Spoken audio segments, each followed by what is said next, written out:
the knockout begins! Niger, we done ready. Ladies and gentlemen, AKO 10 is back with a bang. 9 explosive fights, 3 championship fights for you fight fans all across the globe. Niger, we done ready.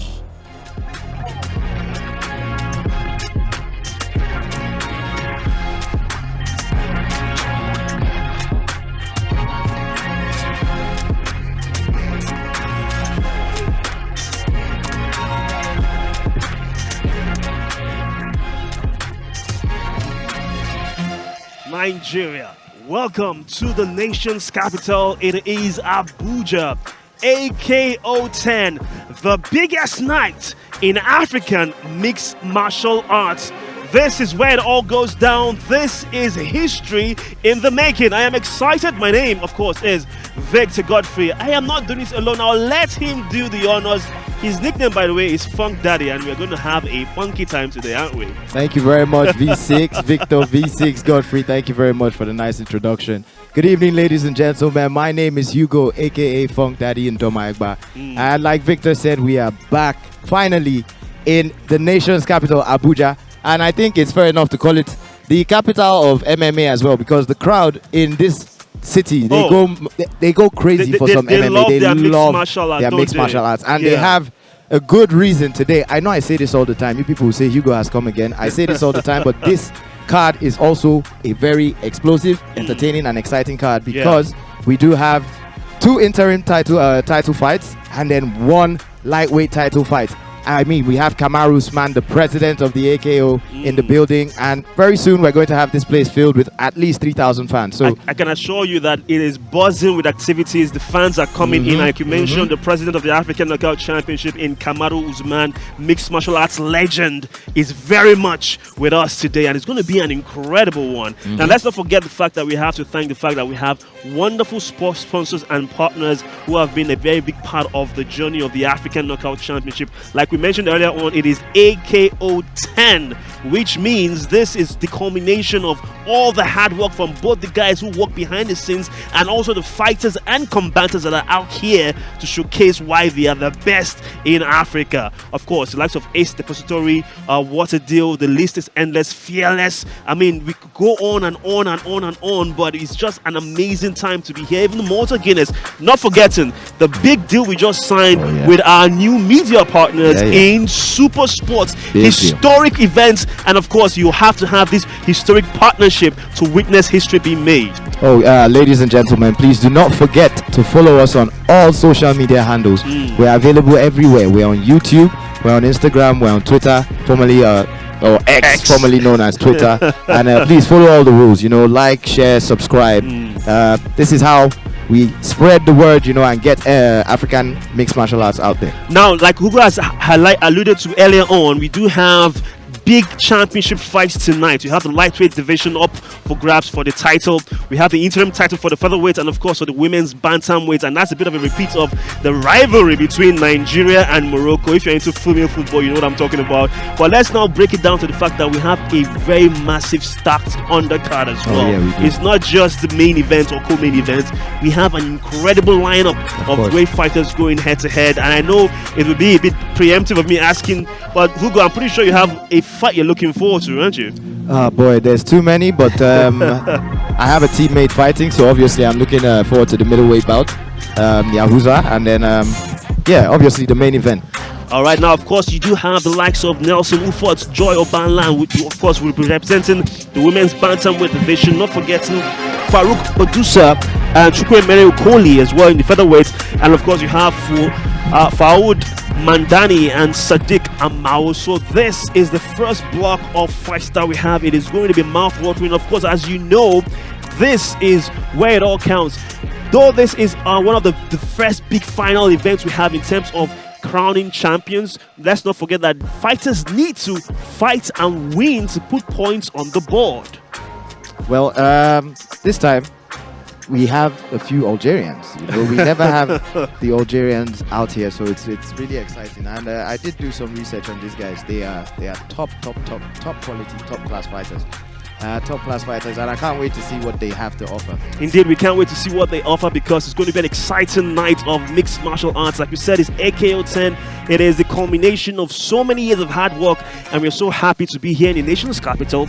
We're so happy to be here in the heartbeat of Nigeria, whereby we get to see this passionate audience, passionate fan base go absolutely crazy for the amazing MMA action we have in store for us this evening in the African Knockout Championship. Without any further ado, let's just take a look at what the audience and our fans should expect here tonight in the African Knockout Championship 10.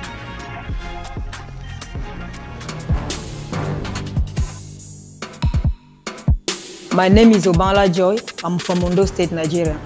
My name is Immaculata Nelson Ufort from Akwa Ibom, Nigeria. I'm here in Eco 10 to correct the mistake I've made in the past. I am here to showcase my talents to the world. In the cage, I'm the type of fighter who has something to prove.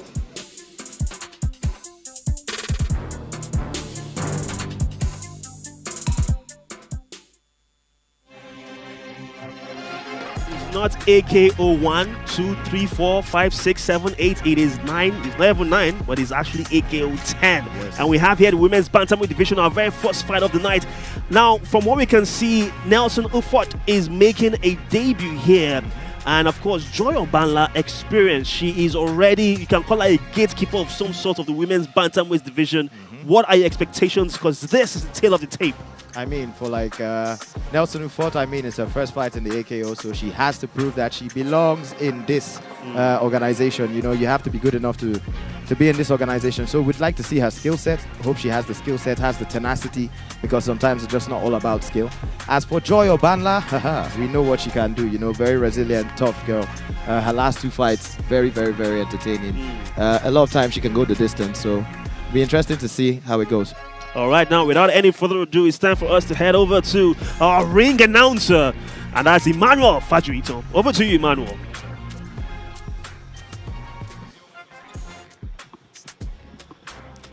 Ladies and gentlemen, welcome to the African Knockout Championship. This is the 3rd event of the season 2025 and AKO Fest Finals. We are live in the heart of Nigeria's capital. This is Abuja. Tonight's event is proudly brought to you by season 2025 sponsors Malta Guinness, Fearless Energy Drink, Ace Global Depository, the Bank of Industry. Our partners are What a Deal and SWA Sports. Our 3 judges scoring this contest are Ugo Ugona, Femi Oshintolu, Solomon Bassi, and our chief judge is Michael Varchar. And the man in charge of the ring when the fight starts is Victor Chinasa. And now, this is the moment the African MMA fans and our Abuja fans have been waiting for. We are live from the Abuja Velodrome, Abuja, Africa. Let the knockout begin! And ladies and gentlemen, making our way into the cage, please welcome Nelson Ufort!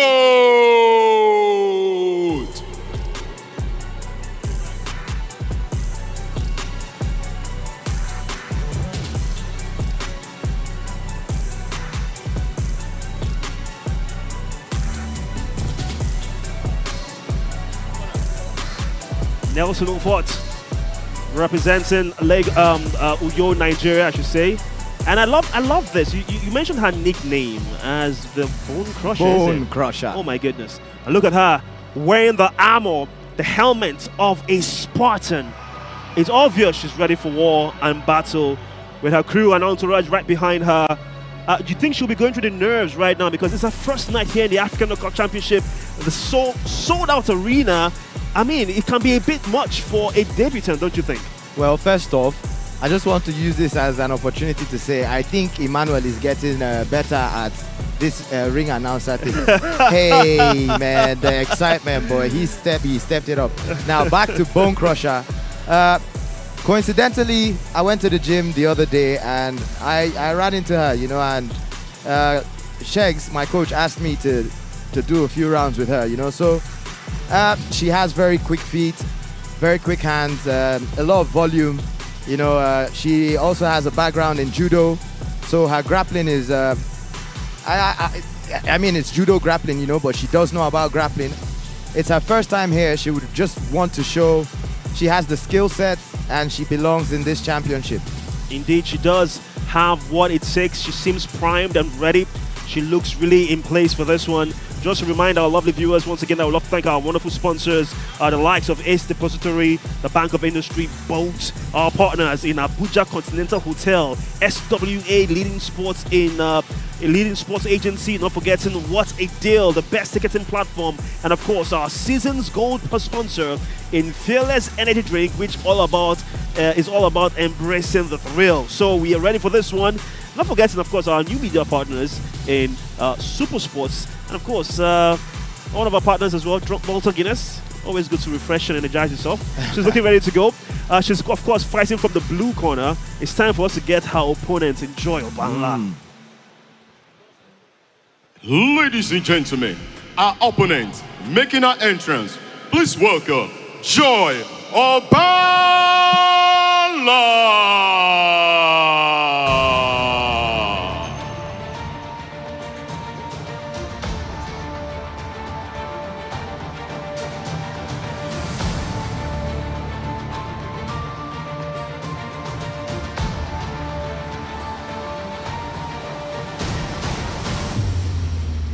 Joy Obanla, who is just an absolute, will I say, pillar of the sport, in the sense that even from the way she walks, look at the confidence oozing from her. The Flash. Oh my goodness. The Flash.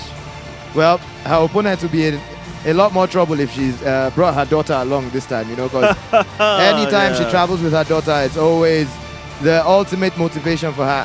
I like Joy Obanla, you know, she's very raw, very gritty. You know, but she's one of those fighters that is always in your face. She never backs down. She will be in your face. And Nelson Ufort will definitely be put on notice, you know. Now, of course, Joy, last time out, she was victorious. And you mentioned she had a daughter as well. And, you know, there's a lot of emotions when it comes to these fighters. Sometimes you don't get to see that side of them. It's always when they are primed and ready to go into combat. But these are also human beings with emotions and with families and, you know, devotions and lots of, you know, strong attachment. So it's good to see the more feminine side sometimes of our female warriors, because I can assure you, you wouldn't want to attempt to, you know, quote unquote misbehave. Oh, no. They'll put you to sleep in so many different ways. But can we talk about how both women look in tremendous shape? I have to say that it's quite impressive how they look like they are really primed and ready to go. This is what you talk about being in peak physical condition. She's going through the final paces. Listen, we'll go before we go into the breakdown of this fight. How do you see this panning out? Because from what I can see, yes, you have the experience of Joy Obanla, but you also have the unpredictable nature of the fact that we don't know what Ufort Nelson is all about. She's an unknown quantity. Yeah, I mean, like I said, I did spar with her, so I do have a little insight on what she's like. Yeah, but I don't think that Joy sparred with her now, did she? Oh, no. But it was also because yesterday when we had the weigh-in, Joy missed it. Yes. So she had to weigh in later, and when I spoke to her, she was like, she just couldn't wake up. It was too much stress from the wake up. Ladies and gentlemen, this contest is scheduled for 3 rounds in the AKO Championship Women's Bantamweight Division. Introducing first, fighting out of the blue corner, a judo fighter and a kickboxer with a professional MMA record of 3 wins and 1 loss. Fighting out of Uyo State, Nigeria, she is Nelson Bone Crusher Ufort. Introducing her opponent, fighting out of the red corner, she's a boxer and a kickboxer with a professional MMA record of 1 win and 1 loss. fighting out of Edo State, Nigeria. She is Joy Flash Obanla.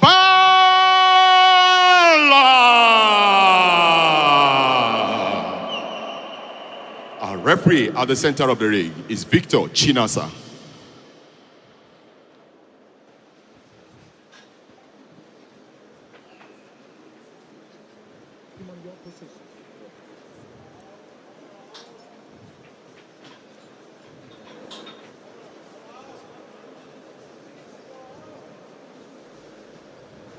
Go back to your corners.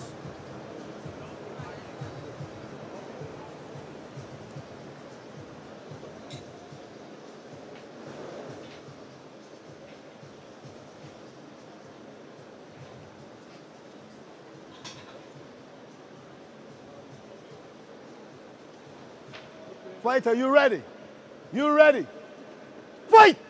Okay, here we go. AKO 10 is up and running, Hugo, and already, we do have a feisty start to this, and Ufort has landed something. She landed a head kick. She landed a head kick.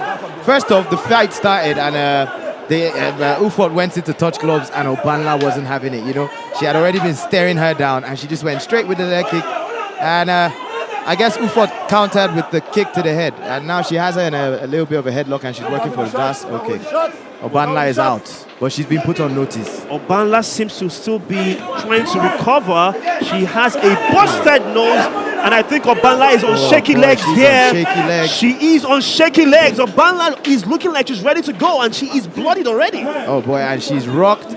But if there's anything we know about Joy Obanla, she's not going to quit, you know. And I think Nelson Ufort, the bone crusher, she needs to slow down, pace herself, and just make sure she gets this finish, because she is so close. Okay, well, let me do the introductions. Of course, fighting from the blue corner in the white shorts is the debutant in Nelson Ufort.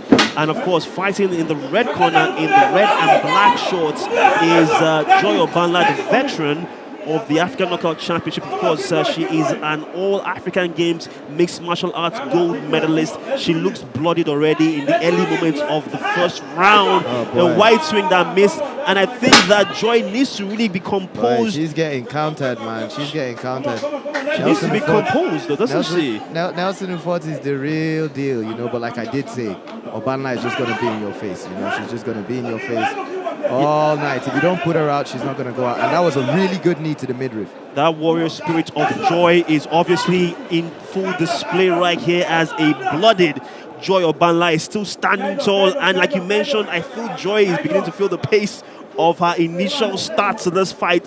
I think we can now have a bit of a balanced affair now, don't you think? Yeah. I know she got rocked, to be honest, but I think right now she might be faring a bit better on the gas, you know. It's Nelson Ufort's first fight. Anxiety does take away like half of your gas tank, and I'm sure, you know, the adrenaline rush from that knockdown would have gotten to her. She'd be feeling it right about now. Indeed, as the fight, which kind of kicked off to a really fast start, which is what we want, though. That's what all it is. African Knockout Championship 10 is what we expect. Whoa, good knees. The knees are finding Very the good home. frame. And they're finding a home in the midriff of Ufort, to be honest. Joy Obanla has kind of capitalized on that. And a lovely takedown. She does have judo pedigree, She does, as she's actually the national judo champion. That is Ufort. And that was a lovely judo takedown right there. A beautiful hip toss. But she needs to watch out for the triangle. I can see Obanla is trying to set it up here, but she's got her angles wrong. She needs to be moving to her right. Now, of course, this is not for the faint of heart. Obviously, this is where it all counts. Like I said, it's the African Knockout Championship 10, and Ufort, to be honest, has given a good account of herself. And I don't know, I don't think Joy has really 100% recovered, but Ufort also seems to be a bit staggered there. I think she's feeling the pace as well. She's feeling the pace, and there was a few good shots to the midriff, and those things add up. Oh, good leg kick as well. A lovely leg kick there by Joy Obanla, as Ufort is now going on the back foot. Ooh, Obanla is looking for the finish now. That was a tip to the head. Just missed the chin of Ufort. But she replied with a beautiful overhand. Right, you can clearly see that Joy Obanla she's zoned in, to be honest. Oh, another counter.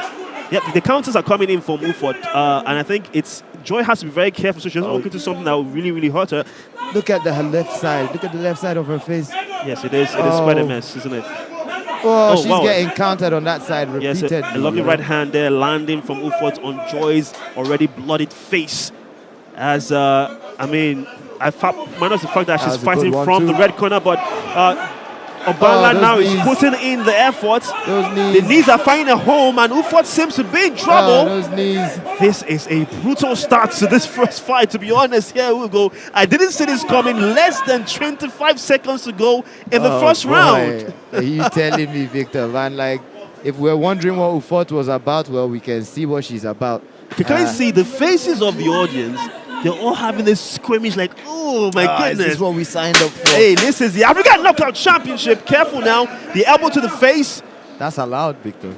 Okay. And I just thought it was a bit rough that she tried to snap that hand off. Yeah. Stop. And that is the end of the first round. Wow. Oh my goodness, Hugo. Let me get your thoughts on that first round. Oh boy, Ufort looks spent. That was a good first round for her, but she looks spent. Now, but look at the damage sustained by Joy Obanla. Obanla looks damaged, but she looks like, okay, is this what's going on now? Yeah, okay. Look, she still looks like she has a lot of stamina.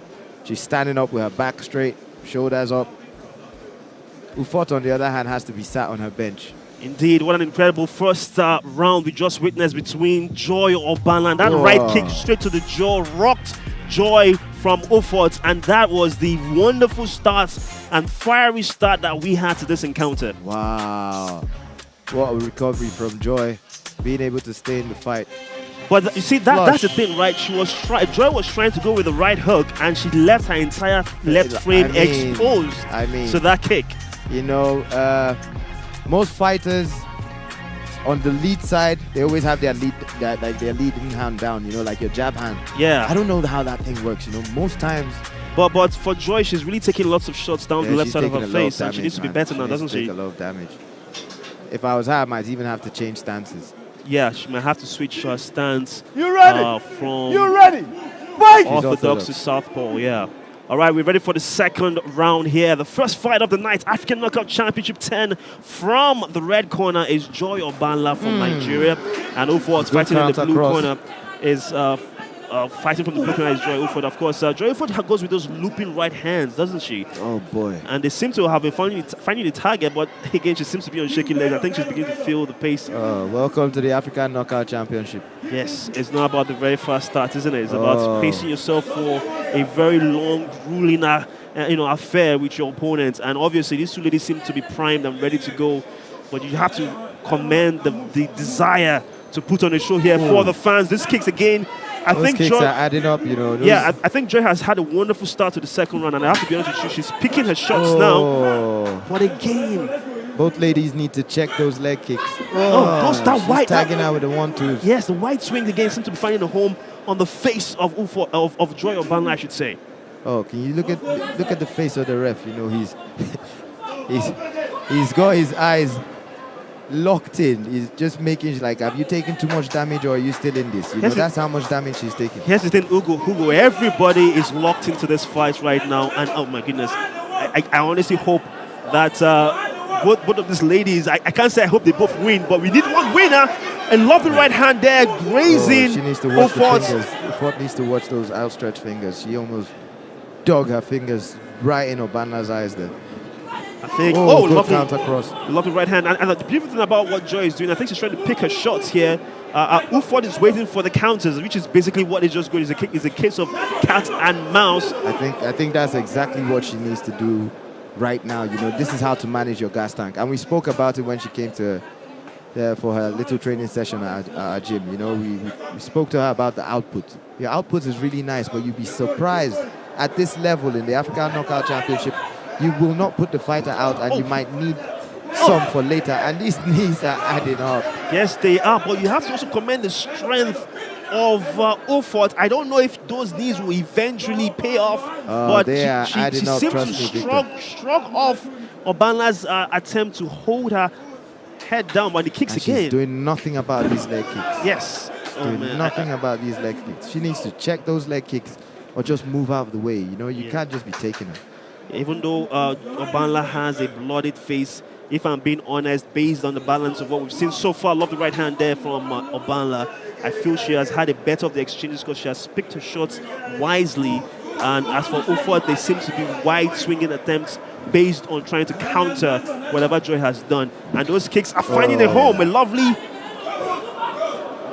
bit of exchange from both of them. I'm not too sure what landed there, but wow, we still have a very engaging fight. Obanla baited her in. That's exactly what that was.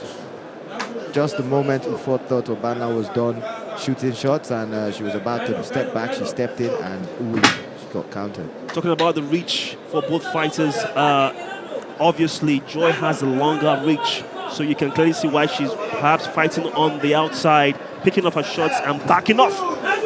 You know, and as for Ufort, the pace has slowed down a bit from how she started in the first round. I think she's trying to use this round to perhaps refill her gas tank. Yeah. But with each swing, she seems to be really exhausted now, isn't She it? is, and Obanla can smell blood. Now Obanla is coming. Yes, she is. She's like a shark when there's blood in water. It's amazing how we've not seen any attempted takedown from Joy.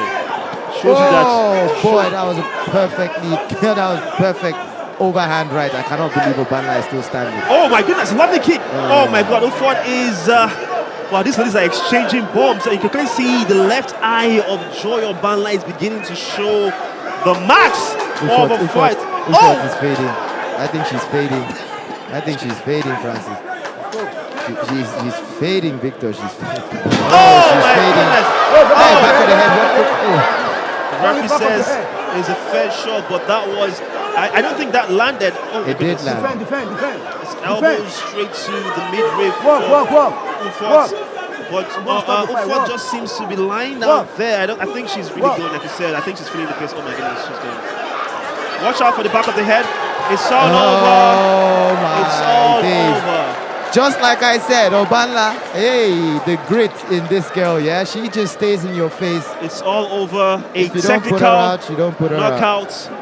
As Ufort, like I said, I felt she was fading. Yeah, she was fading really fast in the second round, and it's a second round stoppage for Joy Obanla. And you can clearly see the face. My goodness, what a way to start off the African Knockout Championship 10. I hope Ufort is okay. Yeah, she just needs to catch her breath. But I think this is a good way, a wonderful welcome into the African Knockout Championship. This was a baptism by fire. You know, she dished it out, man. She gave as good as she got, right? Oh yeah, she did. She gave as good as she got, and this is what it is. You know, this is what it is. This is the level we're at the African Knockout Championship, and now she knows what she needs. I think she has the skill set. She does. Would you say you were impressed with her? At least I was. Her outing, especially in the first round. Wasn't it? I was. Her combos, her output, her technique with the striking. You know, now she just knows she needs to work on her cardio. She needs to work on her finishing with the ground and pound. She needs to work on her wrestling. You know, that was beautiful. Yeah, but amazingly, apart from that first judo takedown in the first round, we didn't see any other attempted takedown from both fighters. So they really wanted to fight on their feet and have that exchange right in the center of the cage. Yeah. Very, very, very good fight. You know, I think the takedowns we saw happen from the clinch exchanges. Oh boy. Lovely. That's how it started. and we thought she was done. It was a bright start for Ufort, but Joy comes back and showcases why she is the Flash. The Flash. Remarkable. What a comeback from Joy. Oh, she took some shots. Oh, she did. She did. She took some shots. In the first half of this fight, she was really on the back foot. But I think it was just the pacing and the condition for Ufort, who still seems to be feeling in the body, those knees. The knees, the kicks to the legs. Yeah, the leg kicks. They did go a long way, but I have to be honest, this was a very wonderful way to start the African Knockout Championship 10. What a fight. She showed a lot of experience in this. Yes, she did. Yes, she did. She just didn't headhunt. She invested in the body, invested in the legs, went to the head when she had to. Whoa, that was it. Yeah, that was it. That was what happened right there, as you could tell that once she went down with that that shot right there to the side of the head. It was to the side of the head. Side of the head, yes. And then from her body language, I could tell that there was no attempt to escape. She didn't want it anymore. Yeah, that was it. And look at that. And Joy again showing why she is a flash. What a lady. What a woman. Amazing performance. All right. Wow. While Ufort is receiving medical attention, hopefully she can get back on her feet. And I think she's feeling a bit sad and distraught that she lost this opening fight, right, isn't it? A debut fight in the African Knockout Championship. A lot of things will be going through her head right now, but yeah, like you said. But it was a bright start. It was a good well. fight. It was a good fight, and I hope she stays with the promotion. All right. Because she's top class. Okay. Well, I think. Those leg kicks. Yes, I think right about now we're gonna be heading over to the ringside for the official announcement of the fight, and the crowd, of course, giving her a round of applause as she deserves for her debut here in the African Knockout Championship.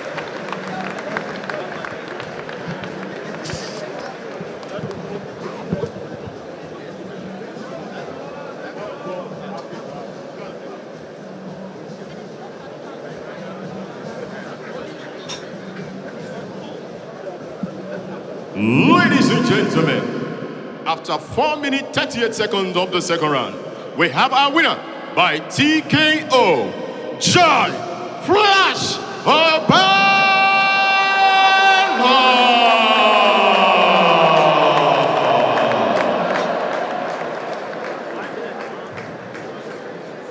Ladies and gentlemen, please make some noise for your winner, Joy Obanla. Very sweet Joy, congratulations. What a way to start off the African Knockout Championship 10. Joy, what an amazing warrior spirit you showcased. When the fight started, Ufort had a very fast start to the fight, and you were rocked in the early stages of the first round. What was going through your mind in that period? I can't lie to you. I wanted to encourage her. You know, when a mature person is small picking, I need to encourage her to improve.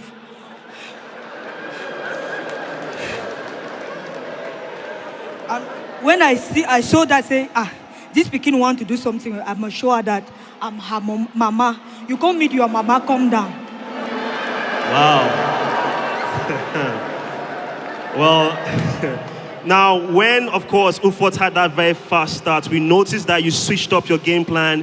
You were focusing more on your knees to the midriff, your leg kicks, and you were picking your shots. It was only a matter of time. But is that what you planned ahead of the fight, to see what she could bring in the first half of the fight, or did you have to switch on the dime, given the fact that you were sustaining a lot of damage? I can't lie to you. I have my own strategy in fight. You know, when you are fighting an opponent you never meet before, give her the first round to judge her power, see her mindset, and judge her stamina. After the first round, finish it. Say go sleep. Well done. Any final words for the lovely audience out here that has shown so much love and support for you? I really appreciate your support. Please, I want to say something in French to my mama who is in Cameroon. Mommy, I told you, maman, je t'ai dit que ce combat, je le fais pour toi. What does that mean in English? Mom, I told you, this fight, I'm going to win it by knockout just for you.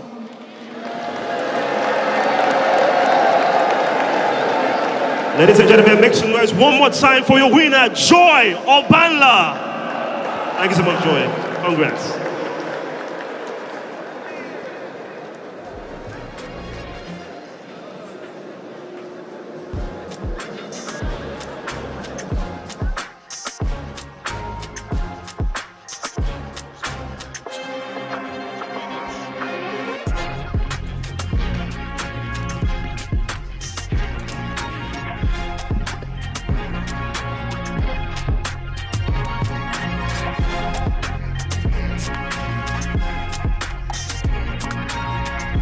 Wow. What an amazing fight. You know, Joy Obanla just got me so emotional. I think I was about to cry, right? Yeah, really. For our mother, right? Yeah. What don't we want to do for our moms, isn't it? But minus the sentiments that has been on show, on display in this one, we have to say that Great. To be honest, I didn't think the African Knockout Championship 10 was going to start off with this banger of a fight. And as much as we have hyped up this event, sometimes it builds up to the hype and also surpasses it. And this was an example. AKO never disappoints me. To be honest, AKO never disappoints me. And Joy Obanla, like she said in that post-fight interview, it is what it is. You know, she is that gritty. She was ready just to take it in the first round, find out what's going on. She did take a lot of damage in the first round, and I don't think this strategy is the best, you know. But, hey, she's, like what we say in my gym, she's a dog. Obviously, a fight that had so much riding on its pride and purpose, and Joy Obanla has come out on top as our winner of the very first fight of the night in the African Knockout Championship 10 in Abuja, Nigeria, I should say. And it's going to be an incredible... Hey, listen, you know where I'm from, okay? Yeah. All right, welcome to Abuja, bro. All right, now we do have our next fight for the next promo on the African Knockout Championship.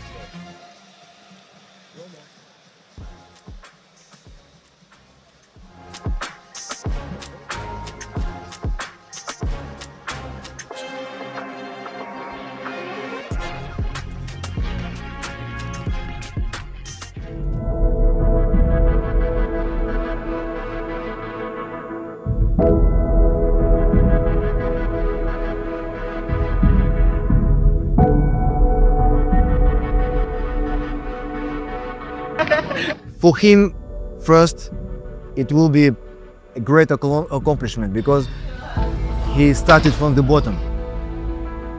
Me to go to boxing or taekwondo, any martial arts, the way you send a child to school. So I have to prove that I'm worthy of something. Lafiya. Shi yasa sannan kuma dama ina son irin mutum haka irin shi ga kyan hali ga abubuwa da yawa dai. He doesn't go into the fight to compete, he goes to win. Franchement, tout le monde n'aurait pas dû le faire si c'était facile. Et je me sens différent d'eux, mais après c'est le mental. Franchement, c'est obligé.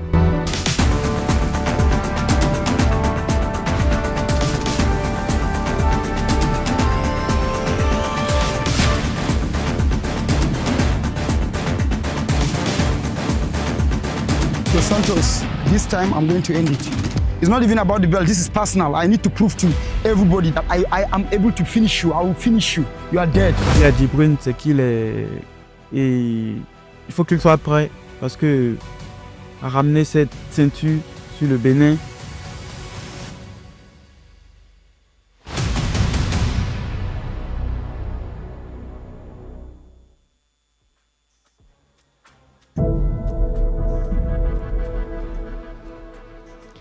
That is the big event we have tonight. It's the title fight. Hugo, a big reveal this evening. Big reveal this evening where we have the big title for the first time. The African Knockout title on showcase, on display shall be revealed.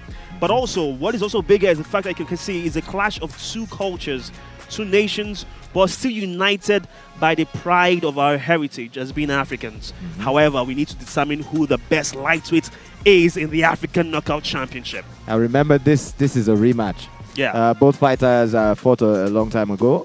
And Jibril still believes he won that fight. You know, we even asked him at the press conference, and that's exactly what he said. Hey, listen, and that's the pride of a fighter talking right there. And he has a chance to make amends if possible. So the question mark is it going to be repeat or is it going to be revenge? But before we get to the main event of the evening, let's just remind you that this is the African Knockout Championship 10. And if you're just joining us, a warm welcome. You missed a barnstorm of a fight, our very first fight, which leads us to our next fight in the featherweight division here now, Hugo. And it's, of course, the likes of Boudisa and Okoli. How do you see this one going? Well, if you missed anything, we are streaming live on YouTube as well. All you have to do is go in that search bar, AKO 10. You can scroll back and then you catch up later. As for the next fight, Boudisa, this is going to be his debut fight. He's coming all the way from Algeria. This is the first time we've had the Algerians in here. And I checked him out. You know, he does have a very extensive pedigree, you know, so it will be very interesting to see what he brings. All right, let's take a look at what we have in store for you next. As of course it is Boudisa taking on Okoli.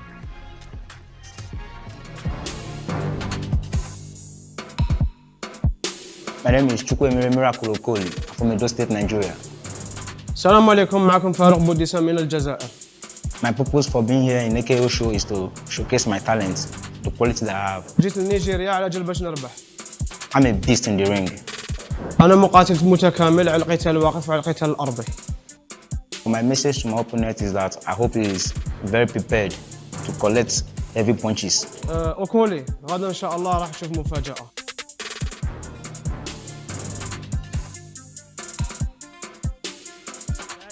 Is really remarkable right there, my goodness.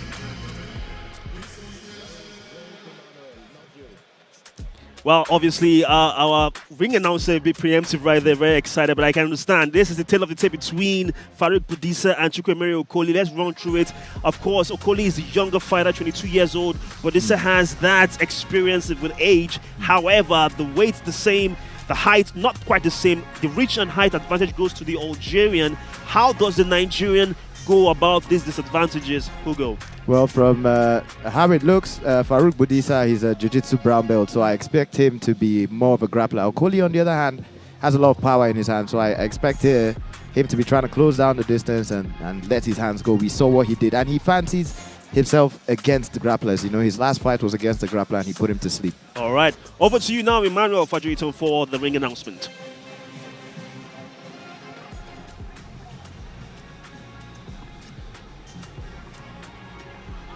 Ladies and gentlemen, this contest is scheduled for 3 rounds in the AKO Championship Knockout Featherweight Division. Please welcome, making his entrance, Farouk Boudisa!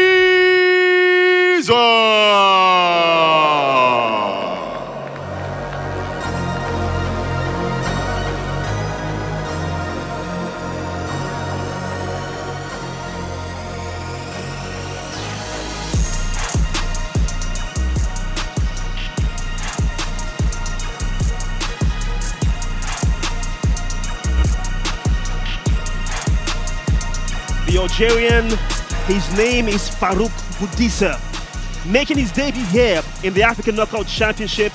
And the beautiful thing about this young man is the fact that he, like you've mentioned, the wealth of experience in Brazilian Jiu-Jitsu.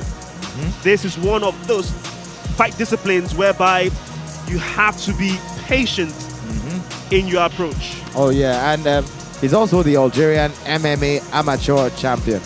Yeah, so the kid does have good pedigree in mixed martial arts as well, you know, and he's 33. He's a brown belt. You know how long it takes you to be a brown belt on the average, Victor? On the average, maybe 6-7 years. So he's definitely an experienced fighter. It's his debut and it's also his first time in Nigeria, so that might play a factor. But when I spoke to him yesterday, he said, nah, it's not a problem. Well, obviously, like you say, talk is cheap. And we've seen a debut, debutants not have the best experience. And, that was Ufort in our last fight.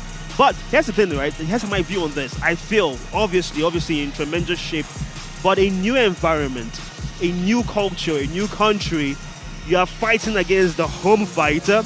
And you know in combat sports, you always have to fight not only against your opponent, but against the crowd. Oh, yeah, and this is Abuja. The Abuja crowd can be very, very engaged. You know, they're highly vested in this. So, he's a very experienced fighter. He fights in he used to fight in the Middle Eastern FC, you know, so I'm sure he's traveled to other countries before. It wouldn't be his first time traveling to another country, but yes, it's his first time in West Africa. All right, he's primed and ready.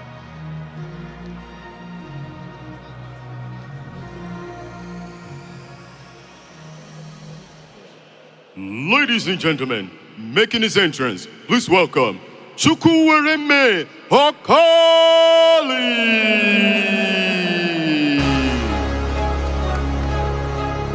Hey, I gotta cut to the chase. Everyone give me some. When you talk about being cool, or like the phrase say, being too cool for school, ladies and gentlemen, that is Chukwuemere Okoli. The crowd are loving the antics. I love the sunglasses. Hopefully, we can end this with a wonderful victory for Nigeria. Well, he's one of those guys. He does have a lot of power in his hands. He does, you know, for the weight class. We saw what he did to Usuma Ali in his debut. That was actually his debut fight. He's a very fast starter, explosive fighter. I like the shimmer. Yeah, his nickname is Osoji. Do you know what that means? Alligator pepper. Ah! Yeah. Okay, hey, listen. The Funk Daddy will know that. Oh, yeah. I don't. Alligator pepper, Osoji. All right. So, yeah, he's definitely a character. He is. You can say he has swag, but this is not an entertainment show. This is all about combat sports. Aura. But yeah, you can say he has the aura as well. With a lovely hairstyle, very colorful, very flamboyant.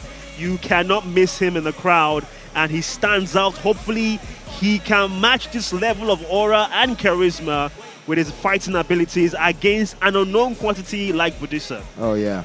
Well, we haven't really seen Chukwuemeka Okoli have to do any grappling. We haven't seen him in the second round. You know, we haven't seen his gas tank tested. So, but he's very young, isn't he? He 22 is, years he old. is, he is. You expect that will be someone that is not even yet at his physical prime just yet. He's still a young man. And as always, as what you'd expect for the warriors and combatants here in the African Knockout Championship, he comes in fantastic and tremendous condition. Yeah. I mean, he is looking good. He made weight. He's got the tools.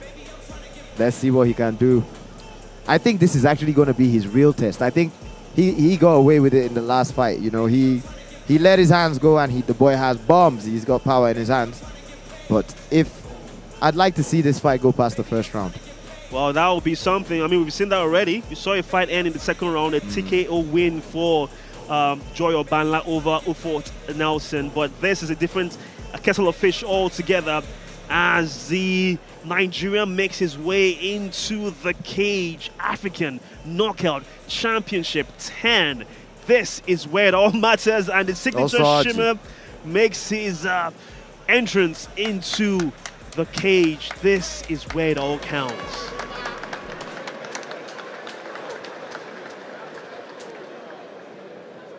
Ladies and gentlemen, introducing first, fighting out of the blue corner, a Brazilian Jiu-Jitsu specialist with a professional MMA record of 4 wins and 1 loss, fighting out of Algiers in Algeria, presenting Farouk Boudisa!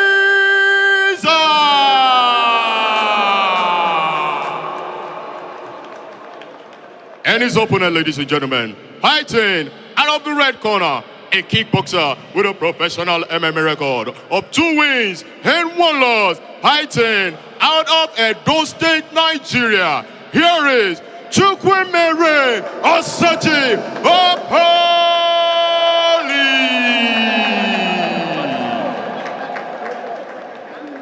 Our referee at the center of the ring is Austin Judah.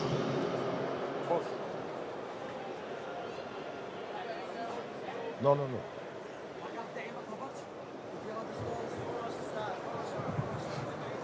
We're ready to go here, Hugo. This is the second fight in the African Knockout Championship. And the good thing about this is you have 2 combatants in the featherweight division, one from Algeria in Boudisa and a Nigerian in Okoli. And what is remarkable is that Boudisa is an unknown quantity, making his debut here in the African Knockout Championship.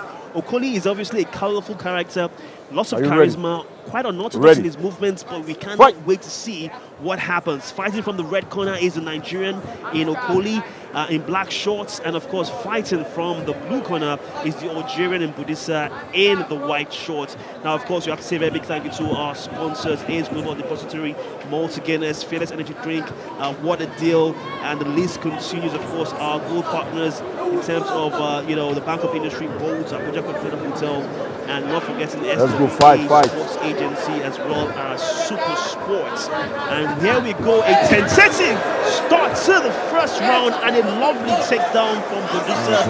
That was a thing of beauty, wasn't it? So I was gonna say Okoli, he was being very tentative and he was being very watchful, but he had his back to the fence, and he should have. I knew this is exactly where Boudisa. Here we go. Here we go. Here comes the brown belt pedigree. Here we go. He's looking for an armbar. He's looking for the neck. Now what should he's flattened him out.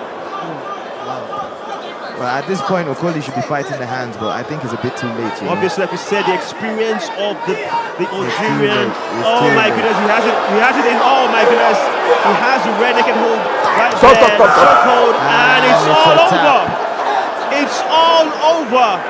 The Algerian has done it on his debut here in the African Knockout Championship, beating the Nigerian in Okoli with a lovely submission. Rear naked choke right there, and the Nigerian had no choice but to tap out. Both men are barely even breaking a sweat, and if they are, it's from the warm-up, not the fight. Like I told you, from that first attempt of the takedown, I was like, okay, this is gonna be something special, and he has shown it. Lovely rear naked choke right there. Boy, it's called control without striking. You know, and it was all with the footwork. You know, when the ref was asking them to get busy, it was all a setup. You know, he was moving Okoli slowly but surely to the fence, and when he had him close enough to the fence where he knew, oh, this kid cannot pivot or get out the way of my shots, he shot for that double leg, and it was easy. You know, it was like knife cutting through butter. And the thing about Okoli was that as much as he was trying to be theatrical and maybe get into his opponent's head and, you know, put him off his game, he didn't even get started. It was like he didn't start the engine to start with. Well, there's levels to this. Look at that lovely double-legged takedown right there. And from there, it was a thing of beauty. When I saw them, I'm like, okay, this is lovely. And then get into the position for the submission, the rear naked chokehold right there, and I mean, there was nothing you could do. Just so much control, you know, just so much control. Flattened him out. We've seen a TKO, we've seen a submission. What a way to start off the African Knockout Championship 10. My goodness. And what a way to introduce yourself to the West African fans. All right. Welcome, Mr. Boudisa. All right, I think right about now, I'm going to leave you with things as perhaps we tally the score and we're waiting for the official announcement. Yep.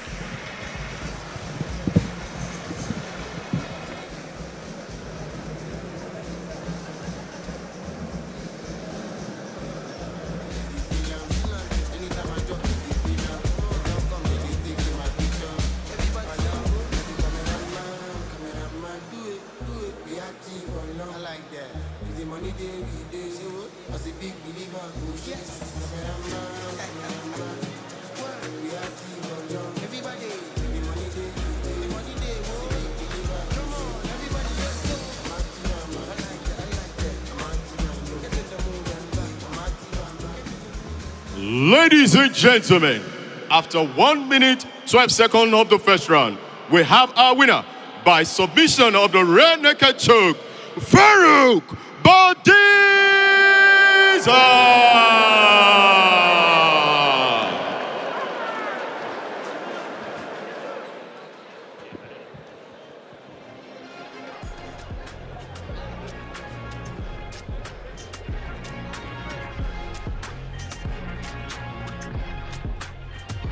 Ladies and gentlemen, make some noise for your winner in Boudisa. Make some noise for your winner in Boudisa. Come on. Give him a warm Nigerian welcome. This is Abuja. Thank you very much. That's how you do it. Welcome to Nigeria. Now, I have to ask you, you barely broke a sweat. I don't even know if you are still in your warm-up mode.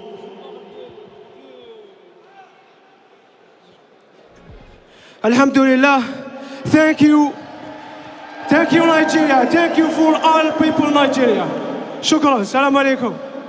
Okay, wow, there you have it. Make some noise one time for your winner. Thank you so much for your time.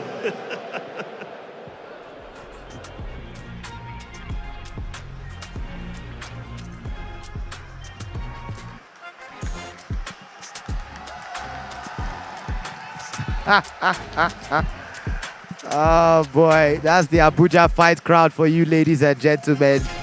These people love mixed martial arts, don't they? They love mixed martial arts. Yeah, that was also a warm Nigerian welcome. Yes, it was. Warm Nigerian welcome for Mr. Boudisa, Farouk, and I'm sure he would love that. He would love that. It was a very good dominant performance. Indeed, it was. Yeah. A wonderful way to make a statement in the Nigerian landscape, but also in the African Knockout Championship, especially in the featherweight. For Okoli, it is very, very disappointing for him. What an amazing second fight we've had here via submission. We are going to enjoy what the African Knockout Championship has to offer.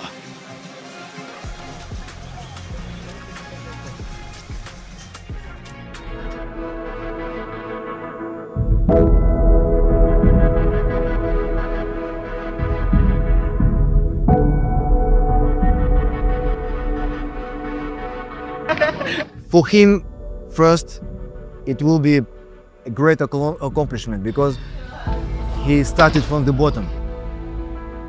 Me to go to boxing or taekwondo, any martial arts, the way you send a child to school. So I have to prove that I'm worthy of something.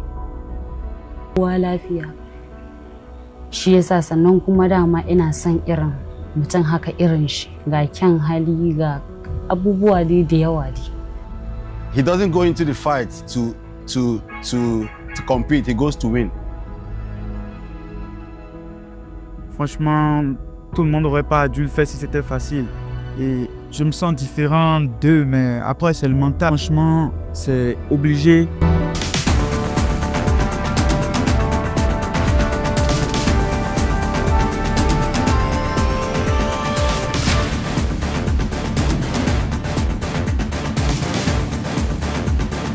Santos, this time I'm going to end it.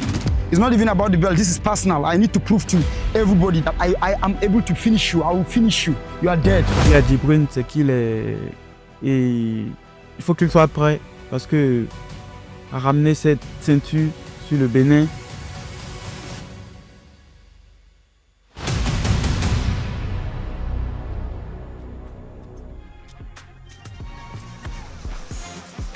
Ladies and gentlemen, this is the nation's capital in Abuja. The venue is the Velodrome, the iconic Velodrome situated very close to the National Stadium, or as is known now, the MKO Stadium in Abuja. And we are slowly but surely getting to full capacity. The fans are filing in and the lovers of mixed martial arts are already having a great time. First two fights, Hugo. We've had a technical knockout in the second round, courtesy of Joy Obanla. Then we had the debutants in the Algerian Boudisa doing what we love when it comes to submission, showcasing his prowess as well. So let me guess, what should we expect in this third fight? A plain out knockout?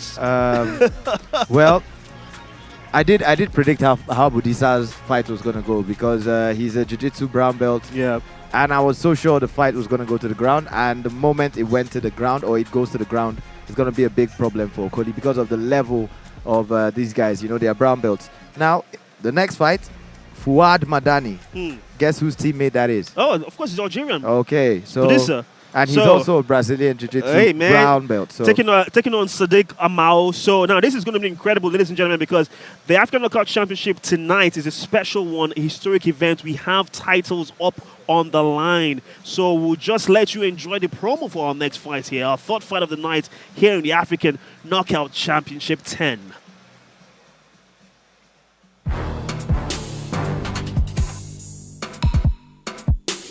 My name is Yahaya Yahuza Mohamed. I'm from Nigeria, Abuja.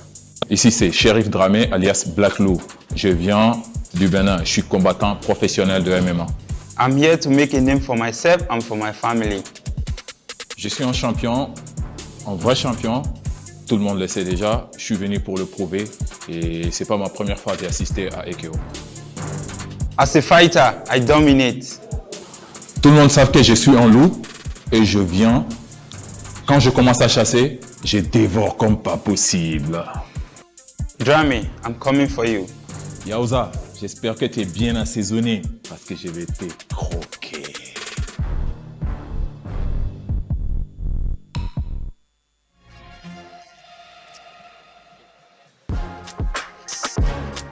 Okay, wow, remarkable. It is going to be an incredible one. Obviously, we just had a bit of a technical issue right there. I think somebody is eager to see that fight. That's what it is. That's the true story. I mean, there's an Abuja boy there. I can't imagine. But this is the tail of the tape now for Fuad and Madani taking on Sadiq Amao. The age obviously favors the younger Ivorian, but you talk about that reach advantage just slightly going for the Algerian. But you've mentioned this.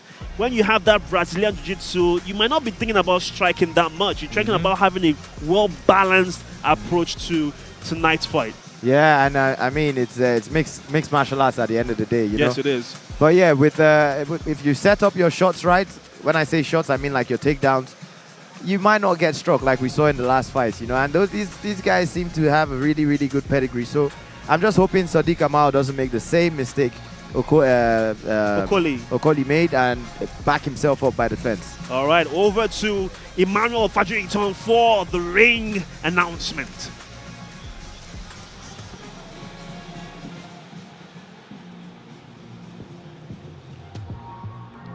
Ladies and gentlemen, now please welcome, making his entrance, Fairwood Madani.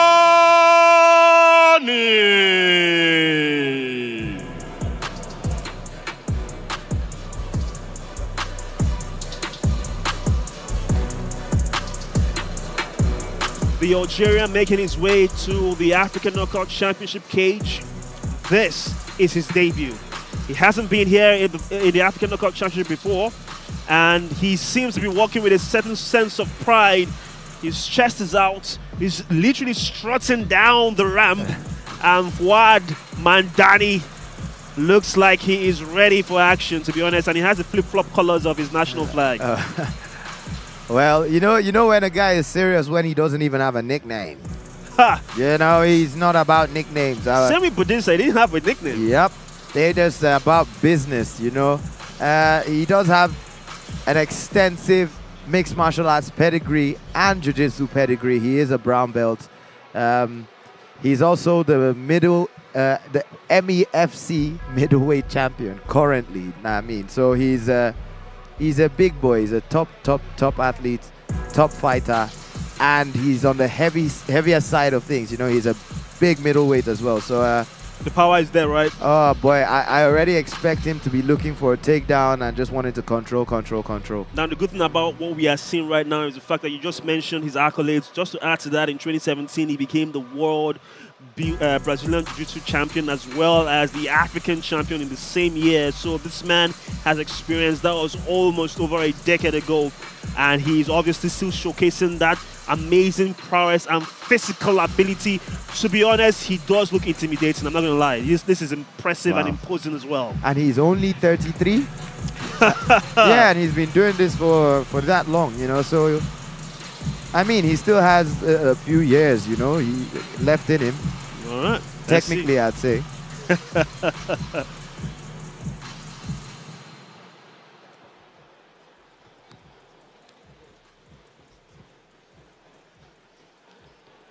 And now, ladies and gentlemen, please welcome, making his entrance, Sadiq Amao.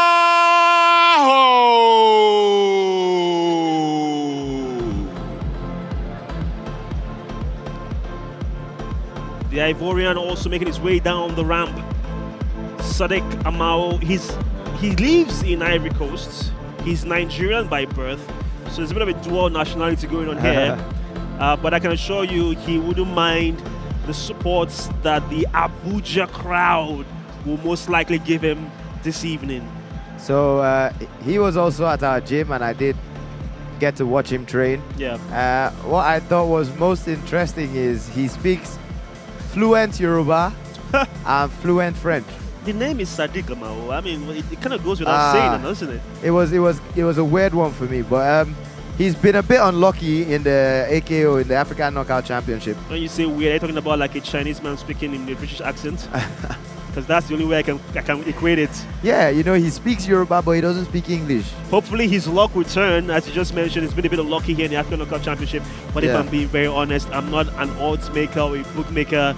I don't think he's the favorite going into this fight, even though we have Fuad Madani making his debut as well. Well, it's a classic striker versus grappler matchup because Le Shunkaba, as Sadiq Amao is also known, is a kickboxing champion and a Sanda champion, you know, so he's very proficient with his strikes, you know, he has good knees, good kicks, good punches, but yeah, let's see how he deals with this level of grappling prowess. All right, that is the Nigerian Ivorian, if I can use that term. Sadiq Amao making his way into the cage. This middleweight clash, the third fight in the African Knockout Championship 10, as we are set for action.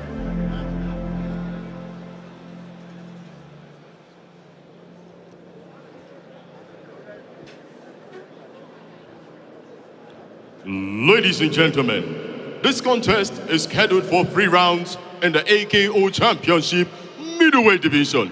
Introducing first, fighting out of the blue corner, a Brazilian Jiu-Jitsu fighter, undefeated with a professional MMA record of 5 wins and no loss, 1 draw. Fighting out of Algiers in Algeria, presenting Fahad Madani.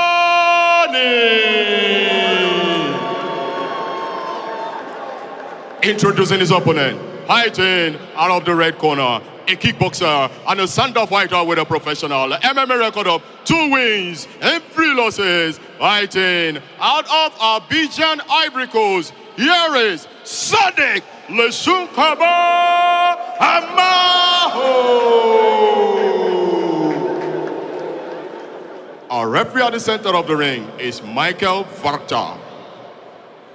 We are ready to go, Hugo. Third fight of the night in the middleweight division. It is from the blue corner, the Algerian Fahad Madani taking on the Ivorian fighting from the red corner in Sadiq Amao. Now, this is a fight in the middleweight division, and quite frankly, you have 2 fighters with different styles and disciplines.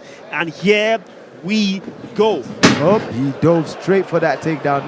No time wasted. And I think Sadiq made the mistake of thinking he could get him in a guillotine.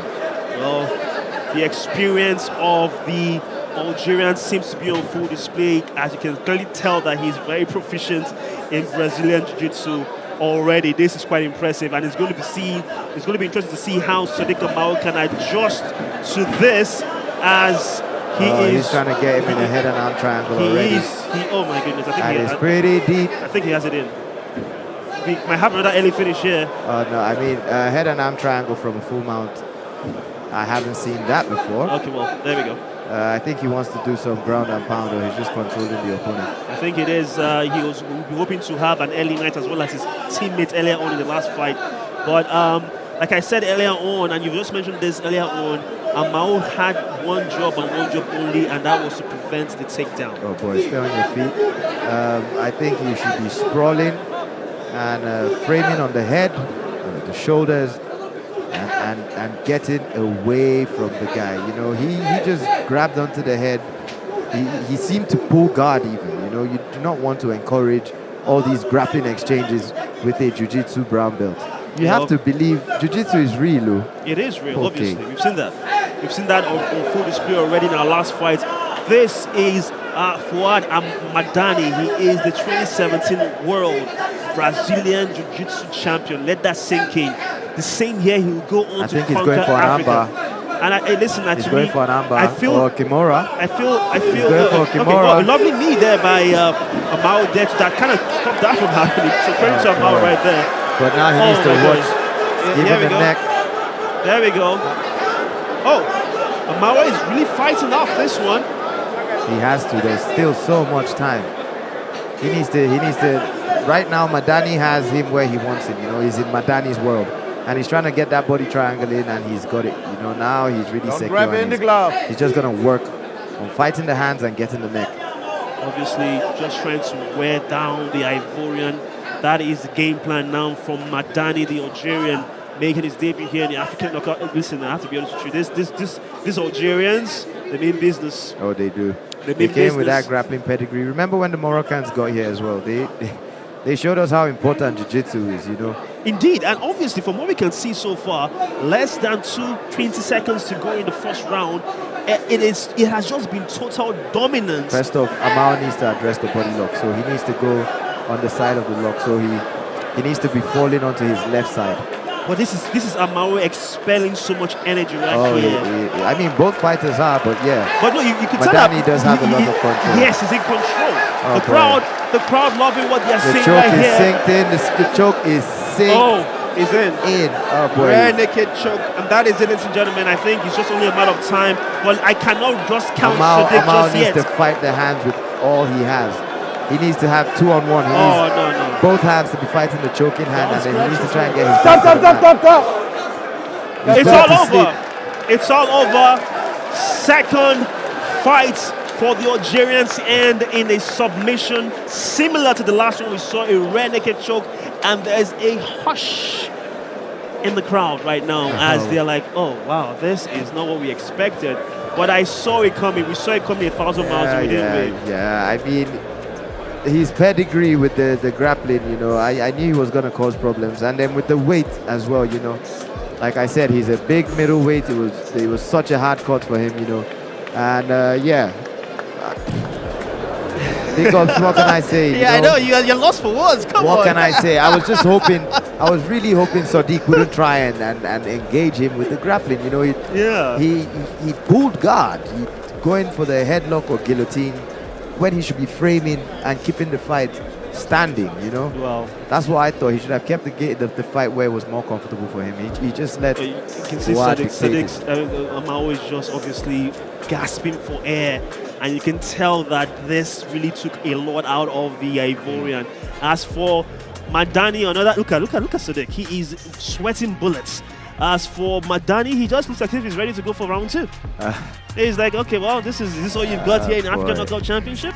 I mean, the body triangle was bad enough, and he's diving from so far away. There was an opportunity there for Sadiq to just disengage, you know, instead of he had him with the head and arm triangle there, and for some reason I think he could have finished, but he just didn't want to.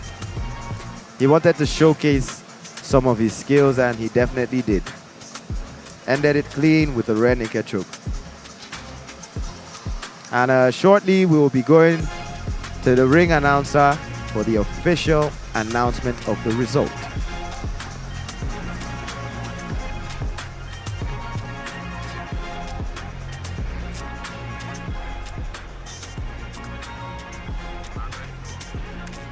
Ladies and gentlemen, after 3 minutes 24 seconds of the first round, we have our winner by submission of rear naked choke. Forward, Madani!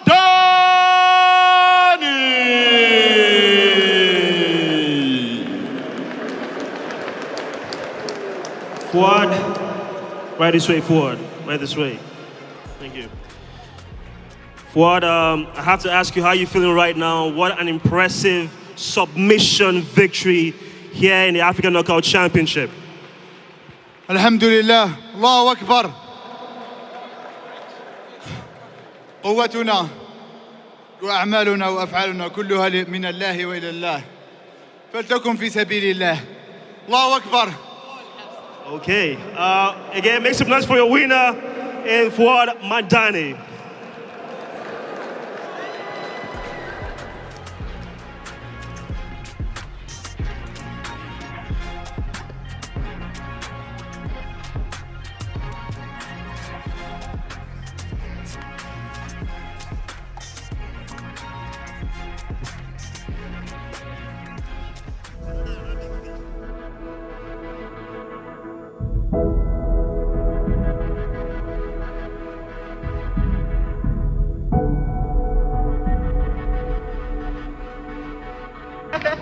For him, first, it will be a great accomplishment because he started from the bottom.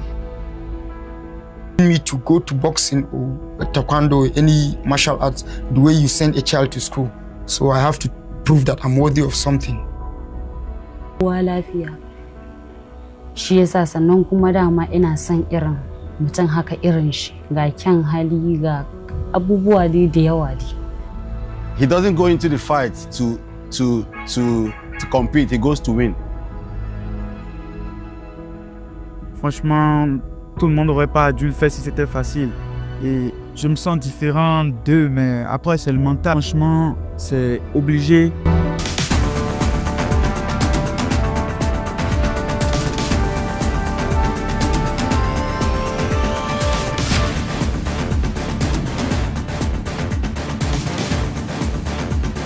So Santos, this time I'm going to end it.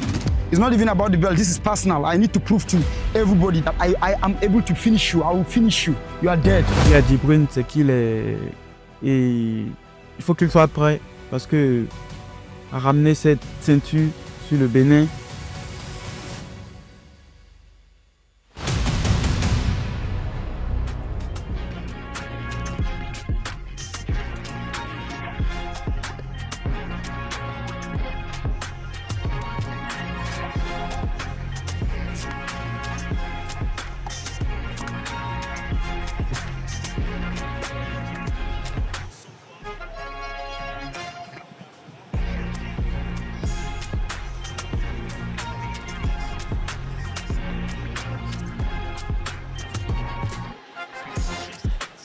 The iceberg. Oh boy.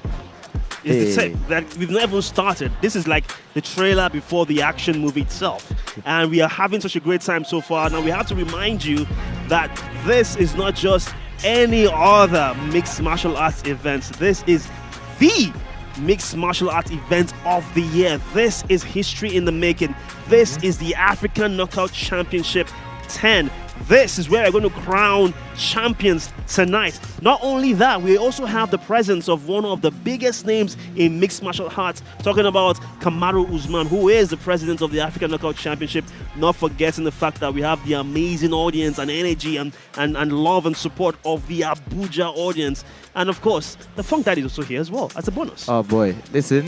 You know, when I said it, when we're introducing, like when we're doing the introduction to the show, and I said every time I say it's an exciting card, it's an exciting card. Yeah. Is it not an exciting card? Oh, it has been it so is, far. Yeah? It has been so far. We've had knockout and submissions. Submissions. We've had bloody faces.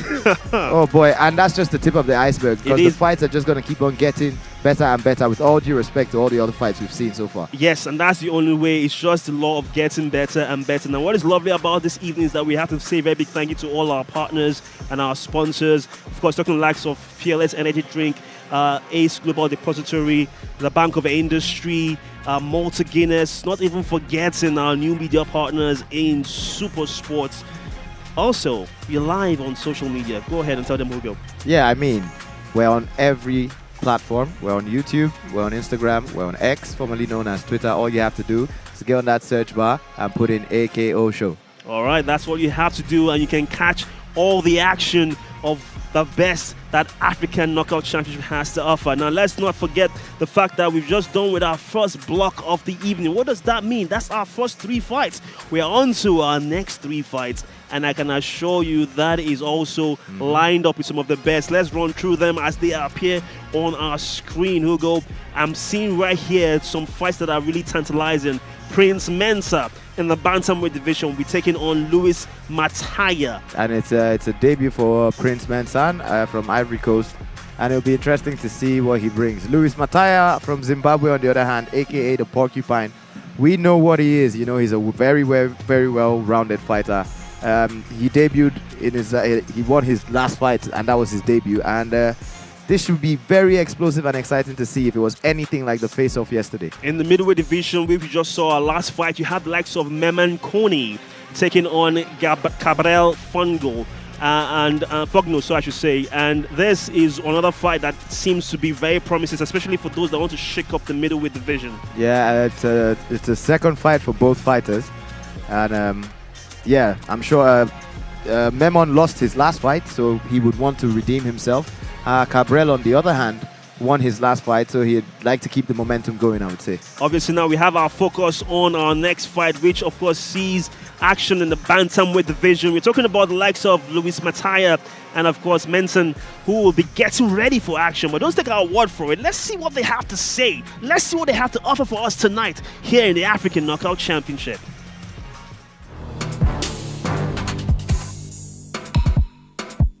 My name is Louis Nungu Porcupine Mataya. I am from Chimanimani in Zimbabwe. Je me nomme Mensah Akamizan Prince. Je viens de la Côte d'Ivoire. I am here because I heard at AKO is where the best fighters in Africa are gathering, and I am the best fighter in Africa. Mon but d'être ici, c'est de gagner et montrer aux yeux du monde qui je suis. I am a hunter inside the cage. I hunt my opponents. Je suis un combattant gentil, heureux et vraiment sympa. Mais quand il s'agit de rentrer dans l'octogone, je deviens une autre personne. Je deviens une légende du MMA. Friends, let's fight. Mon message pour mon adversaire, ça va se passer dans l'octogone. Il doit être prêt. Soyez prêts, j'arrive.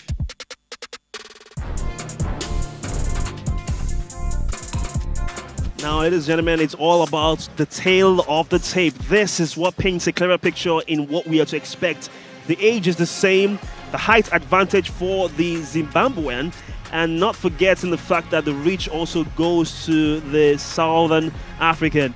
But as for the West African in Prince Mensah, what can he do to combat this disadvantage? And you know, Lewis is a very feisty character. He is. He reminds me of, I call him the Chris Eubank of African mixed martial arts. He is a colorful character, very eccentric too, you know, but he comes to bang and he's serious, you know, he knows what he's doing. He trains out of Aussie MMA. So he's very well-rounded. And I just hope Prince Mensah knows what he's signing up for. All right, it's over to Emmanuel for the introductions for our next fight. Ladies and gentlemen, and now, please welcome, making his entrance, Prince Mensah!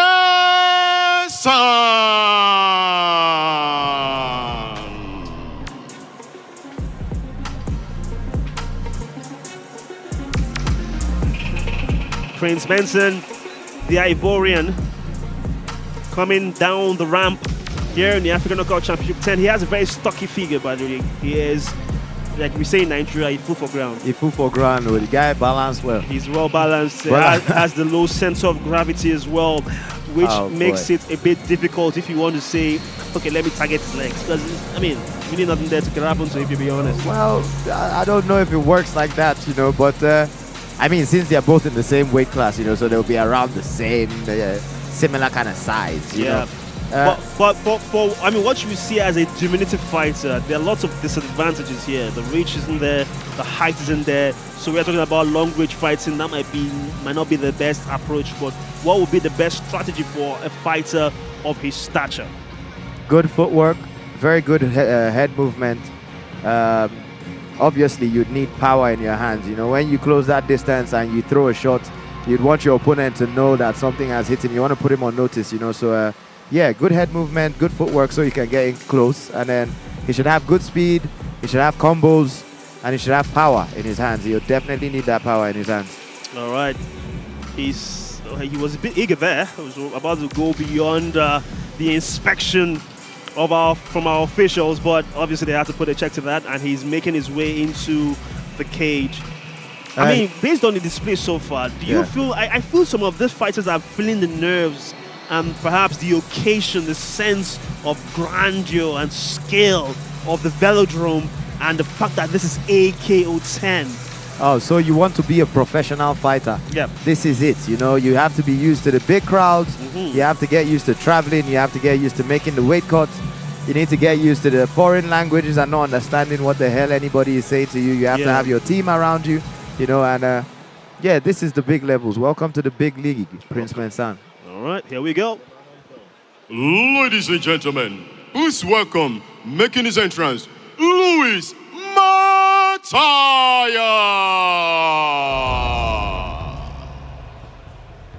And that is the man who I remember his last win and how he was so hype. I was like, hold on now, bro. Just take it easy. You just won the fight.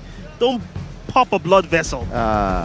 He's a charismatic guy. He is, isn't and I like the kid, you know. Like I said, he's a very well-rounded fighter, and he also seems like the very traditional martial artist. You know, you can see his body ripped, every muscle has been taken care of. Yeah. You know, and then the mindset, you know, he's a very focused, very determined guy, you know, and he's also very ferocious. You see it in the eyes. And then he has the skill level to back it up, and the IQ as well. He's got very high fight IQ. So it's going to be a very big test for Prince Mensah. I would say zero pressure on Louis Mataya. Zero pressure. Zero pressure on Mataya. Obviously, like I said, he's a very feisty character, a very, let's say, energetic individual that has this wonderful bank of energy. You just mentioned how every muscle group in his body seems to be attended to, and quite frankly, if he switches this career for a bodybuilding career, I think he's going to do well, because he does look like an absolute specimen, a Greek god, if you will, or an Adonis, if you want to use those phrases. Every muscle tone and group is well attended to. But again, it's not about the aesthetics now, is it? It's about your ability. Do you feel these muscles may be a hindrance? Because we know the bigger the muscles, the more oxygen you will need. Oh yeah, I mean, at his weight class, this is just enough muscle. This is perfect. You know, I don't think he's gonna have any issues with cardio. You know, this is good. This is good for him. Okay, he's making his way now into the cage. You just spoke about the expectation of a fighter in the mixed martial art division here in the African Knockout Championship promotion. What is expected of you, how you carry yourself, the weight of the event shouldn't get to you. He seems to be the bigger guy in this exchange, but we can only wait and see what's going to happen. Yeah, the porcupine is ready, locked and loaded. Like he said, all safeties have been turned off on his Instagram. Haha. Ladies and gentlemen, this contest is scheduled for 3 rounds of action in the AKO Championship bantamweight division. Introducing first, fighting out of the blue corner, a wrestler and a kung fu wushu fighter with a professional MMA record of 2 wins and 0 loss. Fighting out of Ivory Coast, fighting out of Lomé, Togo, presenting Prince MMA legend Mensah.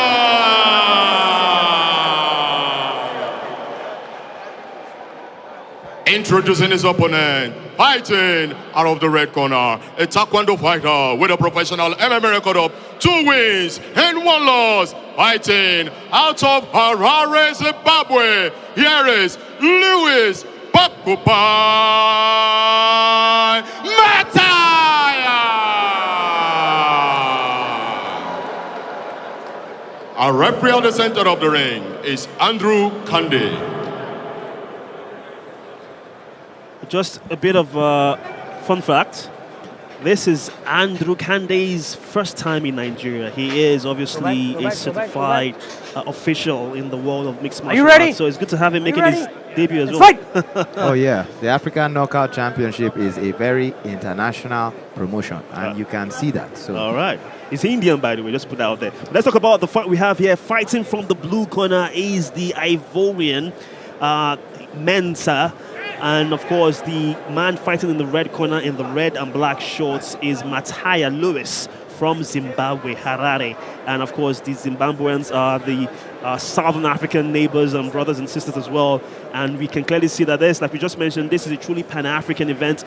Before we go into the details of the fighters, both fighters are still filling each other out. A big shout out to our sponsors, Ace Global Depository, Malta Guinness, Super Sports, Bout, Fearless Energy Drink, SWA Sports Agency. The list is going on and on. It's what a deal. And like we said this though, the size now. Come on now. It wasn't just the size. You know, like he was making Mensah go where he wanted him to go. Mensah kept on trying to run away to the right side, and he just kept on lighting him up because he had the angle. Yeah. He just kept on lighting up the leg. You know, he kept on lighting those up leg the kicks leg. were really a good investment earlier on. But I mean, it's not all gloom and doom if you're Mensah. How do you get out of this position now? He needs to shrimp a bit more. He shouldn't just sit in that half guard. And if he's in half guard, you go into half guard when you're looking for sweeps as well. You know, so he should be looking for a sweep, or he should be looking for an underhook and trying to get up. You know, the smaller man in Mensah obviously battling he should hard. Try not to get crucifixed. Both hooks are in, and he's already just in defense. Yes, he is. That is Mensah, and I am heaving loudly because I'm like, here we go again. Yeah, it's only a matter of time now, isn't it? Before the red naked choke is set in. Yeah, Mensah is taking lots of punishment, and another. This would be a 3rd consecutive red naked choke. I think that should be a record of some sort here in the African Knockout Championship. He's cracking on that jaw. You know, he's not even under the neck yet. Mensah is going to be biting hard on that mark. Mensah is in trouble, ladies and gentlemen. He needs to fight the hands. He needs to fight the hand. Mataya is in a position of dominance. It's only a matter of time now, isn't it? He needs to be pushing those where Mataya's hand is. He needs to be pushing from underneath the elbow. Look at that! Mensah, to the adulation of the audience, has gotten out of that tricky situation. Oh boy, I can't believe he got out of that. But I'd still not encourage him to engage in these grappling situations with Mataya. Because of the strength advantage that Mataya has, he's obviously the bigger guy, like we just said. The size is so apparent. They are different in terms of their stature. And just the grappling experience, you know. I think, but hey, so far so good for Mensah. He's hanging in there. Don't grab the cage. Because he was definitely in deep waters and he had been put on notice. Yeah, Mataya now obviously, not to forget his credentials, is a two-time IMMAF featherweight and lightweight African champion. Also, not forgetting how good Mensah is as well, talking about that he has been in the African Games, he's an amateur champion, and of course a three-time national amateur standard champion in his home country. And I have to be honest with you, the boy can strike. He can. Yeah, it was impressive. But we just mentioned that the reach advantage isn't for him, so I don't think he can go for a rangy type of fight. But I look at him going, and wow, but the size difference. I think the grappling exchange is too much. Oh! What a lovely takedown there from Mensah. That was beautiful. But he's making it work. He needs to watch out for the triangle. 2 hands in or 2 hands out. That was beautiful. Because he's getting close. 2 hands in or 2 hands out. You don't beat your way out of a triangle. Or you're going to get armbarred. It seems like he's doing quite the... Oh my goodness. Oh my goodness. Oh my goodness. Mensah is just unbelievable. What is going on? Oh my God. I can't believe he's pulled that hat out of the bag. Keep going. The strength to the entire size of Mataya. Keep going, I think keep that going. took a lot of him, to be honest. Keep going. Now the knees to the... Well, he said they were knees to the groin. But the referee says no. No, I think they were knees to the inside of the leg. Not the groin, right? Not the groin. The inside it is. But Mensah has been quite impressive, if I'm being honest, in this first round. This is the longest we've seen Mataya go in the African Knockout Championship. No? You had no record. I think so. There we go. It's all you. Oh boy, he's got 10 seconds to hang in there. He has almost 10 seconds, quite frankly, to hang in there. And let's be honest with ourselves, I didn't see 10 seconds, boys, 10 seconds in him. And like that famous saying goes, it's not the size of the dog in the fight, it is the size of the fight in the dog. And he has a lot of dog in him in Mensah.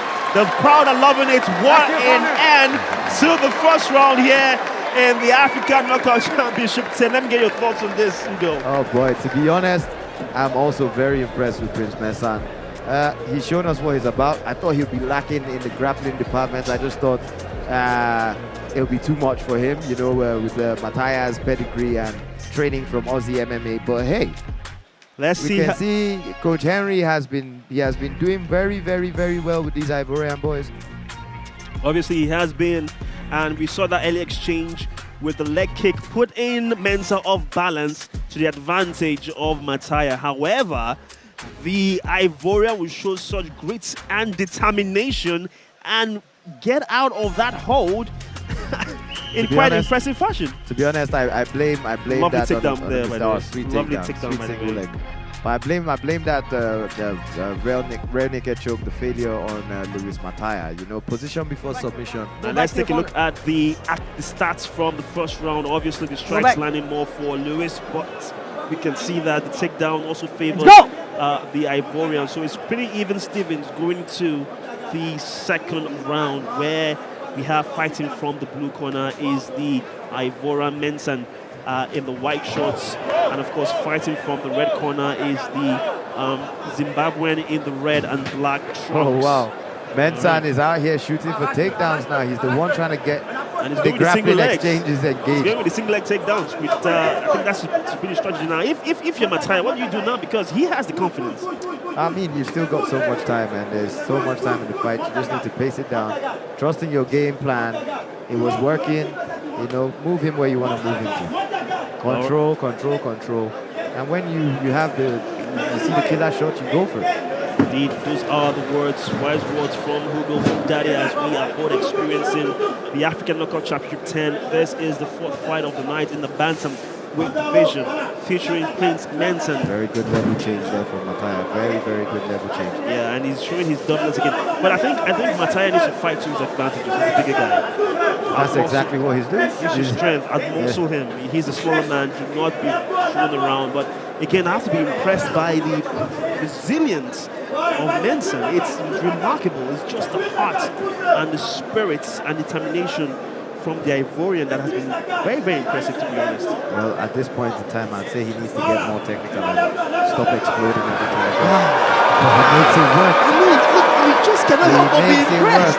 You cannot help but be impressed. The crowd loves it too. I think he is the proud favorite right now because everybody loves an underdog, isn't it? No, but this must be exhausting. You know, all these explosive movements, and now Mataya is working to an armbar.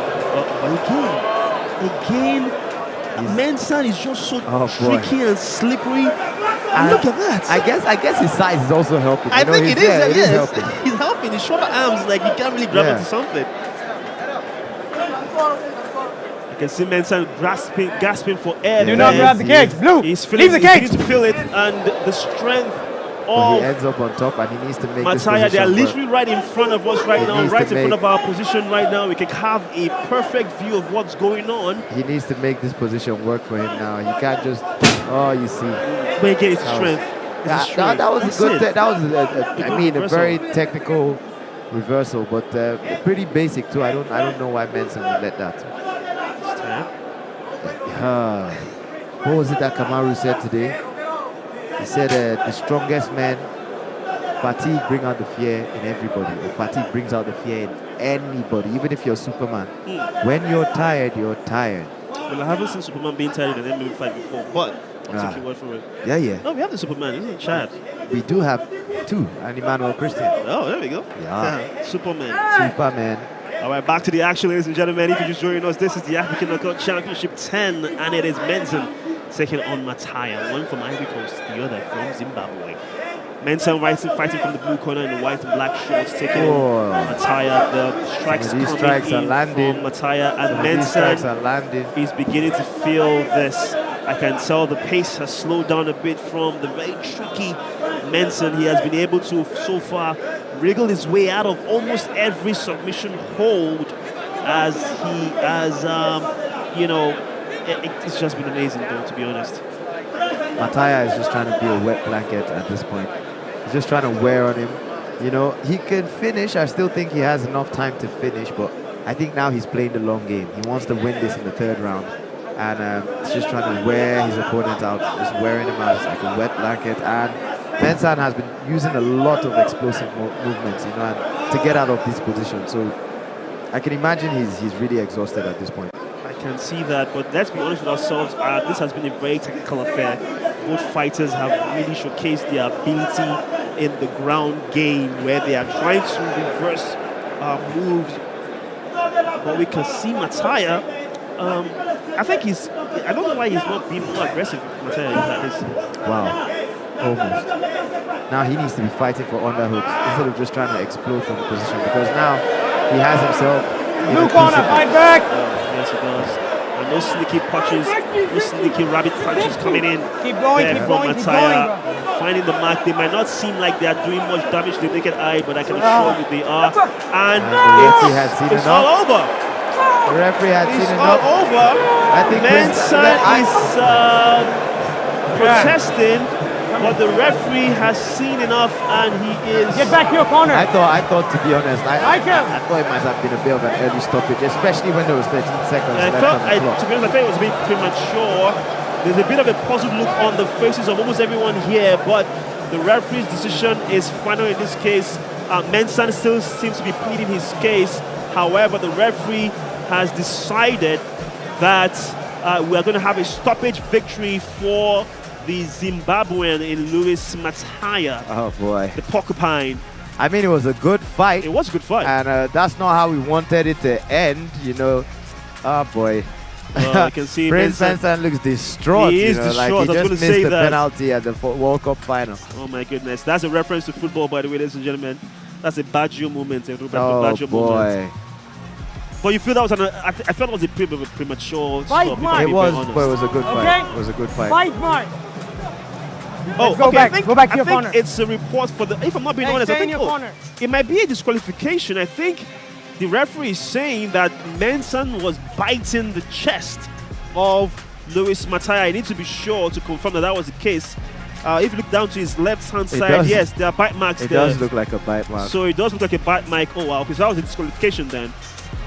It's a disqualification, but Mensah seems to be confused. However, we kind of have evidence of foul play, if I'm being honest.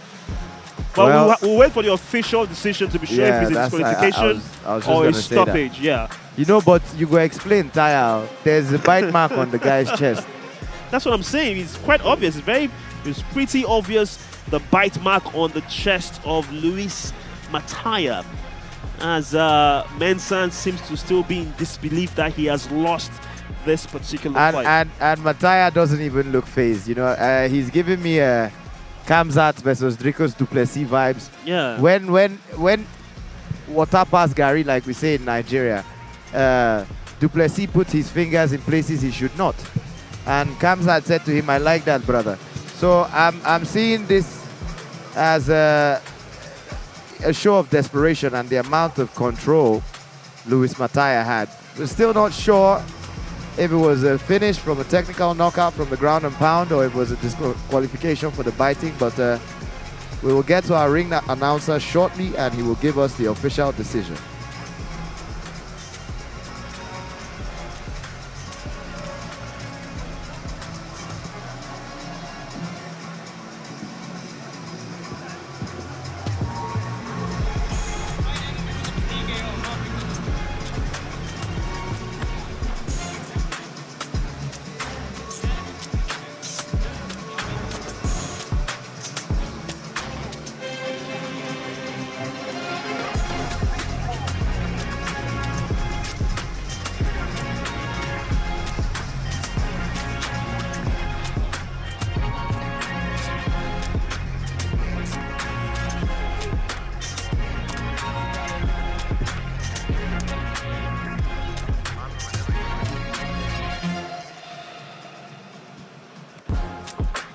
Ladies and gentlemen, we have our winner after 4 minutes, 49 seconds of the second round. And here is a winner by TKO, Luis Pacopai Mataya.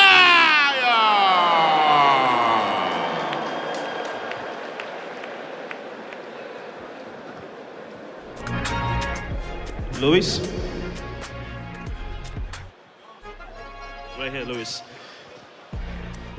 Ladies and gentlemen, please make some noise one more time for your winner in Luis Mataya. You won by TKO. I have to ask you, did this fight take longer than you expected, given the fact that you had all the advantages? You were the bigger, stronger, and taller fighter. However, Mensah proved to be very tricky for you today. Well, AKO is a really good organization in Africa and the world for a reason. This man that I just fought is a very strong man. I'm sure you saw I had him in about 3 or 4 submissions and he escaped. He's a very strong man, and that's why it took a little bit longer to get him out of here. And the other guys that took him out quick because I'm that good. This guy is really strong. That's why it took me a slightly longer to finish him. And you just mentioned how strong he is. He's deceptively strong because we didn't see that, we didn't expect that. However, how can you now want to claim to be the king of the division if you are struggling? You have to be the stronger and bigger guy. So how do you want to go about it going forward in the division? Well, put whoever you want in front of me. I'll take him out. I can promise you the next one I'll take him out quicker because there are not as many people that are as strong as this guy. So bring him. Any place, anytime, bring them, test me. I'm ready, more than ready. I love your confidence. Obviously, we have the crowd loving everything you're saying, but any messages you have for your country people, the Zimbabweans watching right now across the world, and how they should support you here in the African Knockout Championship? A big shout out to my friends at Cicada Africa. They got me here. They believed in me when everyone else counted me out. A big shout out to Cicada Africa and to all other organizations in Zimbabwe. Support us. The sky is the limit. I just fought one of the best in the world and I beat him. Support us. Get us to fight more people and make our country proud, make our continent proud. Through me, I'll do it for you, my beautiful continent, my beautiful country. I'll do it for you. Ladies and gentlemen, make some noise one more time for your winner in Louis the Porcupine, Mataya. Congratulations once again. Thank you, sir. All right.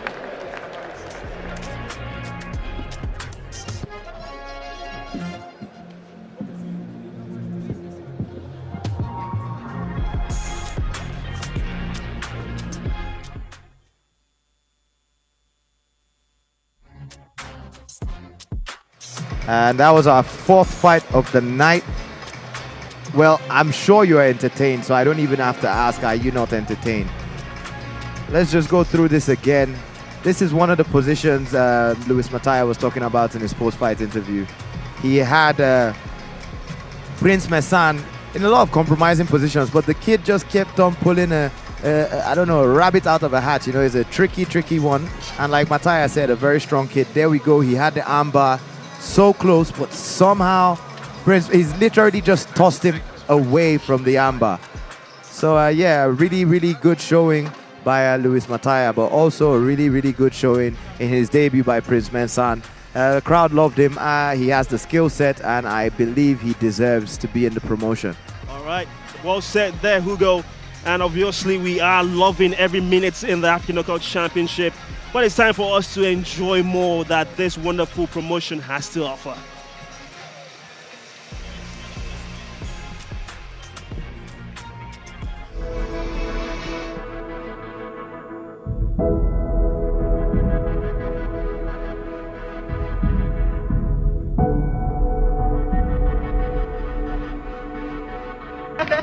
For him, first, it will be a great accomplishment because he started from the bottom.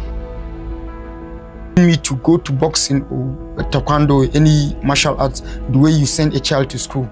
So I have to prove that I'm worthy of something. Lafiya. Shi yasa sannan kuma dama ina son irin mutum haka irin shi ga kyan hali ga abubuwa da yawa dai.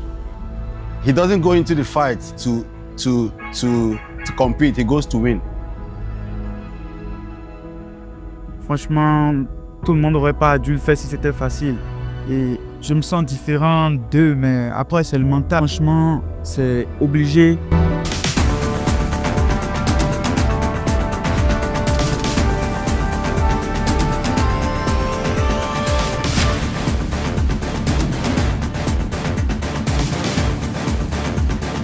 Santos, this time I'm going to end it. It's not even about the belt, this is personal. I need to prove to everybody that I am able to finish you. I will finish you. You are dead. Il y a Jibrin, c'est qu'il est... Et il faut qu'il soit prêt parce que à ramener cette ceinture sur le Bénin.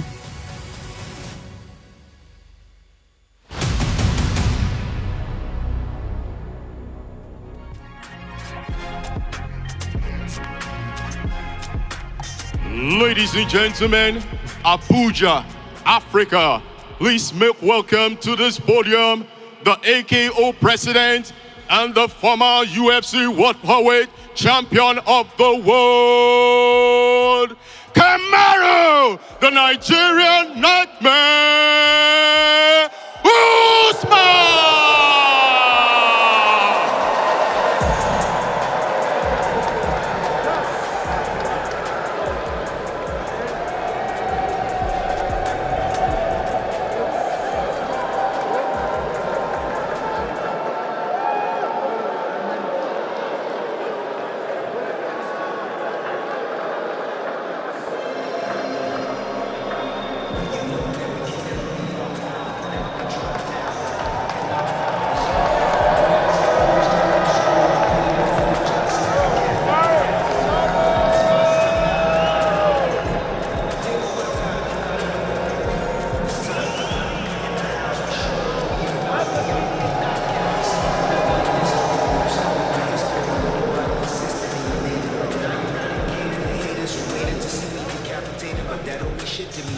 me to victory.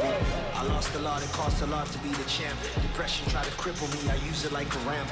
And even if I fail or fall, the pain is all I need to train my thoughts and remind myself to get up until I'm standing tall. You know that we can never be locked out, never be dropped down. The African knockout is on. No limits, no rules, take him to school. I pleaded the fool, trying to step and get knocked out. It's on. It's my time now, you gotta Maya is the president, boy. He's looking like the president. All right, let's get back to business. He just got me excited. He just got me excited. All right, now up next is Fight going five. to be the 5th fight on the night for us, and it's going to be in the middleweight division, and you have Memon Kone taking on Cabral Fogno. And we'll just take a quick look at the video package and see what these guys have to offer tonight.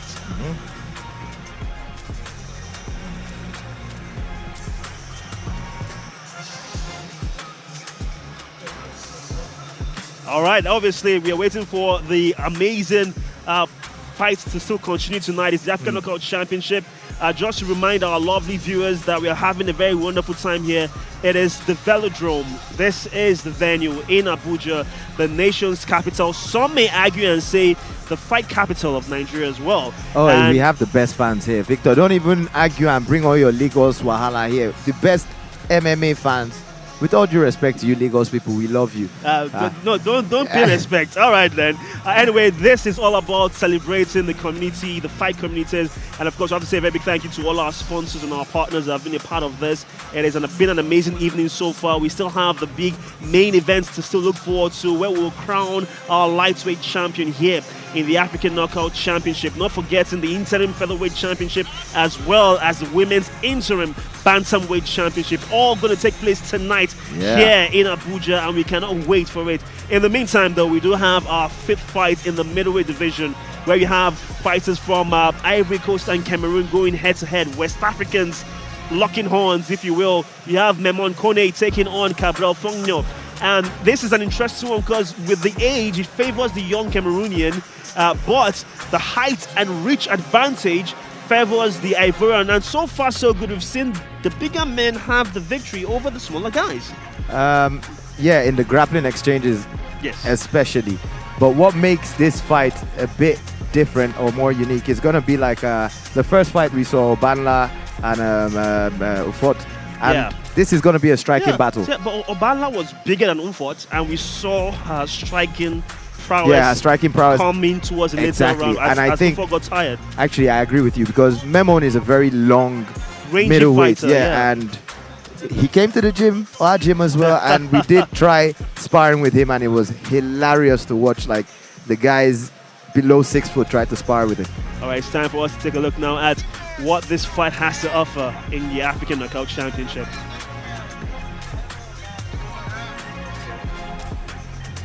Ladies and gentlemen, and now, please welcome, making his entrance, Memon Kone!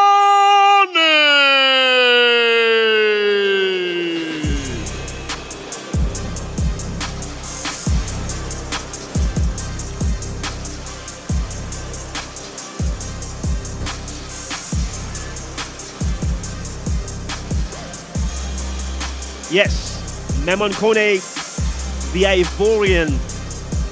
He is on his way down to the cage. And we have to be honest with ourselves, like we said, this is the big leagues. This is the big time. No chance for mistakes. You have to make an impression. You have to be impressive. The middleweight division here in the African Knockout Championship is already stacked, Hugo. And it's about making statements as you claw and climb your way to the tippy top of the ladder. Most times, you know, it's the lower divisions where it's really stacked with the best guys. And AKO is really no different. But what makes AKO kind of special is our middleweight division. Yes, it is. You know, this promotion started with just middleweights initially, you know, so this is where the bad boys are. You know, it's the African Knockout Championship. We're here to see knockouts. You know, that's mostly what we're here to see. And it's not Kone's first gig. He's been here before. Unfortunately, he lost his last fight. So he would have a lot to prove this time. He does have a lot to prove, given the fact that the small occasion of the fact that the president of the African Knockout Championship is here. So you have to showcase every single ounce of experience, technique, ability, and of course, heart. Of course. In your performances. Mentality, you know. Like Joy Obanla said, she leaves the first round to you to see how badly you want it, you know, how much you have in your gas tank. What's your mentality like? Can you take a hard hit as much as you can dish a hard hit, you know? So, yeah, this will be really interesting because I see this fight standing for most of the time. It's going to be a striking battle, and I think Memon Kone has the tools for it. All right, obviously, Memon Kone makes his way into the arena, into the cage, and we are ready for action.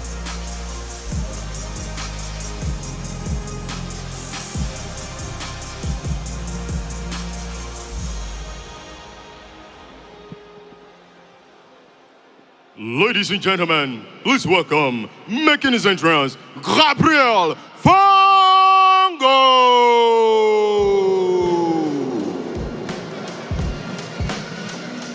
Wow, look at that. He is floating like a butterfly, and I'm pretty sure wants to sting like a bee. He is on his bike. Look at those little hops. He looks very athletic, he looks prime, and guess what?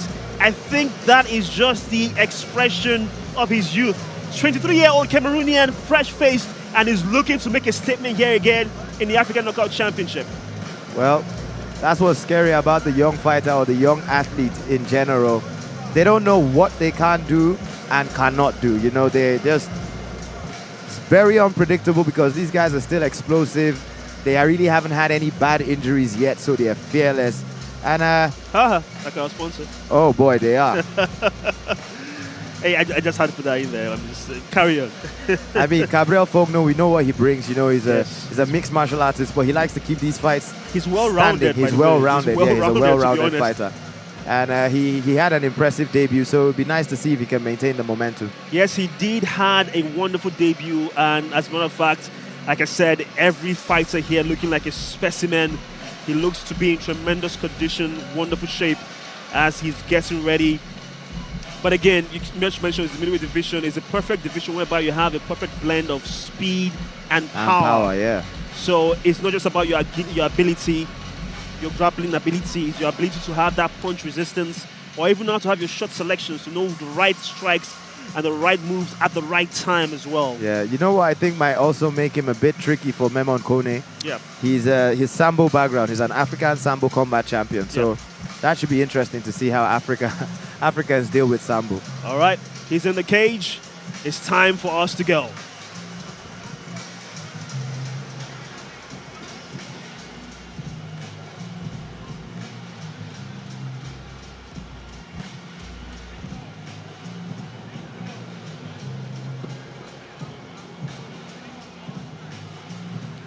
Ladies and gentlemen, this contest is scheduled for 3 rounds of action in the AKO Championship Middleweight Division. Introducing first, fighting out of the blue corner, a kickboxer and Muay Thai fighter with a professional MMA record of 1 win and 2 losses. Fighting out of Ivory Coast, fighting out of Lomé. Ladies and gentlemen, presenting Memon LeBron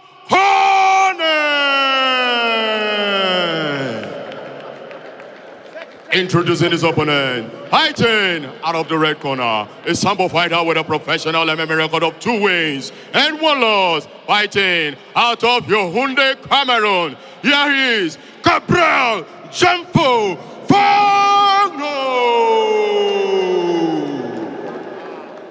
Our referee at the center of the ring is Victor Chinasa.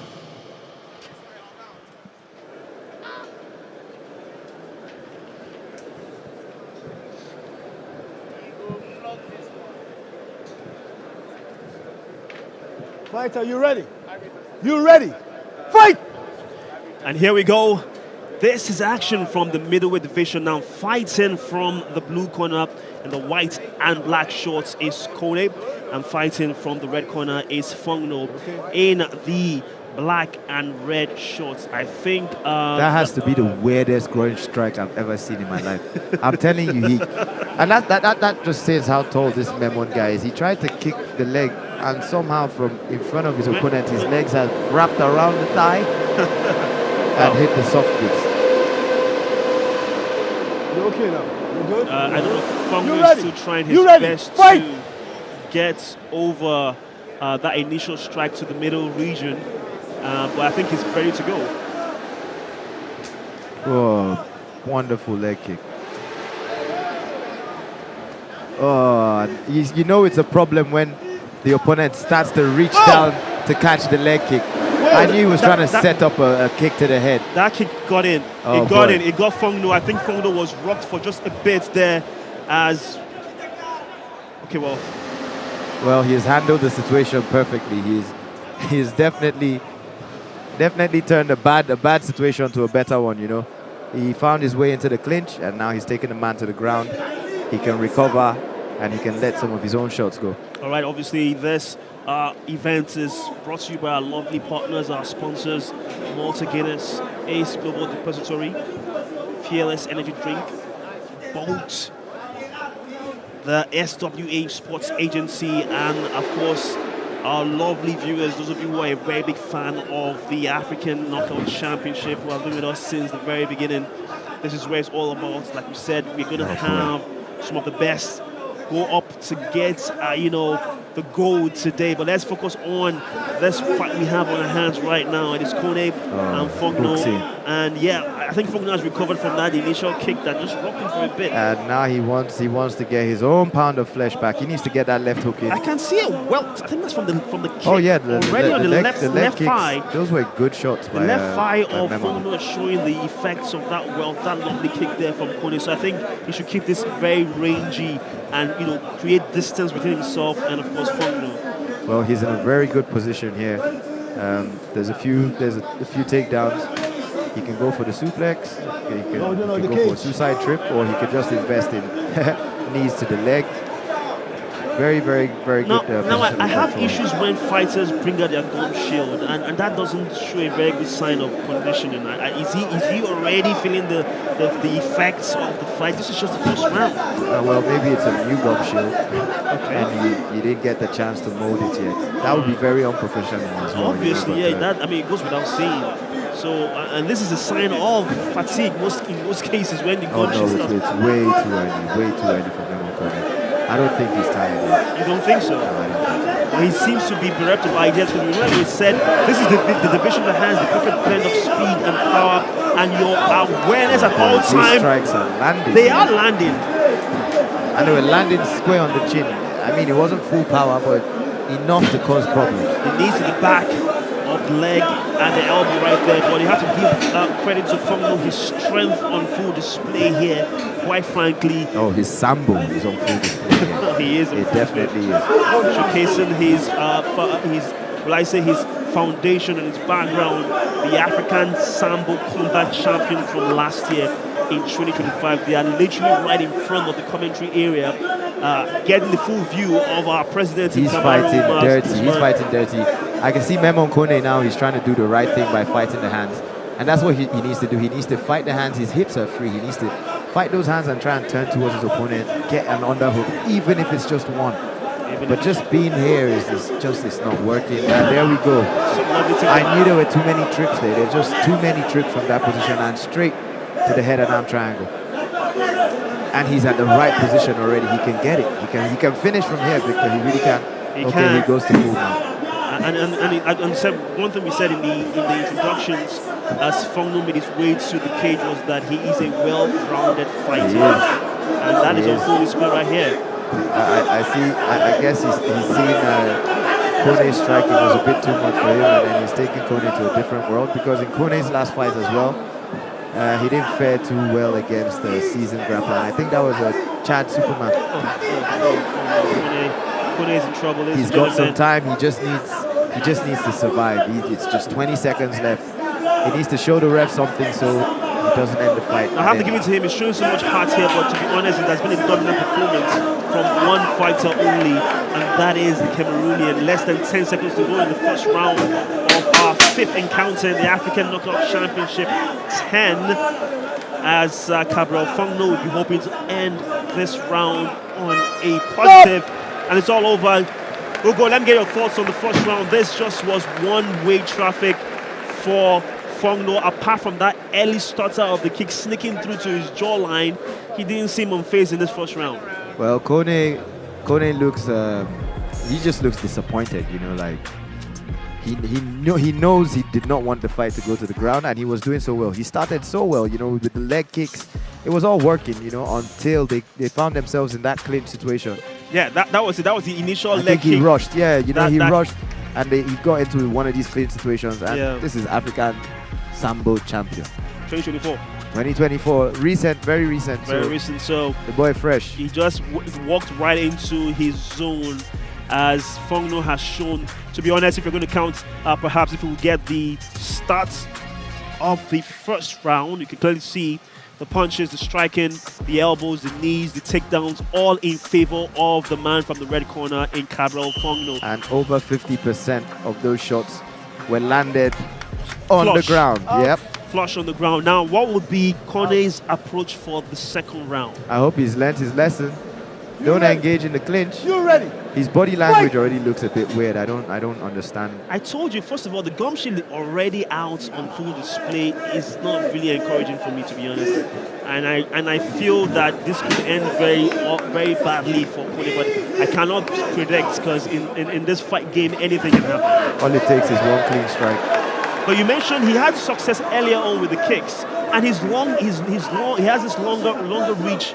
He can fight from range now, can he? Yeah. Fongno himself is not short. You know, He's not short, but Fongno does have a decent reach as well. You know, I just think he's not using his range and distance like he could. These are two very tall guys, by the way. And he's not creating angles. He's just heading straight at him. You know. You can see Fongno switching stances. Check. Puts in, you know, Kone on guard. Finally. That was a good one to the body. Yeah, it's a lovely one. And it's one that always lands. Oh, good knee. But that doesn't discourage Cabral Fongno one bit.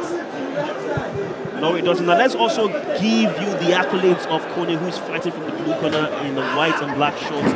He's also the Intercontinental Kickboxing Champion from last year. So you have two styles here as well that could give us something entertaining. Now, you mentioned that this fight most likely would be up on the vertical base, but that's what I thought. That's what you thought, but so far so good. We've had most of it on the ground. I guess Fongno didn't want none of that smoke. You know, Kone has decent striking, but he hasn't been given a chance to show anything apart from a leg kick. But I think that's a strategy from Fongno, because I think he might lose in an exchange, This is professional mixed martial arts. Yeah. You know, you fight to your strengths. You fight to your strengths. Obviously, you want to entertain the crowd and all of that, you know, but you can die in here, you know, so just keep it safe. Yeah, it is a dangerous game. It is. Again, I don't understand why the gum shield of Kone is just sticking out. That is just, it's bugging me, to be honest. I don't think it's molded yet. I think that's the issue. Yeah, and when it's not molded, it's hard to just stay in there. That should have been so much taken care of. But like we said, let's get back to the action at hand. Two men going at it in the middleweight division. It is Kone from the Ivory Coast and the Cameroonian in Fongno Cabral, as we are obviously they're going up kick for hammer fist. Come on. I think Kone needs to be finding his way back up and stop all this. You know, he needs to get back to his feet. All right. It's getting a bit feisty now. Or he should fish for the legs. But there's a triangle there. Yeah, but I don't think Kone was for going half for a that. second. There was a triangle there. I think he just ended up in that position. Yeah, that wasn't strategic at all from the Ivorian. And like you said, it's about clarity of thought. How important must it be for a fighter that even when you are having 1,001 thoughts going through your head and your opponents are trying 1,001 things, how to maintain your calmness and have clarity of thought to counter or be preemptive with the next move and strike? You have to keep it simple. You know, and when it's in a storm like this, you have to keep it. You have to calm down, and then you need to go back to your checklist. You know, where am I positioned? Where's my foot placed? Am I at the right angle? Am I at the right distance? You know, and then just calm it down. Calm it down. Don't play to the crowd. Don't get emotional. Don't spaz. This is not Street Fighter. Yeah, so you just got to stay calm and composed. Yeah, talking about the Street Fighter, I think it's only a matter of time And of course, within the earshot of the president of the African Knockout Championship, perhaps we'll get a video game for the AKO. Wouldn't that be something? Oh boy, have you bought AKO 1? Oh hey, listen, it's something we're looking forward to. Big dreams, I love it. Those are big dreams indeed. Obviously, like we said, the second round almost coming to an end, less than a minute to go. So far, 2-0 Fogno. I'm not a judge, but that's what I think. He's been so dominant, he's controlling this fight. He has Kone exactly where he wants him. Is he going to go for the heel hook? I think he is. Kone is trying to use those long legs of his as a battering ram, and the hammer fist comes down in disapproval from Fogno. He needs to be trying to get up. Yeah, I don't think Kone is going to want to get up in this position. I don't. Is there a cut on his left eye? I think it's a cut just above his left brow, and that hammer fist. Oh boy, it's causing problems. He's bleeding right into that eye. He is bleeding from his left eye, and Kone just is in survival mode. He is in survival mode, and it's the end of the second round. Kone looks to be worse for wear. Yeah. He looks spent, and he looks a bit disappointed, like it's not going how he expected. And I say, like, situations like this is just when you go back to the checklist, man. Thank God there's the corner there. I mean, as a fighter, there's a lot going through your mind. There's a lot of adrenaline.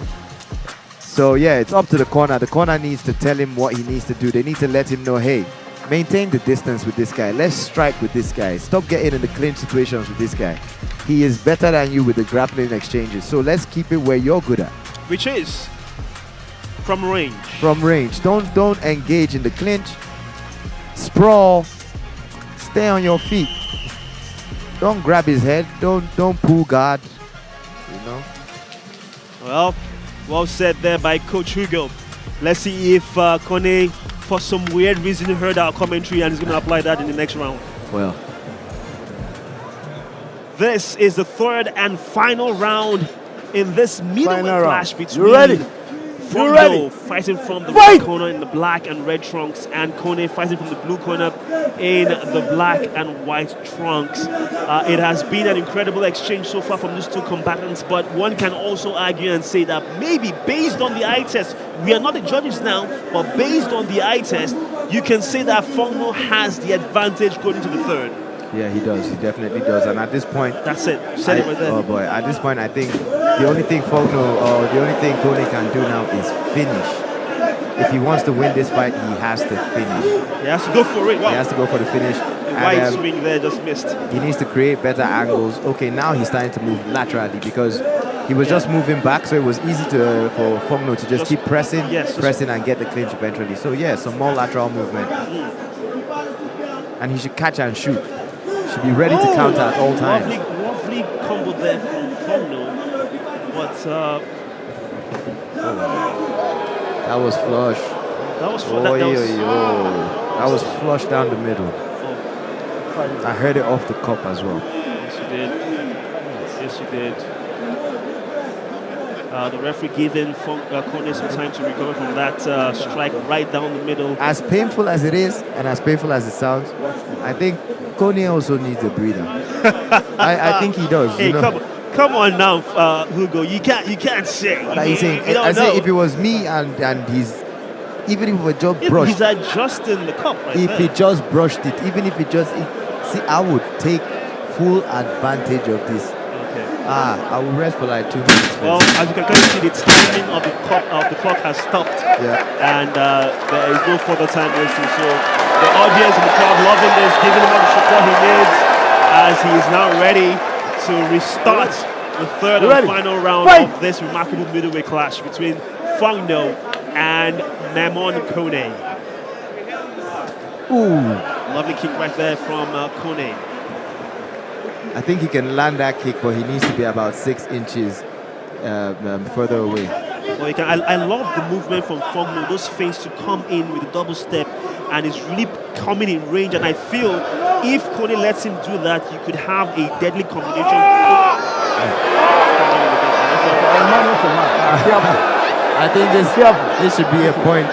A point could be subtracted, and that changes the whole dynamic. If he's lost the point. Yes, the referee has deducted a point from Fogno, and you have to. That changes the whole dynamic. Yes, it does. As Kone is still writhing on the floor, hopefully on the mat, I should say. Hopefully he should be able to recover as well. But we can see the cuts on the left side of his head. Obviously, Kamaru Usman is not in approval to what just happened. But I think he's also here as a spectator and also enjoying the spectacle in terms of the grandeur of the African Knockout Championship. But let's take a look at that. Kone looks in a lot. Oh, come on. That was right down the middle. Oh, my God. That was right down the middle. That could be able to cause for this The audience reacting right now to the replays. They are reacting to the replays. And I have to assure you that the referee is on top of it. I think a point has been deducted. I don't know. That's simply nasty, by the way. Easy now. Come on, Lugo. You have been in this. I felt that in my stomach. Oh, come on. Oh, I'm not too sure what the referee has decided. I think it's going to be... I think the medical team has come in to check on Kone. He's still on the floor. Hasn't recovered from the second kick to the groin, and I don't know what the referee's decision has been so far, but I think, if I'm not mistaken, I think, I don't know, we'll wait and see for the referee's decision, but the medical team are currently working right now to ensure that perhaps Kone can come back to his feet and continue this bout. We're not too sure if that's going to happen, by the way. And that was it was another good fight, and it's just ended. We're not too sure if it's ended though, because the referee is still the only one, and the medical personnel are the only ones. And I could see the referee from the cage side saying that it may just be over. He is flipping his hands in disapproval. I think he's getting the final word from the judges, and we are still waiting for that final decision to know what the status of this particular bout is. I just hope we don't need a stretcher. Well, in this case, we're seeing lots of medical personnel coming in. I don't think anything seems to be working right now for Kone. And like you mentioned, he may be taking a very long break time. I don't know why his gum shield is literally down that area, to be honest, which means his mouth. But let's see what this final decision will be. The medical team still going through to ensure that perhaps he can continue. But those were two nasty hits to the groin. Yeah, in quick succession as well. Yeah, back to back. Back to back before he got time to recover. I guess that's why. Boy. You don't see this often, but it happens. No, it does happen. It happens. This is the fight game. I don't know what the final decision is going to be. And you know it's that bad because, I mean, the velodrome is packed. It is packed. I was looking around to see that we have a full house. We have a full house. We do have a full house. There's at least 3,000 people here. So I know this is not what Kone wants. This is definitely not how he would want to end this fight, you know. And this is his second fight in the African Knockout Championship. So we can clearly see that I think the Ice Pack is making his introduction right there. But the question now is how long would be given to continue this next final round or final few minutes of the round, because you can see Fogno, obviously the heart rate starts coming down and your body starts perhaps drying up. Your mind is all switched off for a moment. Oh boy. So I don't know. And Kone is taking his merry time, to be honest. He needs time to recover, I would say.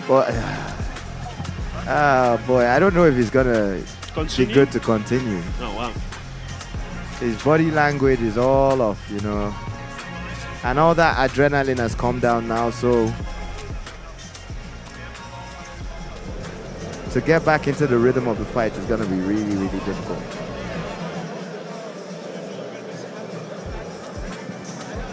All right.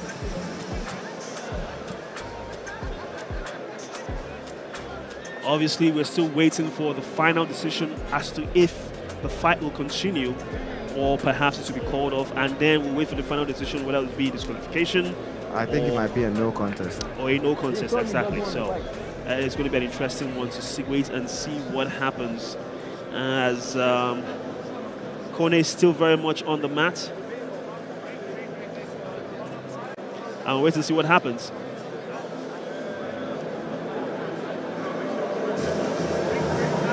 And the referee has waved it off. They will still wait for the official confirmation, but it shows that it may be a no contest or a disqualification. However, Kone cannot continue in our 5th bout, and that is a very disappointing and underwhelming end to what was an engaging fight, to be honest. Disappointing end to a good fight. Yeah, very disappointing. As for Fong, what will be going through his mind? Because I mean, he had to keep it clean. Yeah, and he was winning. He had to keep it clean. He had the fight where he was going exactly how he wanted it to go. He had the fighter where he wanted him. He was in full control of the fight. Just 2 sloppy mistakes. 2 very sloppy mistakes in quick succession, as well as Kone obviously still very much on the ground, still feeling the effects of those 2 kicks to the groin. And Fongno is a wonderful, I won't say wonderful, is a very, let's say, prominent view of disappointment. I think Kone is in tears. I think he's sobbing. Oh wow, this is what it means to these fighters, isn't it? He's really distraught right there. Yeah.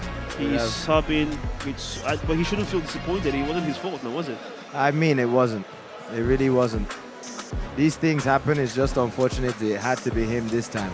And Fongno as well seems to be regretting his decision to perhaps not keep his kicks to the legs, and he went to the groin twice. Well, it's good to see he's able to get back to his feet, and the stretch out will not be needed. All right. The crowd obviously giving support to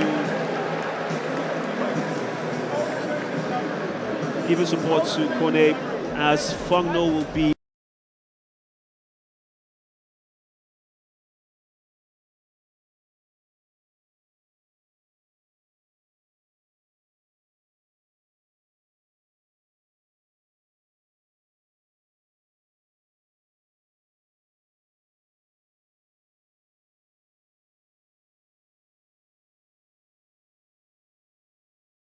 and then with the second one, he got it from the back.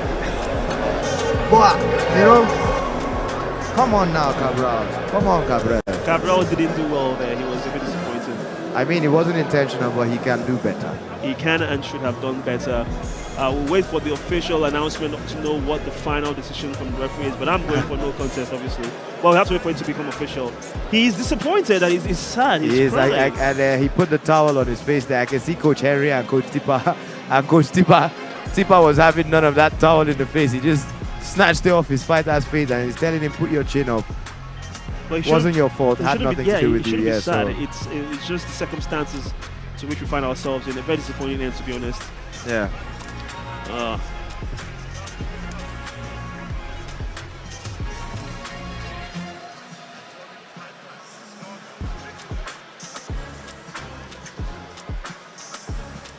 We're still waiting for the official decision. We're still not sure how this. Yeah, we're not sure.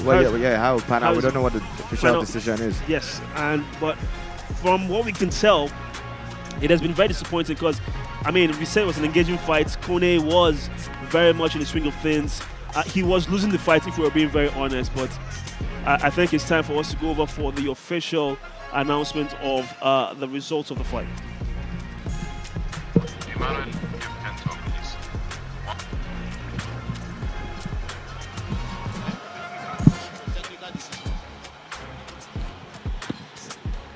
Ladies and gentlemen, after 3 rounds, we have our winner by technical decision.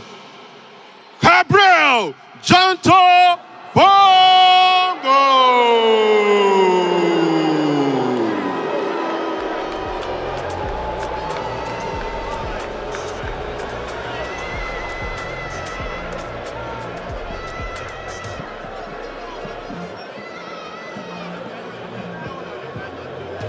So I can tell, I mean, the crowd is not really, they're not really happy about the decision, but I guess it's because they might not understand it. So what's happened is we've gone past the midway point, and due to the fouls, the fight had to be ended. So we just had to go to the judges' scorecards. All right, Fongno, an interesting way to win the fight, but I'm pretty sure this is not what you planned. You were winning the fight in the first 2 rounds. What happened? What was the what was going through your mind when those kicks were just going towards your opponent's middle region?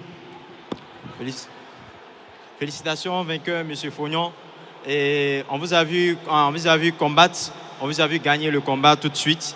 Et à quoi pensiez-vous lorsque vous étiez au combat? Parce que nous avons vu que vous avez donné des coups de testicules à votre adversaire. Alors, à quoi pensiez-vous lorsque vous avez fait cela? Bonsoir à tout le monde.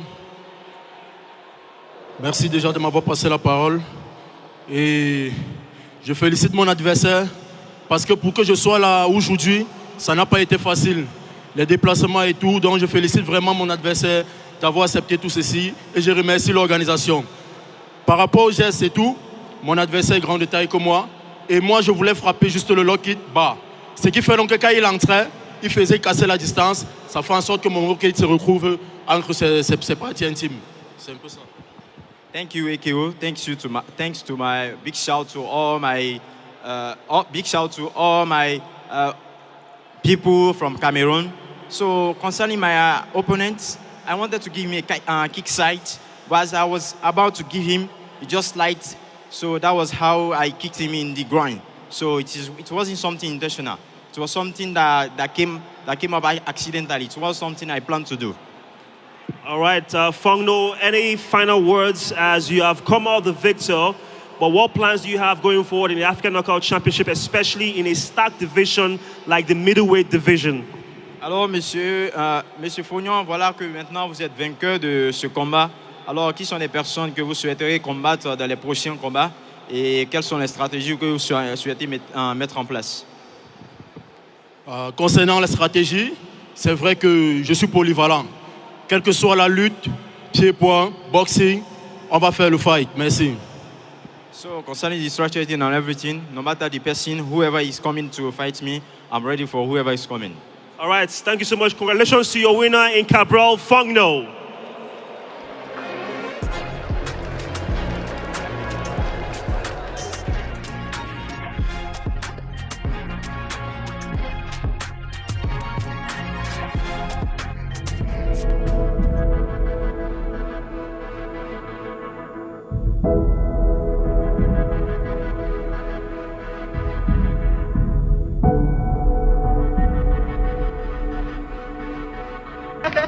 For him, first, it will be a great accomplishment because he started from the bottom. Me to go to boxing or taekwondo, any martial arts, the way you send a child to school. So I have to prove that I'm worthy of something. Wa lafiya. Shi yasa sannan kuma dama ina son irin mutum haka irin shi ga kyan hali ga abubuwa da yawa dai. He doesn't go into the fight to compete, he goes to win. Franchement, tout le monde n'aurait pas dû le faire si c'était facile. Et je me sens différent d'eux, mais après c'est le mental. Franchement, c'est obligé.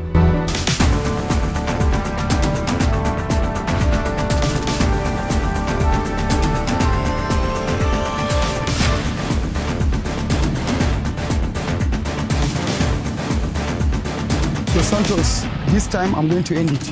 It's not even about the belt, this is personal. I need to prove to everybody that I am able to finish you. I will finish you. You are dead. Il y a Jibrin, c'est qu'il est... Et il faut qu'il soit prêt parce que à ramener cette ceinture sur le Bénin,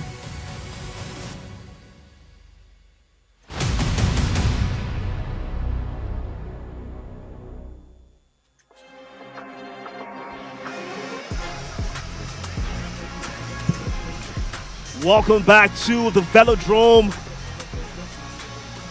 This is the African Knockout Championship 10 live in the nation's capital. Some may argue again, I would say the fight capital of Nigeria in Abuja. And we are having a fantastic time so far. It has been a night of breathtaking action. Now the good news here is that if you are a fan of finishes, that's all we've had so far. Apart from the last fight. It was a finish. Yeah, and And I feel like, okay, because the crowd sounded very disappointed, so I feel like I need to explain that again. Please do. Explain what happened. Our fifth fight is the middleweight division fight between, of course, Kone and Fongno. Yeah. Okay, so ideally it could be, anyways, the fight was gone past the midpoint, you know, and due to the 2 illegal strikes and the fighter not being able to continue, we had to stop the fight. Yeah. But it's gone past the midway point, so now at this point, you have to refer to the judges' scorecards.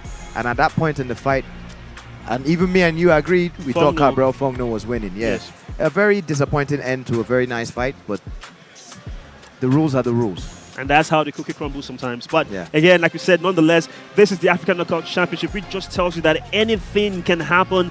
The excitement levels are through the roof, and we do have, I'm proud to say, a full house, because across this wonderful continent of Africa and nation of Nigeria, we do have the fight fans hungry and ready to be fed when it comes to the best of mixed martial arts. And the Velodrome is no exception, because the energy is palpable. The fans are enjoying every single moment of what we are witnessing today. And I can tell you this as well, that the big fights are still to come. Oh boy. We still have the lightweight. The next fight is a big fight. It's even and guess what? There's nothing on the line in terms of belts. And it's an Abuja boy fighting, so... Oh my goodness, I cannot wait for this one. You can't, this crowd, you thought they were crazy, just wait till you see what happens. Yes, we do have a very big fight, of course, talking about the middleweight division. And we'll let you guys see what it's all about, as of course, Drame will be taking on Yahuza.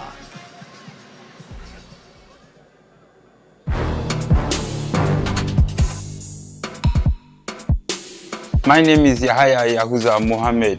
I'm from Nigeria, Abuja. Ici, c'est Sheriff Dramé, alias Black Lou. Je viens du Bénin. Je suis combattant professionnel de MMA. I'm here to make a name for myself and for my family. Je suis un champion, un vrai champion. Tout le monde le sait déjà. Je suis venu pour le prouver et c'est pas ma première fois d'assister à EKO. As a fighter, I dominate. Tout le monde sait que je suis un loup et je viens. Quand je commence à chasser, je dévore comme pas possible. Drame, I'm coming for you. Yahuza, j'espère que tu es bien assaisonné parce que je vais te croquer.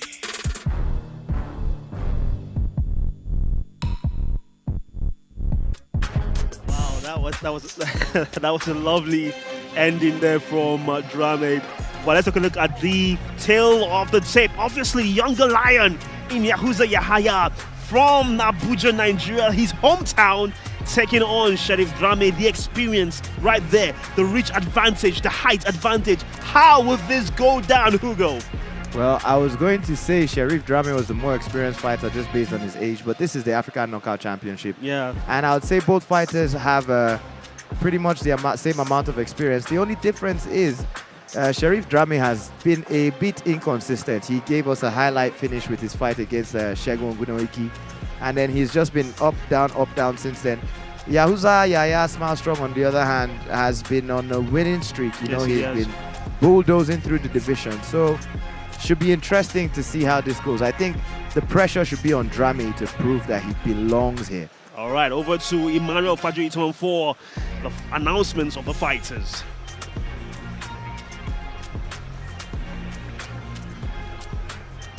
Ladies and gentlemen, and now, please welcome, making his entrance, Sheriff Drame!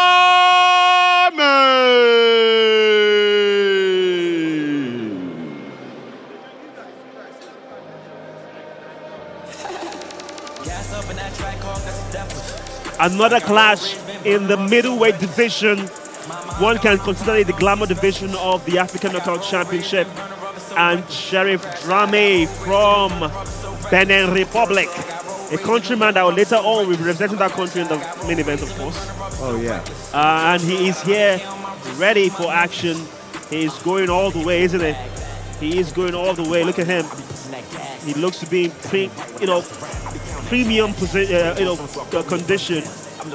He looks primed and ready to go. And I love that last bit in the promo video where he's like, I am going to eat well today. The black loop. It's very hard for me to read Drame's body language most times, and even his face. You know, he's very expressionless most times. I was surprised to see him smile. That was a new one for me. Oh, it was a bit charismatic in that promo video as well. Yeah, that was a new one for me. So And he's changed the hairstyle. It'll be interesting to see if he's changed his game the same way he's changed his look. Now we are seeing a fighter who has all the advantages in terms of fighting a certain style, which is keeping your distance and letting your shots go off. Try and avoid takedowns, because with Yahuza, he's taking it down to the mat. There's no doubt about it. Drame is another very flashy guy. He's a high risk, high reward kind of fighter. Yeah, he goes crazy with the overhands. He spins with the spinning elbows. Sometimes he goes with the flying knees, the jumping knees. He's a really explosive fighter, and we know he has power in his hands. My only little problem with Drame is his chin. When you test his chin, you take him there, and then maybe he can't work on his wrestling, because we saw he struggled against Chad the Superman Hanako. Exactly, that's my point. And we know that his opponent in Yahuza is all about grappling. God. I mean, you can tell. But he's making his way now into the cage, and we are ready for this one.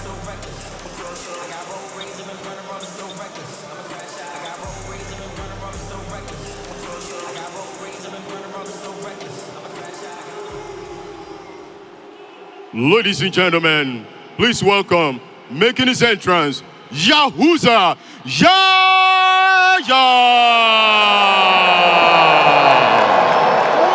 And just like that, we have the entire audience, the entire velodrome, all on their feet to support their hometown boy in Yahuza, as the noise is rapturous. Everybody is making so much noise right now as he makes his way into the arena, and it's amazing. Look at that. He has Shegun Ogunoiki in his corner. Shegun is also a master of the walking. He loves that crowd energy. So yeah, he is feeding off the home crowd's energy. They are squeezing all the juice they can squeeze out. Oh my goodness. The velodrome has just come alive, ladies and gentlemen, and we cannot wait for this one. Remember yesterday when I was doing the press conference, I almost called this the main event. I did. I apologize. I almost called it the main event, but hey, it is a big fight. This is a big fight, Oh, look at him. He can't even hide the smile. He has that big broad smile on his face. That's why they call him Smile Strong. He is enjoying every moment, and he has to enjoy this moment, because it doesn't get any bigger and better than this. Well, Yahuza is ranked number 4 and Drame is ranked number 6, so they might not be fighting for the belt, but there is something on the line here. Yeah, I mean the next perhaps potential challenger. Yeah, there you go. So no, don't play with this. Big opportunity for Yahuza, and let's see if he can take it. But also a massive opportunity for Drame to get up the rank. And the noise still continues as he makes his way into the cage. Oh my goodness. They just turned up the volume here in the velodrome. Look at him go. That is amazing.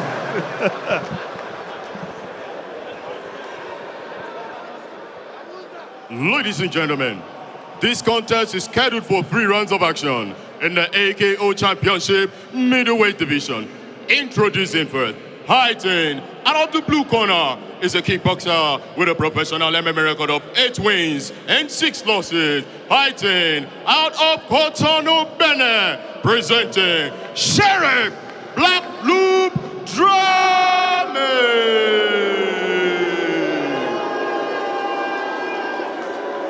Introducing his opponent, fighting out of the red corner is a wrestler undefeated with a professional MMA record of 6 wins and no loss. Fighting out of Abuja, Nigeria, here is Yahuza Smile Strong Yaya.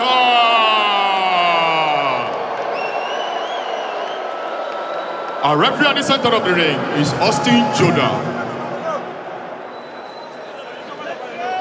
Okay, now talk about the live audience being tuned in for this one. If you are sleeping and feeling sleepy or dozing off, wake up. You'd have woken up. Ready. This is the big one. Right. just before we get on the way, and yes, we are on the way. The first round of action, middleweight division. From the blue corner, Drame in the white and black shorts, taking on the Nigerian hometown boy Yahaya in the red corner in the black and red trunks. And there we go. The first attempted takedown from Yahaya. And pretty deep. The strength. It's pretty deep. Oh, there we go. And you know, Yahuza has. Everybody thinks he's a wrestler. I mean, he's very good at wrestling. He's the freestyle champion, national champion, and he's the freestyle, the Greco-Roman wrestling champion too. But this kid has pedigree in judo. So I expect to see a few hip tosses, arm tosses. But that was very impressive from Drame to be able to get back up to his feet. I was actually going to say that. That was he's really, not phased by the crowd at all. Really impressive. And that was quite impressive. Just to say real quick that we'll say a very big thank you to our sponsors. As you know, this is brought to you by Ace Global Depository, talking about Malta Guinness, not forgetting the Bank of Global, Bank of Industry, Bout, Abuja Continental, SWA Sports Agency. What a deal! Fearless energy drink, and of course Super Sports, and not forgetting our lovely viewers, those of you who are supporting the movement of the African mixed martial arts journey. As we have Yahaya again with every single positive action from this man, garners an amazing loud reception from the audience. To be honest, I'm really impressed with Sheriff Drame's strength, you know, just physical strength, you know. But it's early days now, isn't it? This is just less than a minute into the honest, first round, isn't it? Early days, yeah, you'd be expecting Yahuza to be a lot more explosive and still a lot stronger. Now he has the double underhook. This is a better position for him. Yahuza, he knows how to work with these things, and he'll be looking for a lift soon enough. Okay. Like we just mentioned, those knees, these are some solid knees. The number 4th ranked man in Yahuza Yahya, fighting from the red corner, taking on the black loop, ranked number 6, as my very good co-commentator in Hugo alluded to earlier on in the introductions. But Drame needs to swim. He needs to fight for his own underhook. He does, doesn't he? He is landing some knees in the clinch, and he's doing a good job of not letting himself being controlled. Although he's being pinned to the fence, he's trying to reverse the situation as well. He's keeping Yahya busy and active. And you said it. The attempted lift there from Yahya. Flying deep. That could have supported Yahya to just push him to the fence. Oh boy, that landed. It did? It landed. Okay. Another one. He's investing in the body. Austin Judah, of course, the experience of Austin Judah as the main referee for this one. You can tell that there will be no funny business in this particular bout. I can assure you one thing. As you may seem like the energy has gone low, no, the fans are tuned in 100% in this one. And he's going for that first takedown. Here we go! He got it in! Straight into side control. This is a very good position for Yahuza. So the rapturous reception of the velodrome here in Abuja. Wonderful side control there. A wonderful takedown, I should say, from Yahya as Drame is back on his back. But Drame doing a very, very good job of not being a square. Instantly he's shrimping, he's fighting for underhooks, he's fighting to get back to his feet. And I don't know how long. You can see Shegun shouting out instructions, obviously. Shegun Oguneke, of course, you will know this if you are a follower of the African Knockout Championship. Is Drame fishing for the leg there? I think he is. But he has to be honest. You mentioned something about Drame perhaps improving his wrestling. He must. Because he has to. He has to. That was where he had a big gap in his game. We all know Sheriff Drame is a very decent striker. Very, very. But he has shown improvement, hasn't he? Oh, he definitely has. He's making Yahuza work for this. I know Yahuza can do this all day. He's the national wrestling champion. He can wrestle. Another takedown. Another takedown there from Yahuza. But this is gonna take. It's gonna take a lot of his gas tank. All these explosive movements. I think there's more technical and easier trips for Yahuza. But I'm just worried he's playing to the crowd with all these suplex attempts and slam attempts. And just hope he doesn't burn himself out. Yeah, I hope so too. The elbow there, the sneaky elbow there, less than 10 seconds to go from Drame as we are almost at the end of the first round, and that knee just came in. Stop. That's over. It's over. The crowd loving it. Who do you think is worse for wear? I think Drame still looks to be in good At shape. this point, both guys are looking really fresh.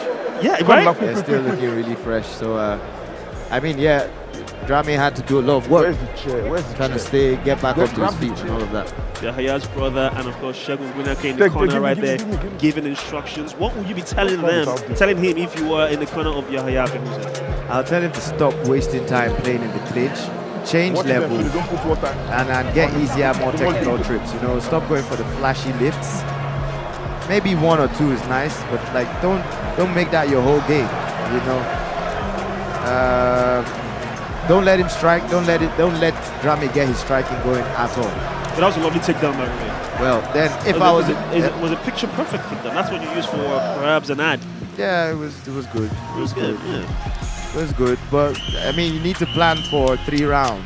Okay. Yeah. We have the stats from the first round, and even Stevens in the strikes department, but the punches landed seem to favor Yahya Yahuza, and of course the takedowns as well. So going into the second round, Yahya Yahuza seems to be in a wonderful position because more or less from the eye test, he must have won that first round. He's just edging it. I'm not a judge, but I'd say he's just edging it. But like, Drame is doing a good job himself in the clinch, and he's doing a good job getting back up to his feet.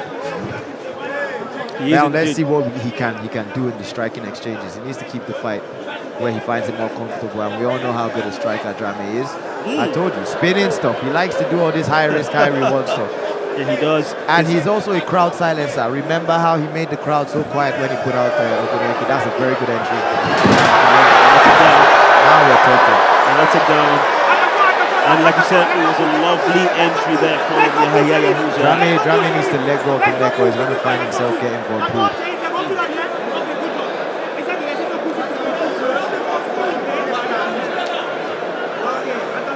Taking his time. I don't know what he's working for. Is he working for the full mount? Or is he just going to...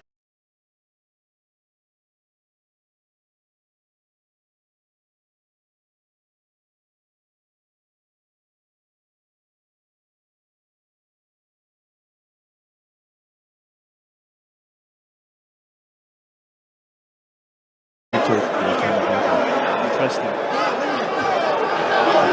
The sneaky elbows coming in there from Yahya, and of course these things do pay off on the long run. They are called investments. You invest, and then you get the return investment eventually as the fight goes on. As that's the way to wear off your fighter is going in. He's doing a good job getting up. Yahuza is so close to the guillotine, or he can go for the darts here too. Going for the guillotine. He doesn't have it all in there. Yeah, he needs to break Drame's posture. Yeah, he allowed Drame to get too tall. I have to, like I said, I have been impressed with Drame's resistance to. I know, to be honest. Hasn't he? Right? He has. I mean, now you know they're both middleweights. Yes. Yeah. Yes, you do. Wow. Drame trying to attempt a takedown of his own, but again, you just have to see the build of Yahya. He's what you call he's built like he's built like a brick or a tank. He's just a wonderful specimen of muscle, and he looks very sturdy on the ground right there. I mean, he's got a lot of control.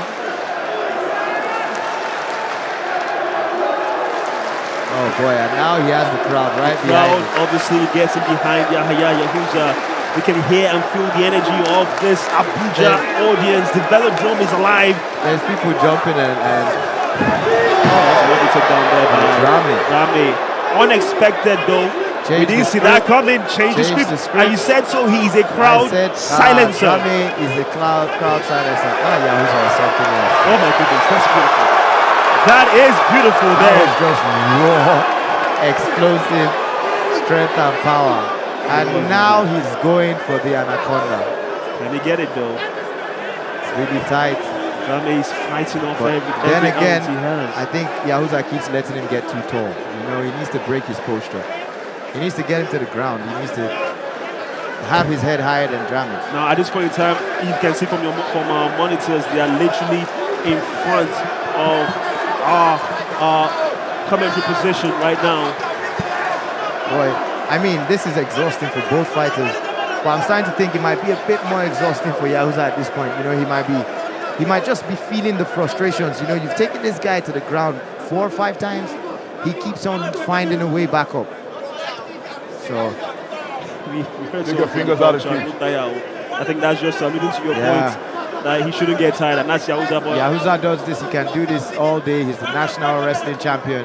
Yeah, Greco-Roman wrestling, freestyle wrestling. A few sneaky shots there to the body. Yeah, they're called investments. That's what they're called. Exactly what they are called. And they're literally right in front of us right now. And we have a wonderful view into this exchange and this remarkable bout in the middleweight division between the 4th ranked Yahaya Yahuza and the 6th round Sheriff Drame. I think Yahuza now is just trying to rest on his opponent. They're both trying to wear each other out. And I'm pretty sure Yahuza is surprised and I'm very frustrated by the tenacity. The tenacity and the resistance. The improvement in Sheriff Drame's grappling. I guess that loss to Hanacom must have really really got to him. And that's what you want to see in your fighters. You want to see fighters learn from their mistakes and improve on areas that they may have lacking. And that's the end of the second round. I got lost in the sauce, by the way. Lovely knee to the head at the end of the second round. Let me get your thoughts. They were working. Well, I know my teammates, and I'm starting to see frustration in Yahuza's eyes. He needs to stay calm, stick to the game plan. It'll work eventually. It might or it might not, but you do not want to strike with Drame, do you? No, you do not want to have that exchange with a man that is known for his very unique shot selections. Yeah, and as for Drame, it's working. You know, don't stay on the ground when he takes you down. Keep trying to get up. It'd make more sense if you could avoid getting taken down in the first place. So more lateral movement, good footwork, let your kicks go, kick his legs. You can reduce his the explosivity on his takedown shots. So yeah, but I haven't seen Drame try that though. He did that in the early moments of the second round, but that unique takedown from Yahaya Yahuza was very apparent. But again, the knees, the strikes now showcasing his strengths. The punches are coming up, the total strikes are coming up. But again, the takedowns was more or less even. So I would say the second round was even, almost going towards Drame's, advantage. I can't believe Drame actually got a takedown. Yeah, he did. We saw it. He did. And that was just when the crowd was getting behind Yahuza. I'm telling you, he's the crowd silencer. He is indeed. The black loop. It's the 3rd round in the middleweight division. This bout, as we have Drame taking on Yahaya. This is the decider. It is indeed. I mean, it's pretty close, but I'd still say it would do a lot good, so much good for Drame to finish the fight. In what sense? Submission or submission? Lovely kick there. That was a heavy. It's a lovely one right there. Right into, I'm sure Drame felt that. Heavy. Look at he's not even putting much weight on that leg again. Oh yeah, you got to be ready to check the kick now, or you got to be ready to move out the way. So yeah, that was a good adjustment from Drame. He switched back again. To an orthodox stance. Oh, and he went for his trademark overhand. That was actually. And you see, he's setting traps. Oh! And then he's gone for his own takedown. What am I seeing here today? This is amazing. This has been an amazing fight. What a fight we've had so far. Yeah. Listen, Drame you said he has a new look. I don't recognize this fighter. Yeah.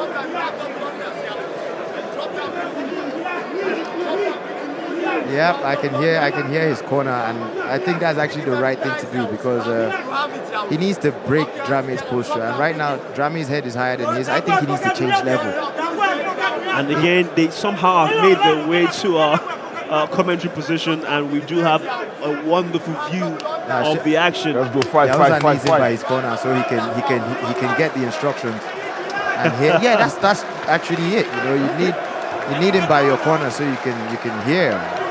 The crowd right now getting behind the hometown fighter in Yahaya Yahuza. But Drame has been tenacious in this one. He's been a fellow when it comes to his I mean, to be honest, we thought it was going to be an easy dominance for Yahaya Yahuza in terms of the wrestling and grappling, but Drame has improved tremendously. See, don't play fight mathematics. Don't say, oh, this one beat this one and this one beat this one and beat this one. So, doesn't work that way, right? No. Drame, we didn't know what he had been working on, so he's obviously done some work on his grappling. We can clearly hear the corner of Yahaya Yahuza shouting instructions very, very loud. I'm pretty sure you can even pick that up. Those of you watching, and he's going for the double leg takedown. Can he get it in? He does. Get ready. And there you have it. There you have it. Drame made him work for it though. He definitely made him work for it. Drame has been amazing. Now, Yahuza is trying to prevent him from getting back up. And this is what he should have been doing a long time ago. Because that's how Drame gets up. With his other hand, you know. Look at that, and he's back up again. And he's back up. Yahuza needs to control those hands. He needs to stop letting him post on the ground, you know. He needs to take away that leg. But I can see Drame seems to be feeling it now. I could be wrong. Oh, look at that. Oh, my God. Drame has been impressive. Oh, I think he's going for it now. Can he get it locked in? Can he get it locked in? He needs to get his hooks in first. But Yahuza is freakishly strong, you know. He's freakishly strong, but it would pay more dividend if he could get position before submission. He needs to start moving towards the back. He needs to start getting behind Drame and then get his hooks in. Drame is back up. Drame has been impressive to He's back up. And he tried it. And it almost worked. He almost worked. We saw the attempt earlier on. Yeah. But he went for it. This was a bit more successful, but not quite the entirety of the move he was trying to go for.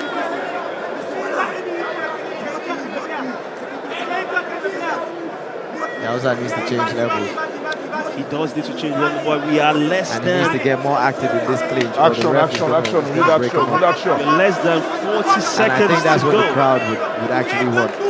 So they can bang. But again, but if you know Yahaya Yahuza, he's not much of a fighter that will go for an exchange. He would rather go for the clinch. I mean, we saw how heavy his leg kicks could be. Yeah. The boy has power in it. I mean, he's an explosive guy. He has power in his hands, but he's pretty much a wrestler, you know. That's what he really is. But again, I'm pretty sure the home crowd wouldn't mind this picturing to this point, because you don't want to have a funny situation whereby you lose the fight in the last seconds. I mean, reckless knockouts. A win is a win, huh? Yes, it is. But I have to say, whatever the result of this fight is, Drame has impressed me beyond, what I was expecting. And it's all over. Drame raises his hand in victory. However, you know, it's funny because I'm sure he expected, or he knew that we thought he was going to get ragdolled. Well, the concessions from someone who has been around the block says that perhaps Yahaya Yahuza could have done more, you know? I mean, we didn't get to see his striking prowess. We didn't get to see a ground and pound. Yeah. You know, we did see one or two slams, but they were not very effective. He controlled his opponent and he made sure he took no damage. But this is a close one to call. It is a close one. You know, and then he looks so disappointed as well, and then Drame looks like he won.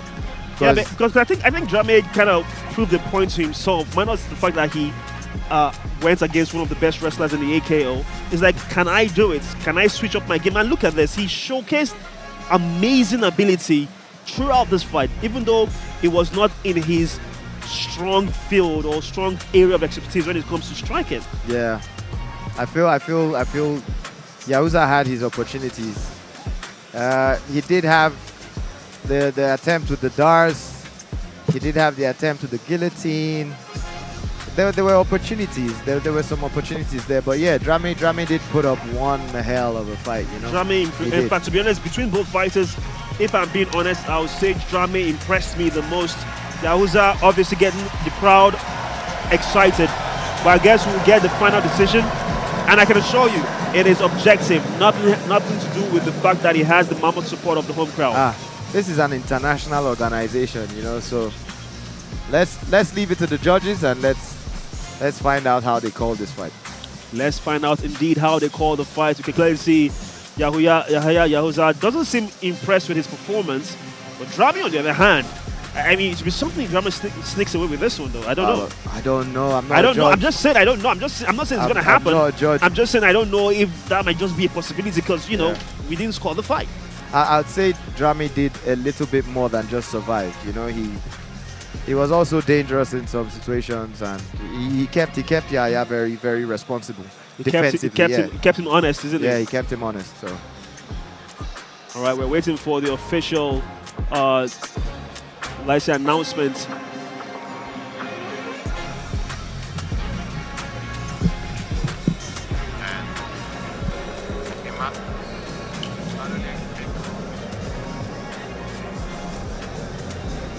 Ladies and gentlemen, after 3 rounds, we go to the judges' scorecard. The judges scored this contest 27-30, 27-30, 27-30. And here's your winner by unanimous decision, Yahuza Smash Strong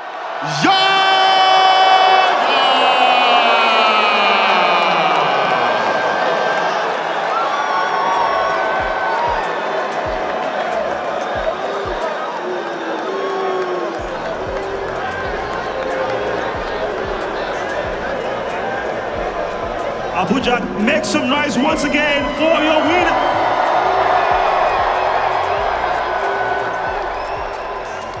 Yeah, obviously, this was a tougher fight than you expected. What surprised you about your fight and your performance this evening? The only thing I would say today is that I wanted to do something crazy, you know, but I think 2 weeks to this fight, I tore my groin, and also I sprained my knees. That's why you see me putting on this shirt. Okay, I wanted to show you guys that I'm very good. I want you to become the world champion. But I'm sorry.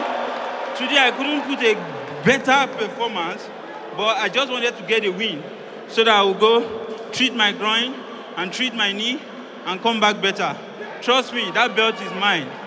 The belt is mine. I'm going to get it, all right?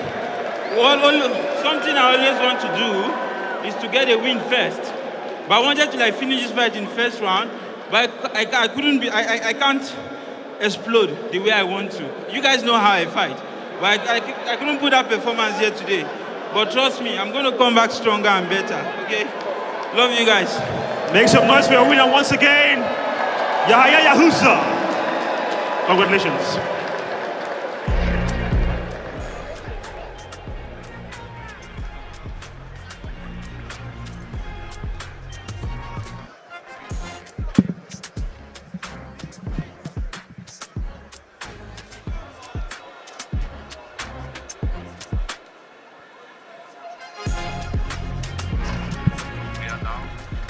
wow. Just like that, ladies and gentlemen, that was the end of fight 6. And I said big ups to Drame. He seemed very strong. Yeah. He kept on standing up from all the takedowns. Yes. He kept Yahuza very, very defensively responsible. But like Yahuza just explained in his post-fight interview, he's got the bad groin and he's got some bad knees. You know, he kept that very close to his chest. This is the first time I'm hearing about it, you know, because he didn't even let us know at the gym. So yeah, big up to Yahuza too for not pulling out of the fight and still being able to come out with the win. Yeah, but with all that being said, with the challenges that, of course, Yahuza went through, we cannot also give credit to, I should say, to Drame, because as much as Yahuza had all those challenges and difficulties, Drame impressed me more. He seems like a more improved fighter out of the two of them, regardless of injuries or setbacks. Yeah, and who knows, you know, maybe Drame is walking around with a few secret injuries of his own. And you know, there's that famous saying, and you notice as a former fighter yourself, is that no fighter goes into a fight 100%. Nope. There's always something, there's a niggle here or there, and you have to showcase your warrior spirit. I mean, he did show his grappling has improved, but I'm sure we can still get better there. Drame he had 1 or 2 opportunities there for the armbar. Yeah. You know, he can still work on the grappling, but boy, has he improved in the grappling department. So like we said, now we have our first 6 fights in the bag, which means we are going to the business end of the African Knockout Championship.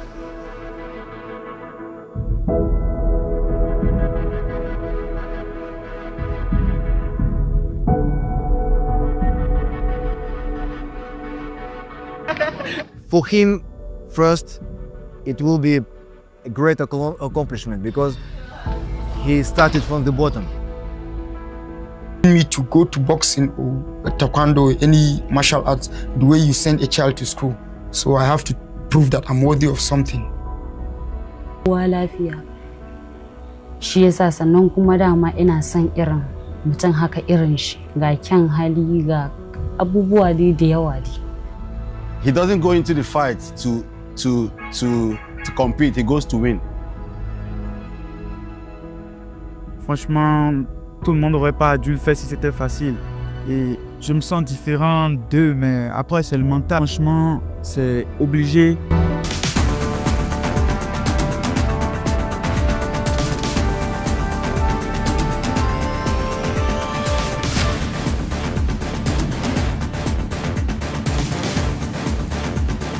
Santos, this time I'm going to end it.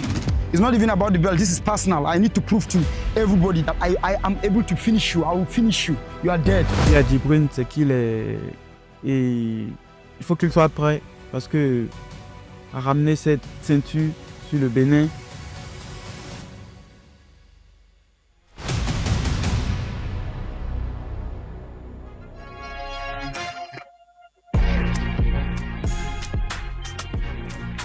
The Velodrome is the venue here in the nation's capital of Nigeria, in Abuja. And we just saw the hometown boy Yahaya Yahuza win our last bout, beating Sheriff Drame by unanimous decision. But this is where it all matters. We just said this in the introduction. If you missed it, it's all good. Welcome. You haven't missed the big one yet. We still have 3 mega fights to look forward to. The titles are on the line. Now, the next fight card is for the interim bantamweight, the women's bantamweight title between Jane Osigwe and Sanamanda. Then you have Andre Mukisi and Gasmia Diata fighting for the interim featherweight title. Not forgetting our main event of the evening, Inua Jibrin taking on Jean Dos Santos for the lightweight title. And the belts will be revealed as well. Not forgetting the fact that the president of the African Knockout Championship is here as well. And this is with what is all been building up to AKO 10. And this is amazing, my brother. It's going to be something that you will ask your kids will ask you, Grandpa, where were you when AKO 10 happened? What would you tell them? Oh, I was running commentary, is what I'll tell them. Yeah, I did not miss this one and I cannot miss it. And now we're, like Victor said, we're at the business end. And yeah, every fight after this is for a belt or an interim belt. So I have to tell you this, if you want to take a quick break, do that now in less than 10 seconds because we do have a very big one coming your way. It is a repeat. If you're a football fan, it's almost like a repeat of Nigeria and Morocco, right? It's all about now, it's time for the fighters as they are warming up. It is Jane Osigwe and of course, Manda Sana. It is, I don't know, with the pictures of the fighters getting ready, look at them, they're getting their wraps, getting their arms wrapped. It is almost time for us to get get into action. Let me get your thoughts. I'm excited for this one. I'm really happy for this one. Well, from those things, I was just about to say, the painted fingernails, that has to be our MMA body. That has to be Jane Osigwe getting ready. But it's the Wonder Woman, though. We have the Wonder Woman, Manda Sana, unbeaten in the African Knockout Championship as well. So, should be interesting. We have the Slayer in Jane Osigwe right there, going through our final paces. And it's time for us to enjoy what is in store. Laser focus. It's all about that now. Let's take a look at what we have in store for you when it comes to the women's bantamweight division. This is for the interim title.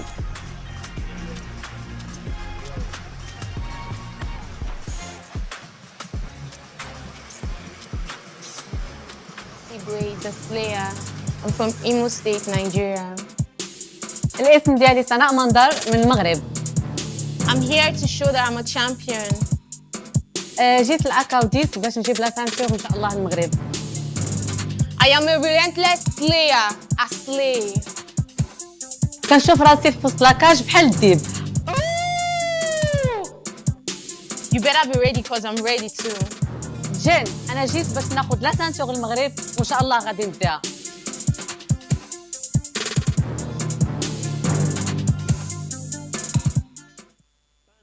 Interim title here in the African Knockout Championship. The tale of the tape tells the story. Age favors the younger Nigerian, but the experience of the Moroccan in Sandamanda is all that is evident. The height favors the Nigerian, the reach for the Nigerian, but you cannot count out the Wonder Woman in Mandasana. Oh my God, she's a baby. I did not know Jane was that young. She's 21. Ah, boy.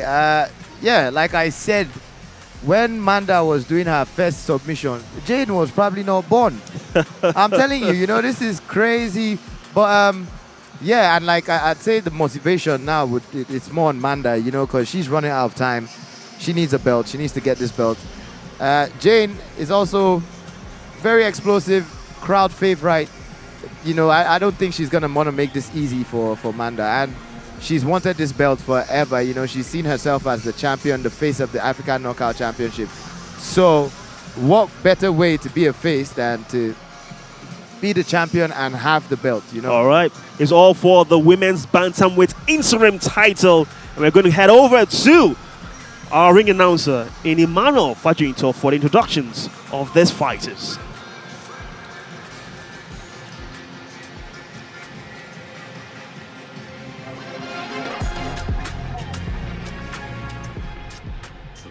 Ladies and gentlemen, and now, please welcome, making her entrance, Jane Osigwe!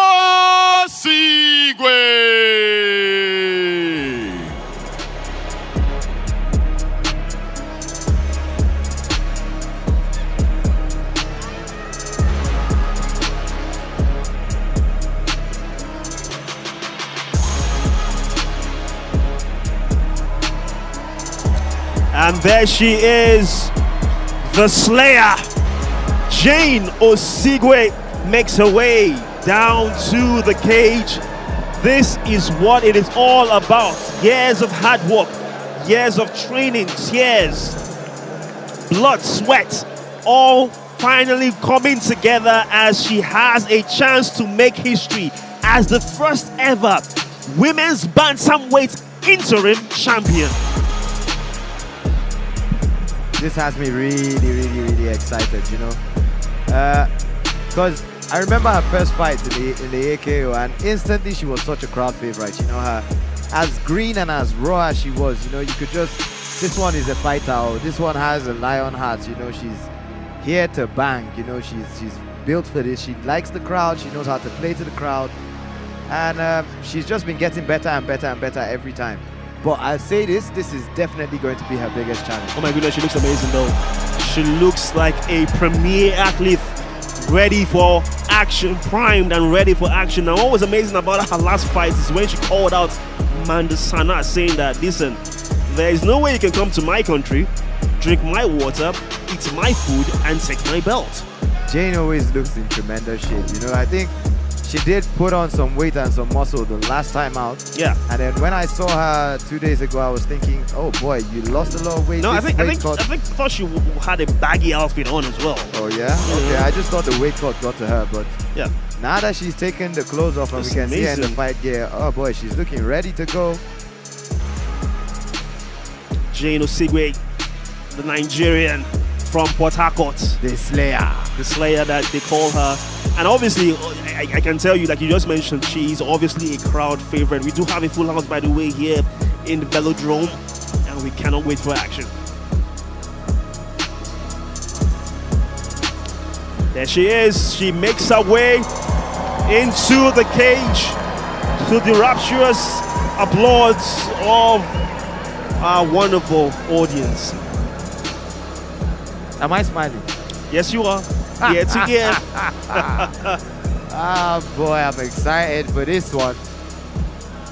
I'm always excited when Jane is fighting. Big Jane. Ladies and gentlemen, please welcome, making her entrance, Sana Manda.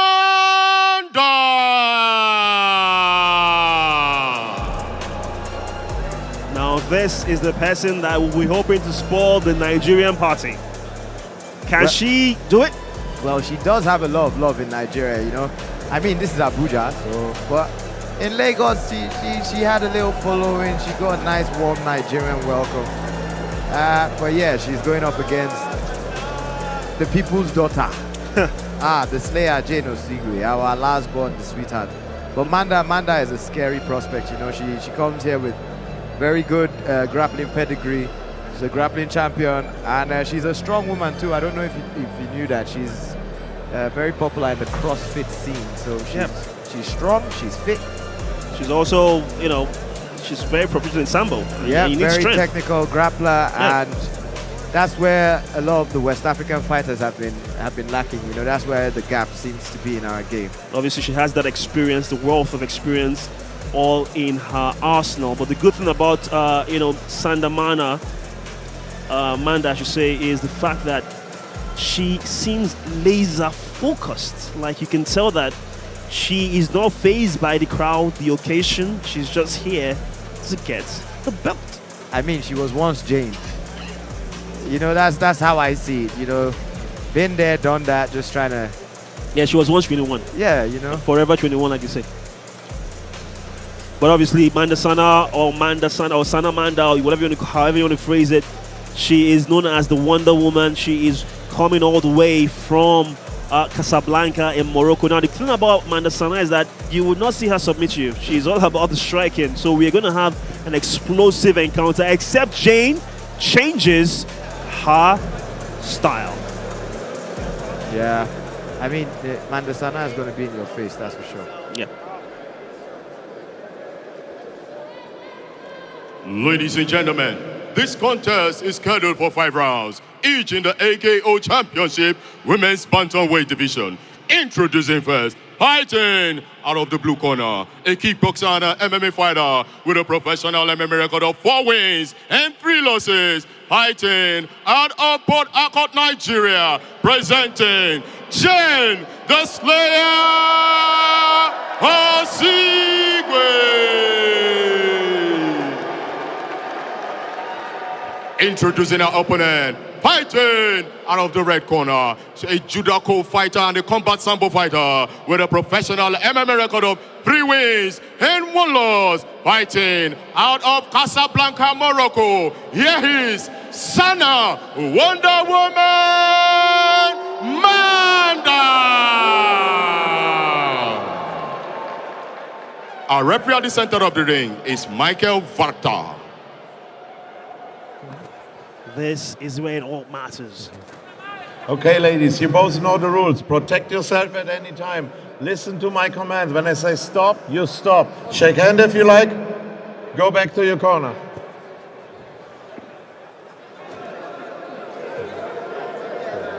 Ladies and gentlemen, this is where it all matters. The Women's Bantamweight Interim Championship. You ready? It is Jane Osigwe Let's go. Sana Manda, and here we go. The first round.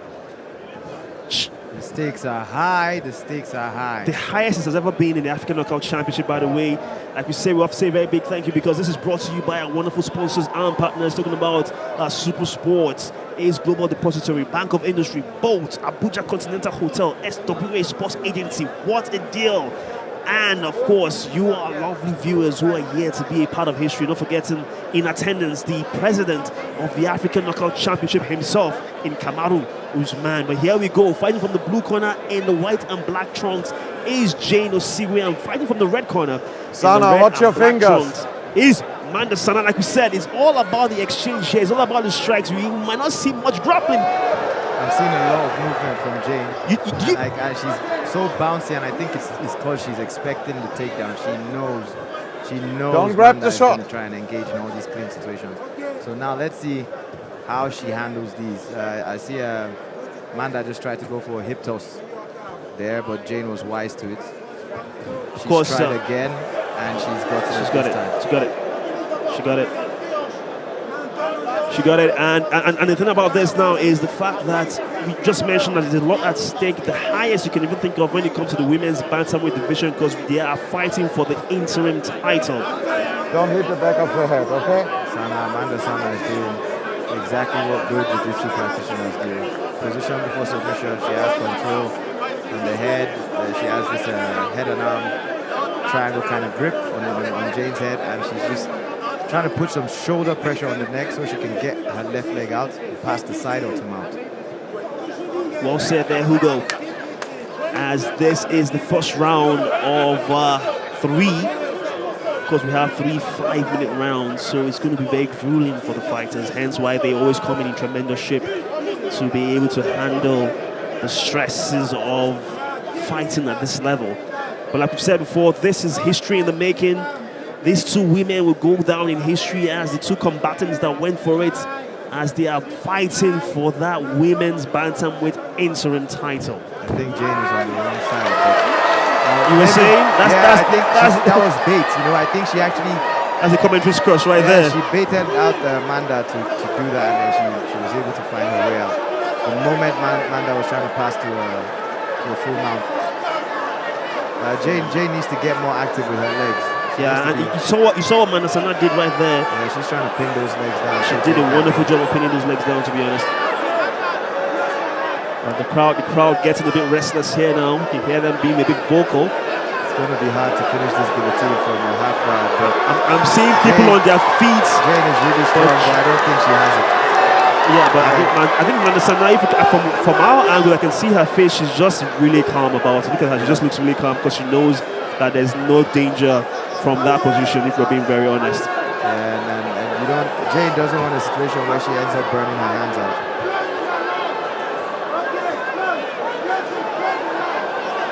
She's really putting in that work now, and I think she's about to lose it. She has, because Manasana is back. She has the half guard, but I think she's too flat on her back. She needs to try and get on her right shoulder. Not this shoulder, because now that's gonna happen. You're gonna let her get to the mount. You can hear the corner of Manasana shouting and screaming instructions. And she still has so much time. Oh, look at that. Manasana making it a bit, you know, let's say, she's going rough. for the armbar. Yeah, making it a bit rough. She's going for an armbar. You think she's gonna get it? With the amount of time she has, that's a lot of time to work. Less than a minute to go in the first round. It could cause a lot of problems, but Jane is Jane. All right. The first round almost over. And like you said, she is indeed. But I mean, how can she you has even that execute Kimura grip on the hand? She does. And she's trying to see if she can get Jane, into position. Jane shouldn't let her head get over her. Don't grab in the glove. This is really, this is close. It is really close, and it's a race against time. That's exactly what it is. A race against time. And Manasana, oh, lovely from Jane there. She was trying to go for a crucifix. Okay, now I think it's ground and pound. See them being a bit rough with it, exchanging punches, and less than 50 seconds to go in the first round. Yeah. So much nervous energy here between both fighters. Like I said, a lot is on the line here. The bantamweight interim championship is on the line. Oh, look at that. Boy, Jane has tough skin. It's crazy she didn't get caught. I was amazed. I was hoping that wasn't going to happen. I'll be honest with that. I was honest with I know why you're hoping that doesn't happen. Yeah. Oh, boy. Because, I mean, here's the thing. We want it to last longer. We want the fight to last longer. That's it. If you say so, Victor. I'm just being honest. The end of the first round in this women's bantamweight interim title fight between Jane Osigwe and Sanamanda. And we are seeing the action from the first round. Your thoughts on this, Hugo? Oh, boy. Well, we knew classic grappler versus striker matchup. You know where Sana is going. We've seen her last few fights in the AKO. She usually wins by a submission. She's a grappler, Sambo champion. So yeah, I'm sure Jane expected this. You know, moving into the second round, you do not want to get on the ground again. You do not want to get on the ground because Mandasana's transition skills, it's not even a strength thing. She's just seconds out. Come on, let's go. Step ahead when the fight gets to the ground. So I think Jane wants to keep this standing because I think she has the power in her hands and the better striking technique. All right, we're ready for the second round in this women's bantamweight interim title fight between Jane Osigwe, the Slayer, and Sanamanda, the Wonder Woman from Morocco. Of course, Jane representing Nigeria. Here we go. Okay. This is definitely that the Mandasana effect, because I've never seen Jane move like this. Yeah, I was going to say that the movement, I think she's trying to... she doesn't want to get taken down. That's what this is. Yeah, she's being preemptive, right? Yeah, but then it's making her so tentative as well. You know, she's... Normally, Jane walks forward and she doesn't mind fighting in the phone box with you, you know? All right. That has been expertly analyzed there by Hugo. And obviously, again, you know, that's a good sign. Yeah, Mandasana loves that, you know, spinning back elbow, or I say backhand or elbow, back fist, or fist. But what you see here is, like we just saw, if Jane can continue the strikes to the leg, like we say, invest. Who knows? The return on investment might come in later on in this bout. And she needs to get her back off the cage, because that's what Sana is trying to do. She's trying to get her closer to the cage, the fence, and then she's going to shoot. See that? For a double leg, or even if she gets in the clinch situations, it will be a lot better for her. And of course, Mandasana's last fight here in the African Knockout Championship was a very tough one. Oh, it was. It was a very, very tough one. And that really took a lot out of her, because that was a very tough fight. And even when she was announced the victor, you could tell she was emotional, but that was a glancing right hand off the chin of Jane, showcasing again that strong chin from Jane Osigwe. Strong chin, tough skin.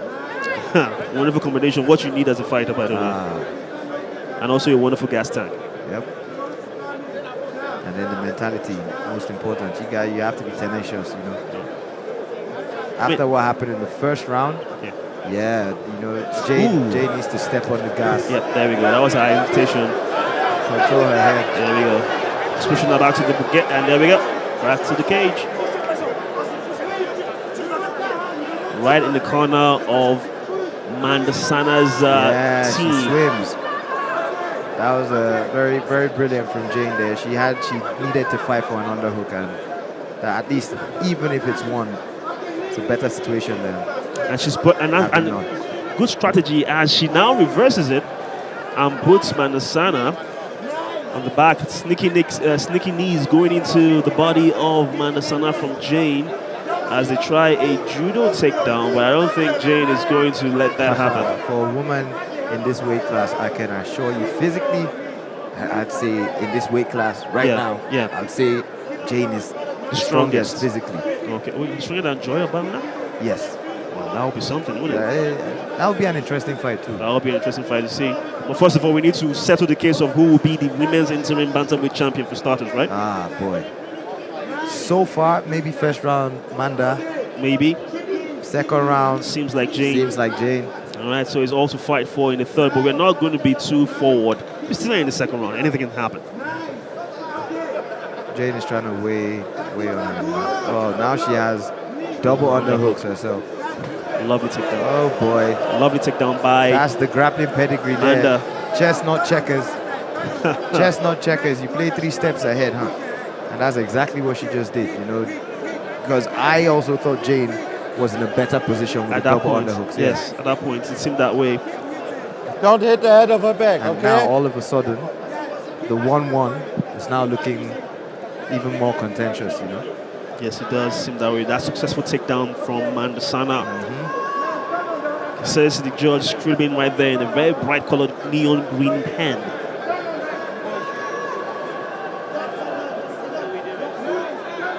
She's grinding her chin on the chest of Jane, neck region. I just saw her look over to the corner to try and understand what they're saying.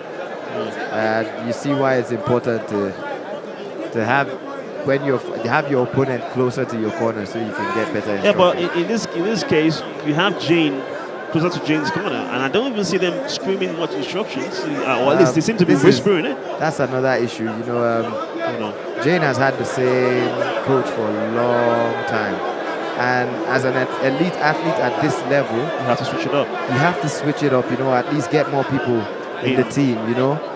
I'm just hoping her coaches know what to do in such situations, you know. Less than 10 seconds to go in the second round. Sneaky elbows coming in from Mandasana, and some damage in there. She has, though. It's the end of the second round. The women's bantamweight interim title all on the line between Jane Osigwe and Mandasana. Let me get your thoughts on that second round again. Here we go. Well, overall. Jane tried to bring it. You know, I think she did better in the second round. Kept it standing for a lot longer than it was in the first round, and she was finding some success. And Manda was getting frustrated until towards the end of the round, where she was finally able to get the takedown. But this the unorthodox movement we've been seeing from Jane Osigwe, it seems to be working for her. You know, it's helping out. You know, she's keeping the fight standing. But don't you think that as a fighter you trust your instincts rather than trying to be prepared for what could potentially be damage to you when it's not even there? Shouldn't you focus on what your strengths are than working on what your opponents could possibly do to you? I mean, yeah, a timid fighter, in my opinion, a timid fighter is worse than a reckless fighter. I'd rather you were reckless than you were timid. Yes, so you see the stats for the second round, and obviously the takedowns favor Sandamana, but the punches also favor Jane Osigwe. So it's a battle, a question of fighting styles and preferences, because Jane is more of a striker, as we all know, kickboxing bronze medalist, and of course you have the likes of Amanda Sana, who is more prominent with Sambo and of course judo. Here we go. It's the third and final round. Pretty straightforward. You know, it is a clash of styles. Yes, it is. Clash of a grappler versus striker, and the strategy should be pretty straightforward and simple. You, Jane, you keep that fight standing, man. You knock her out, and you, Manda, you close distance, you get in a clinch, you look for a takedown, and you submit her. All right, now this is what it's all about. It is the women's bantamweight interim title on the line between Jane Osigwe and Sana Manda, and this is the third and I was going to say third and final, but it's the third round of 5 rounds. So by the way, we do have quite a lot to go on here because it's the third round, and we still have 2 more rounds to go. Boy, Jane seems to have woken up, and she's trying to get into Manda's head. You know, gesturing, making eyes. And I can kind of see that Jane is strategic with her movements. Like you said, she is, I don't want to say mirroring the movements of Manda Sana, but I think it's a ploy to keep it in the center and also put the pressure on her. Lovely kick there, and you can see the effects showing now on the left leg of Manda Sana. It's getting a bit red. And the picture... The welts are popping up. Look at it. It's looking red and welts are coming up. The picture also changed for a moment there, you know. Manda had Jane with her back to the cage, and now Jane seems to be the one pressing the issue, and she seems like the shepherd here, you know, like she's the one pushing Manda where she wants Manda to go, and she has Manda to the cage. That herky-jerky movement from Jane seems to be putting Manda off her rhythm, because, you know, you're not too sure what's coming up exactly. What is coming, yeah. I mean, it's one of the basic fighting 101, you know, you got to send ticks. Yeah, you do. Set traps. So after my training session this morning with Kamaru Usman, it was one thing he mentioned, you know, he said don't telegraph anything, you know, don't throw anything naked, and that's what Jane is trying to do, you know, before you throw those kicks, control her head, you got to control her head, or she's going to get that takedown. Crowd finally chanting the name of the Nigerian Jane Osigwe, but the crowd silencer in Manda Sana coming in again. And I think if I am the corner of, you know, Jane Osigwe, the left leg of Manda Sana obviously she must be feeling it right there. That leg must be buzzing with pain. Look at that. Look at the welts. In that little situation there, I can see it's just a coaching thing, you know. With better grappling coaching, Jane was in a good position. But like the body goes where the head goes. And Manda was in good control of her head. What Jane needed to do was really try and get a right hook in her leg. And that would have helped her, you know, but she just had one underhook and she tried to explode through the whole situation. And now she finds herself flat on her back with Manda in full mount. But yeah, it's an interim belt. We still have 2 more rounds to go if she can survive.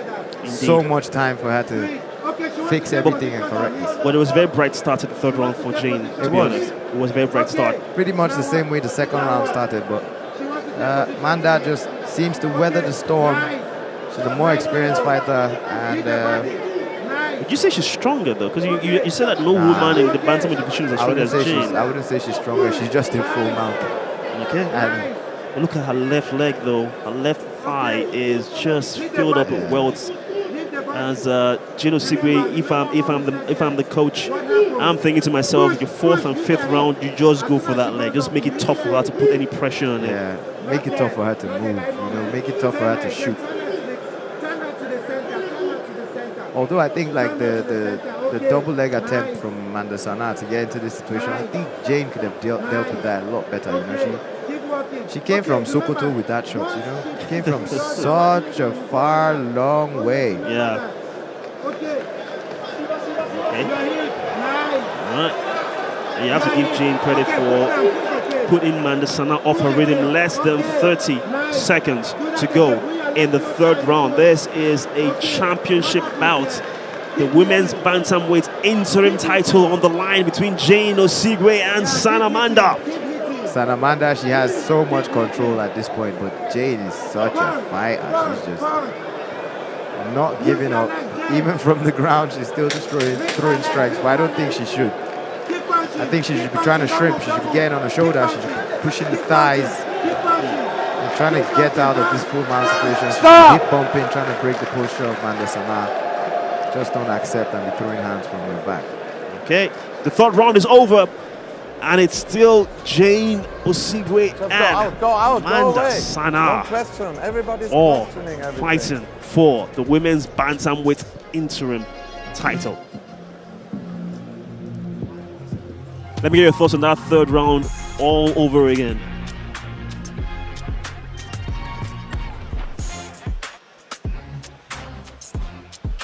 Well, to be honest, body language, Jane still, she just looks disappointed. She doesn't look tired. What about Amanda Sana? She seems to look like she's not guzzling water, though. Yeah, Amanda, on the other hand, she's feeling it. Welcome to the championship round. Welcome to the championship round. And I have the feeling she might have thought this was a 3-round fight. Yeah. But it's a championship. The women's bantamweight interim title is on the line, and you all know championship fights are not 15 minutes. Oh boy, her arms are cramping. In 5 minutes, she can do it. It's not the best body language. You dig and dip. You dig and dip.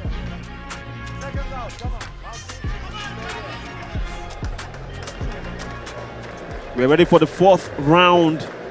This is the championship fight. You ready? For the women's bantamweight interim title between Jane Osigwe in the blue corner and Amanda Sana in the red corner. How doesn't Jane have a cut or at least swelling on her face? Yeah, like you said, good skin. Wow. I like that very Nigerian expression. Wow. Because Amanda threw some hammer fist in there. She even threw a few elbows from the full mount, Like, what's that famous saying? Black don't crack. Okay, she's lucky.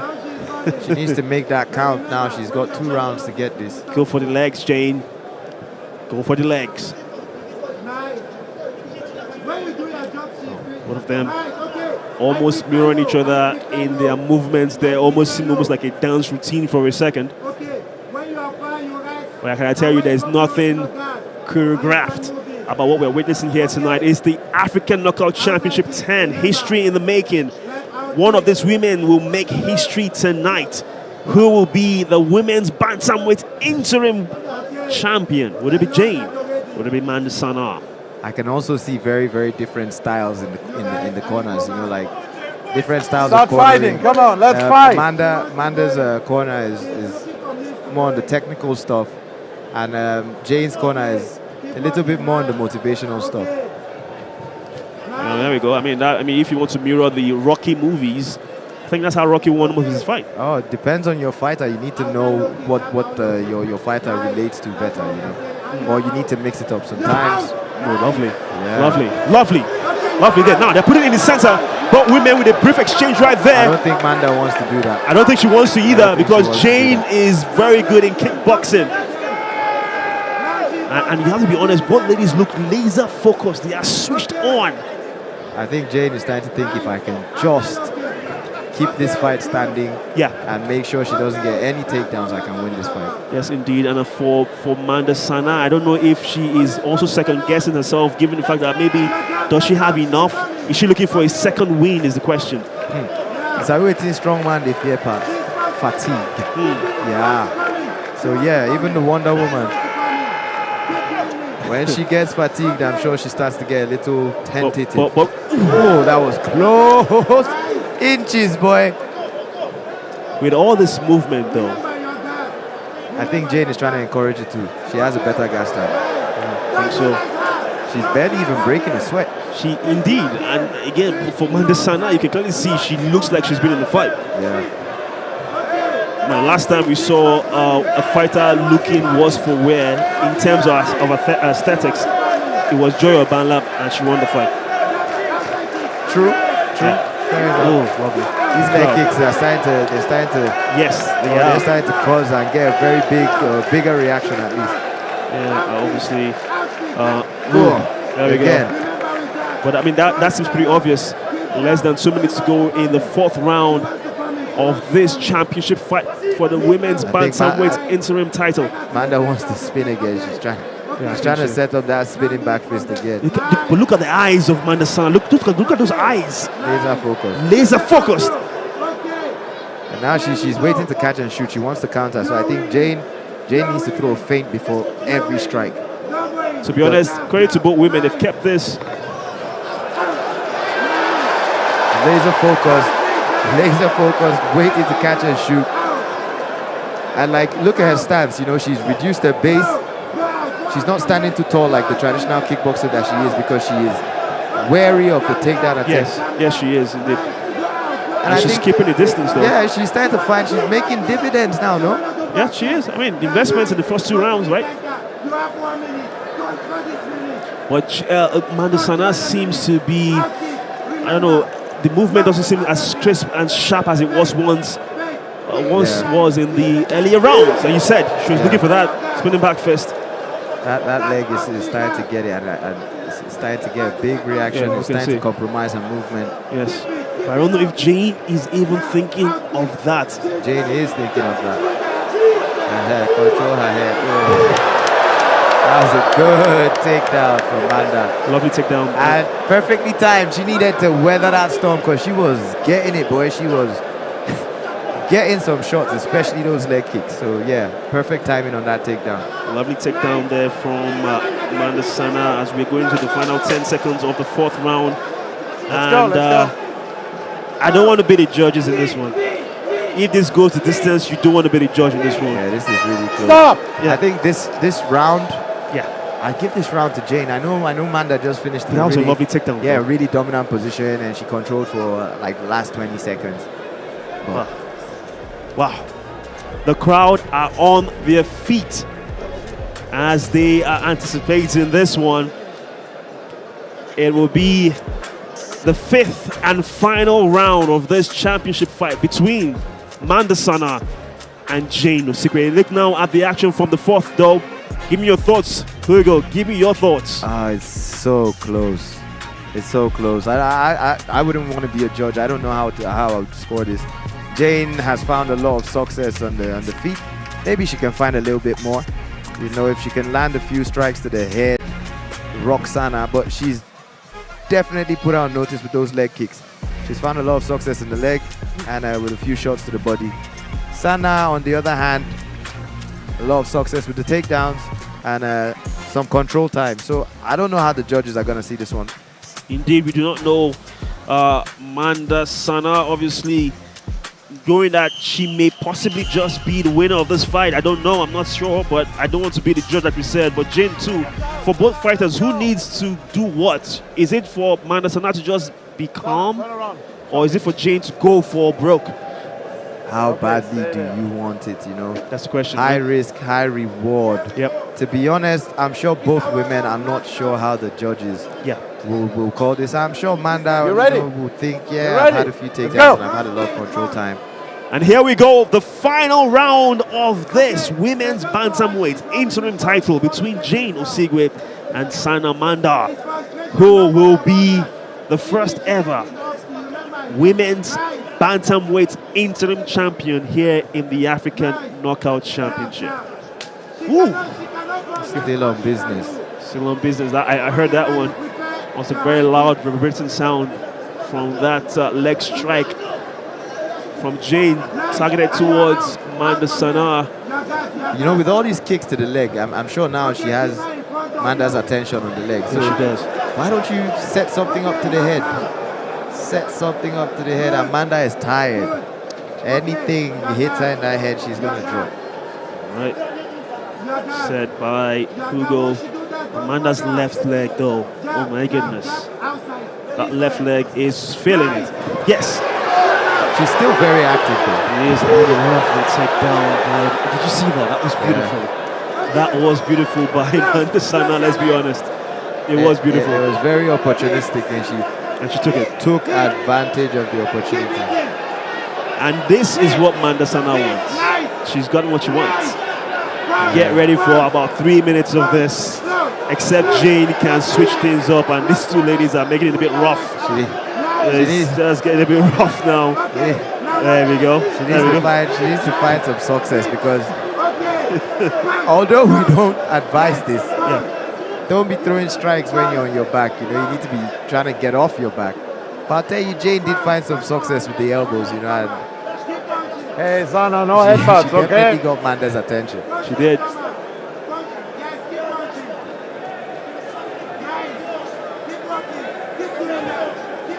Look at that. It's a dominant position, yeah, but Manda needs to get busy. She does. She needs to get busy. She needs There to we get go. ground There and we go. pound There going. we go. But again, she's not even in the position of dominance, to be honest. For the ground and pound, that is. At this point, Jane should be looking for a sweep, or she should be trying to get up.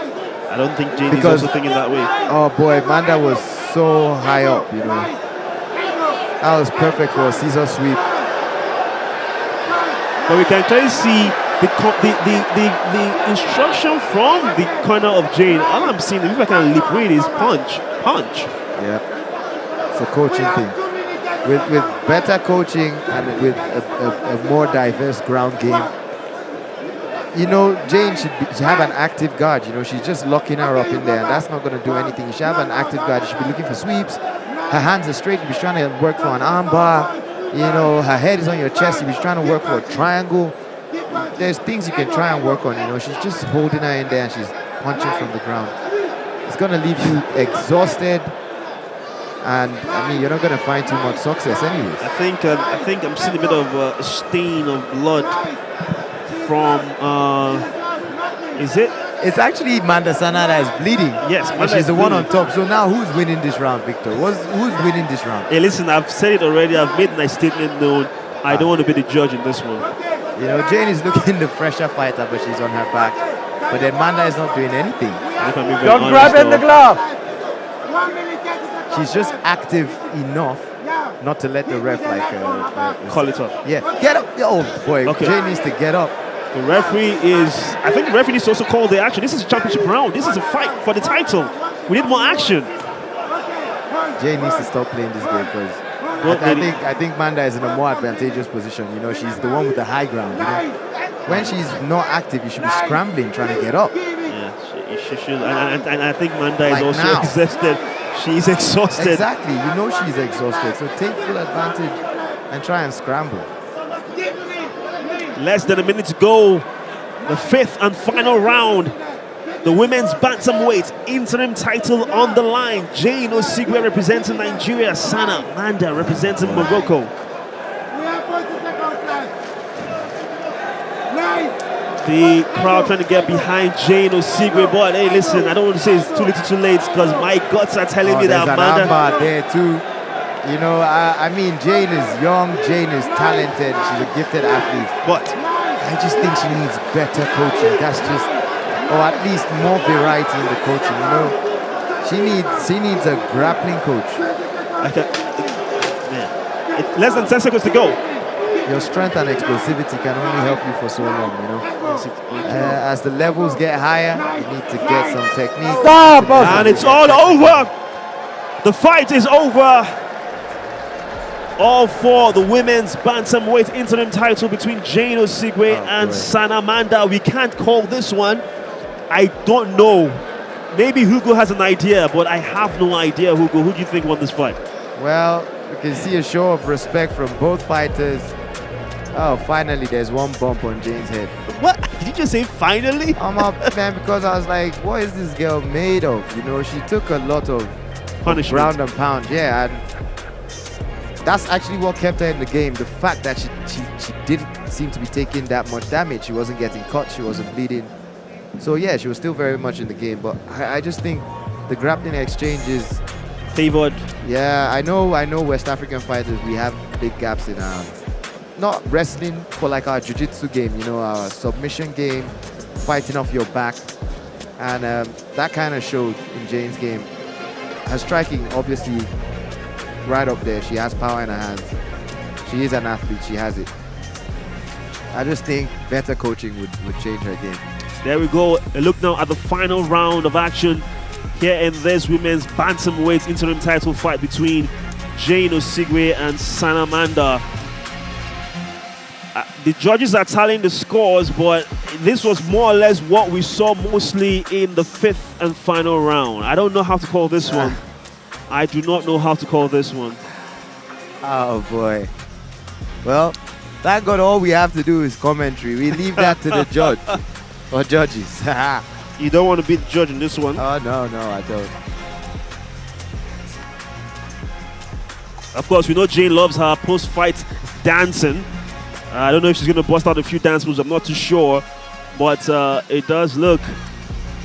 I'm not too sure. Here is the stats for the entirety of the fight, though. Sana is getting a lot of love from the Abuja crowd out here.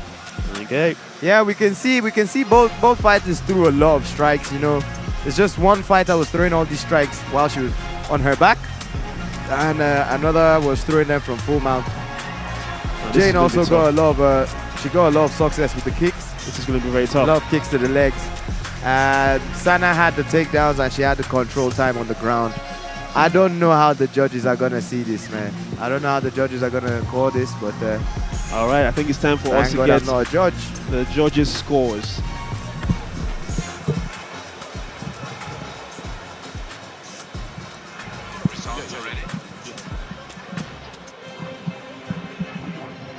Ladies and gentlemen, after 5 rounds of action, we go to the judges' scorecard. We have our winner by unanimous decision. Jane the Slayer Osigwe!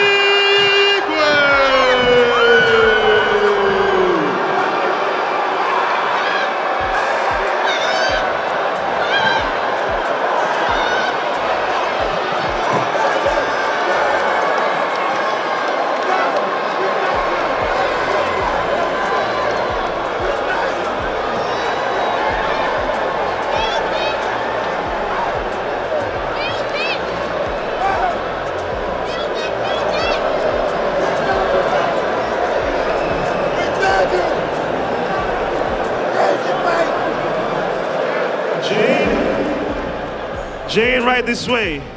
Jane, right this way. Okay, ladies and gentlemen, please make some noise one more time for your women's bantamweight interim champion, Jane Osigwe. Oh, she wants to dance. She wants to dance.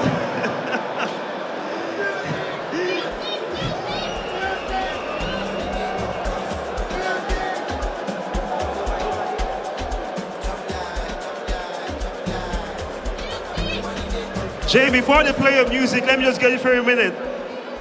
We'll play your music, Jane, don't worry. Your music is going to come up shortly. Jane, I have to ask you, it has been a long journey from the beginning to this point. Congratulations.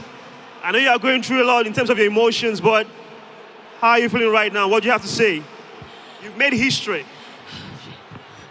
Oh my God. Firstly, I'm going to give all the thanks to Jesus. And guys, listen. If you know my story, you're going to love me so much and support me so much. Because it's been 4 years I've been waiting for this championship. 4 years of my career, and I'm not a title holder.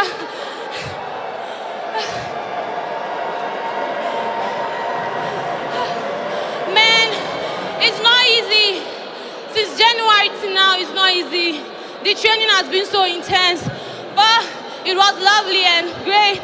And special thanks to Uncle Fred Ford. I love you so much, Uncle Fred Ford Jr. I love you so much, Mr. David.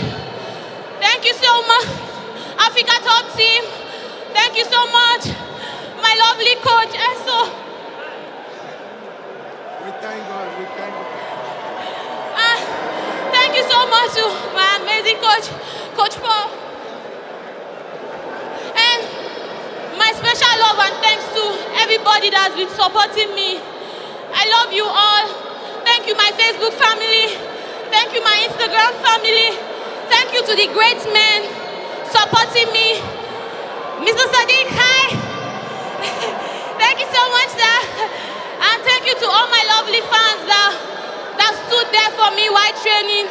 They provided for me a lot, and all my thanks go to them. Thank you so much. Thank you so much, AKO. Thank you so much, Mr. Kamaru Usman. Thank you to the National Sports Chairman.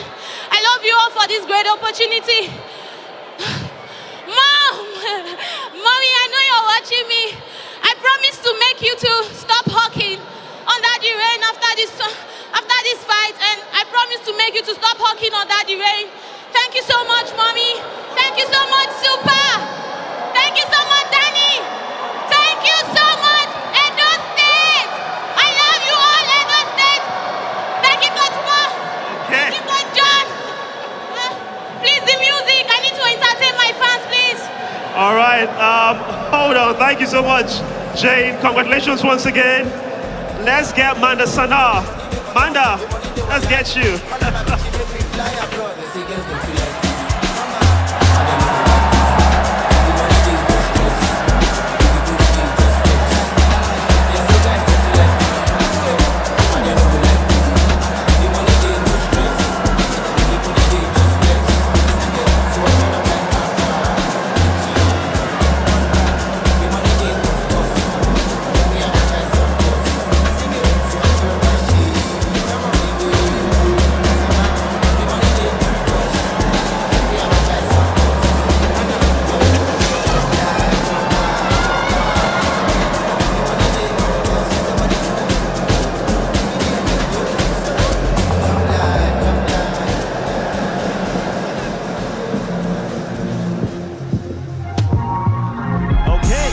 History has been made, Hugo. We have our first women's interim bantamweight champion in Jane Osigwe. What a fight. Oh what boy, that seemed like it was written in history and like it was meant to be. It was such a close fight. And I knew it was going to be the toughest fight for Jane Osigwe yet, because this was her most experienced and most technical opponent. You know, and she was way better than her. If Jane thought she was good on the ground, now she knows how big the gaps in her ground game are, you know. So yeah, but we do have an interim champion. Women's bantamweight. Yeah. History has been made. We'll take a quick look now at the fights that we just witnessed. You know, it was Jane and Mandasana, and you can see it was very tough. Like we said, we didn't want to be the judge in this fight because it was very hard to call. And Mandasana should feel proud for her efforts. Oh boy, I think she didn't agree with the decision, and her coach as well. I could see him complaining and saying his fighter won at least 3 rounds. At least 3 rounds. So from that, now I know that he has admitted that they did lose some rounds. And yeah, I feel like that 3rd round especially, when we were like, who's winning this round now? You know, I know Manda was on top, but she wasn't too active. She wasn't going for subs, and she wasn't getting her ground and pound game going. You know, so I can understand she'll feel hard done by because she seemed to have a lot of control time on the ground especially. But Jane also had her moments of success, you know, the leg strikes especially. And Now, it's been a crowning event for Gino Sugbe, but again, we still have that big fight to look forward to in the main event of the African Knockout Championship 10 between, you know him, Jean Dos Santos and Jibrin Inua. What a fight.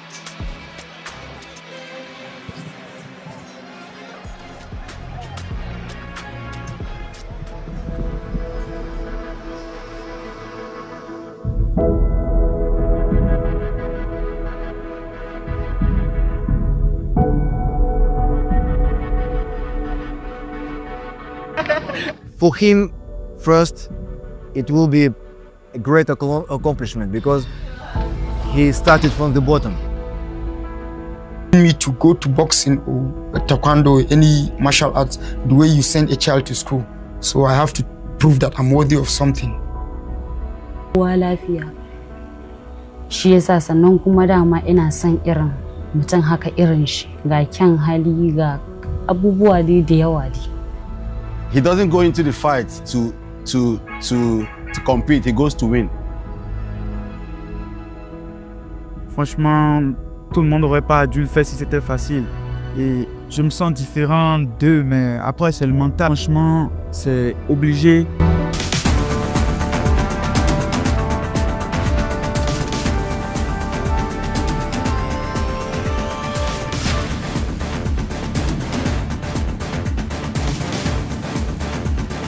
Santos, this time I'm going to end it. It's not even about the belt, this is personal. I need to prove to everybody that I am able to finish you. I will finish you. You are dead. Il y a Jibrin, c'est qu'il est... Et il faut qu'il soit prêt parce que à ramener cette ceinture sur le Bénin.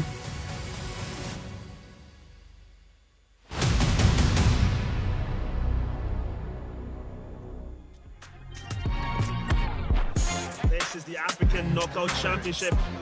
The Velodrome in Abuja is the host for this historic event. As we have the African Knockout Championship, we just saw history being made. The first ever women's bantamweight interim champion was crowned in Gino Sugbe, but we have another incredible fight this time around in the featherweight division, where you have Andre Mukisi and Gasmier Diatta. The very explosive Gasmier Diatta will be going head to head, and this is for the featherweight interim title. Fighters are going through their paces, they are getting ready, and that means that very, very soon, up next will be the very first round in this one. It is all about the African Knockout Championship. If you can take a quick look at the tail of the tape to see how these two fighters, you know, let's say compare to each other, because it is all about what you've been fighting for and training for years. Obviously, the age favors the younger Andre Mukisi from Angola, but you have Gasmier Diatta with that explosive power and strength with a rich advantage. However, the Angolan in Andre Mukisi is the taller of the two fighters, so we cannot wait for this one to go down. And of course, at this point, we'll hand you over to Emmanuel Fajuiton as we will take a listen. Oh, before we even get to Emmanuel, let's take a quick listen to the video of these two fighters as we are getting ready for the big fight, interim fight here in the featherweight division between Andre Mukisi and Gasmier Diatta.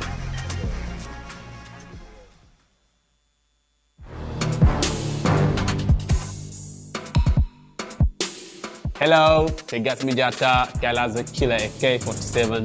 Je viens du Sénégal. Eu me chamo André Mukisi, mais conhecido por Arma Branca. Comme vous le savez, je suis là pour la ceinture EKO et je vais la ramener au Sénégal, Inch'Allah. Eu tô aqui porque tenho uma missão. O cinturão vai estar em Angola. Je suis un combattant, comme mon nom l'indique. Kalaza Killer et K47 et je viens pour tuer tout le monde. Je vais les finir. Eu sou leão. Leão não luta com pacaça. Eu vou comer o meu adversário. I can! Diatta, prepara a força. Vou te nocautear, porra.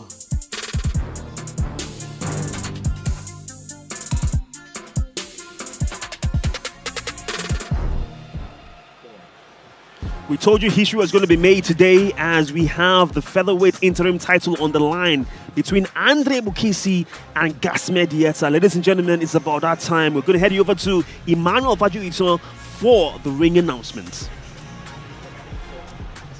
Ladies and gentlemen, and now please welcome, making his entrance, Andre Mukisi.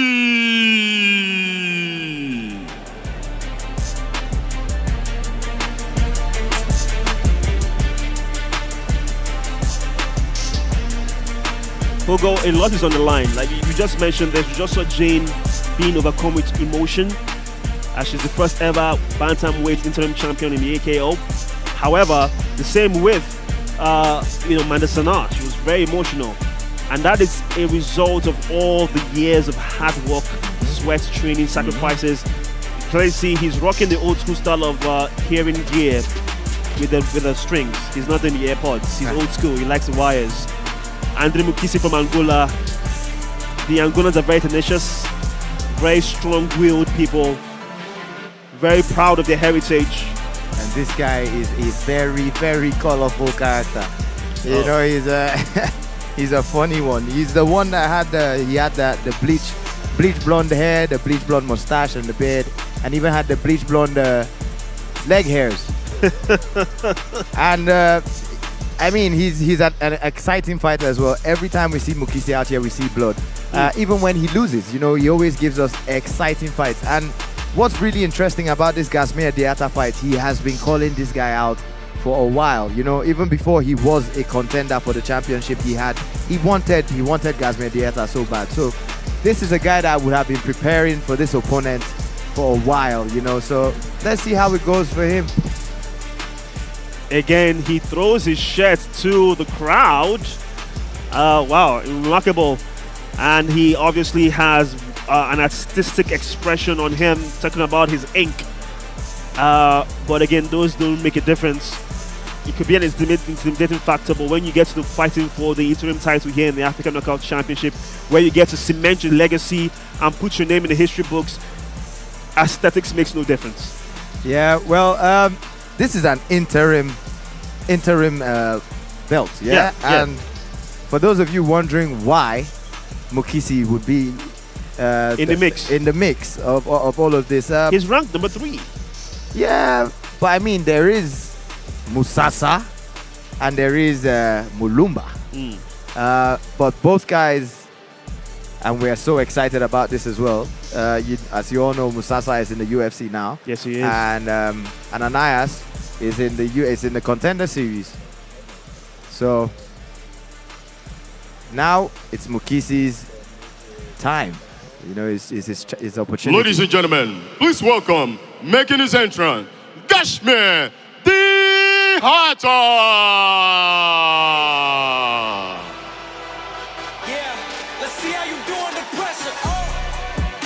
Now you talk about characters, talk about being vocal, talk about being an eccentric, talk about being a bit of an enigma.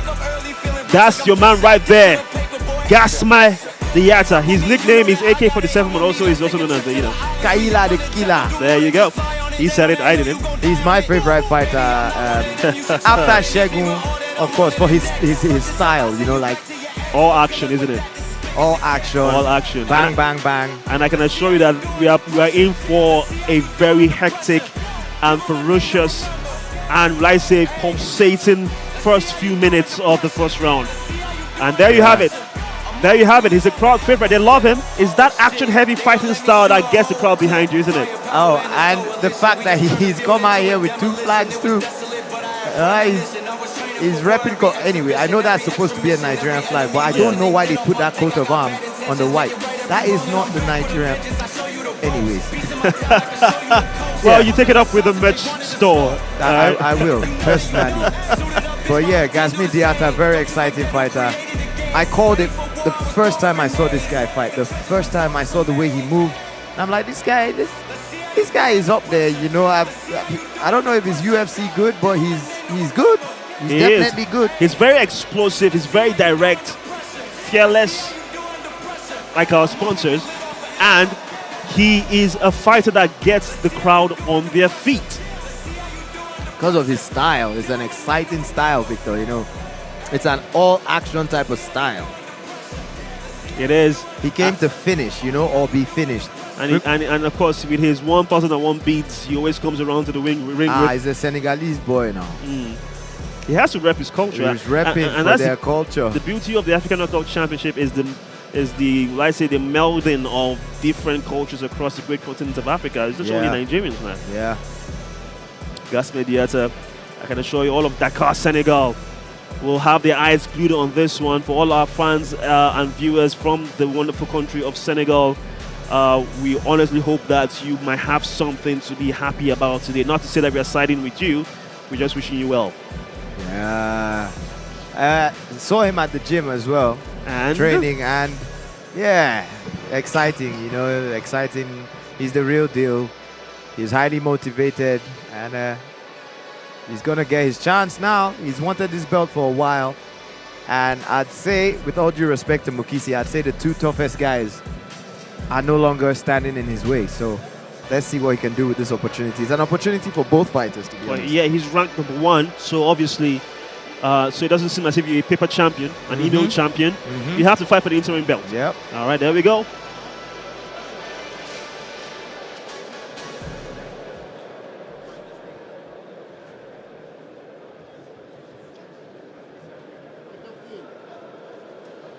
Ladies and gentlemen, this is the co-main event of the evening. And this contest is scheduled for 5 rounds in the AKO Championship Featherweight Division. Introducing first, fighting out of the blue corner, a jiu-jitsu fighter with a professional MMA record of 2 wins and 3 losses. Fighting out of La Hunda, Angola, presenting Andre Amabranca Mukisi.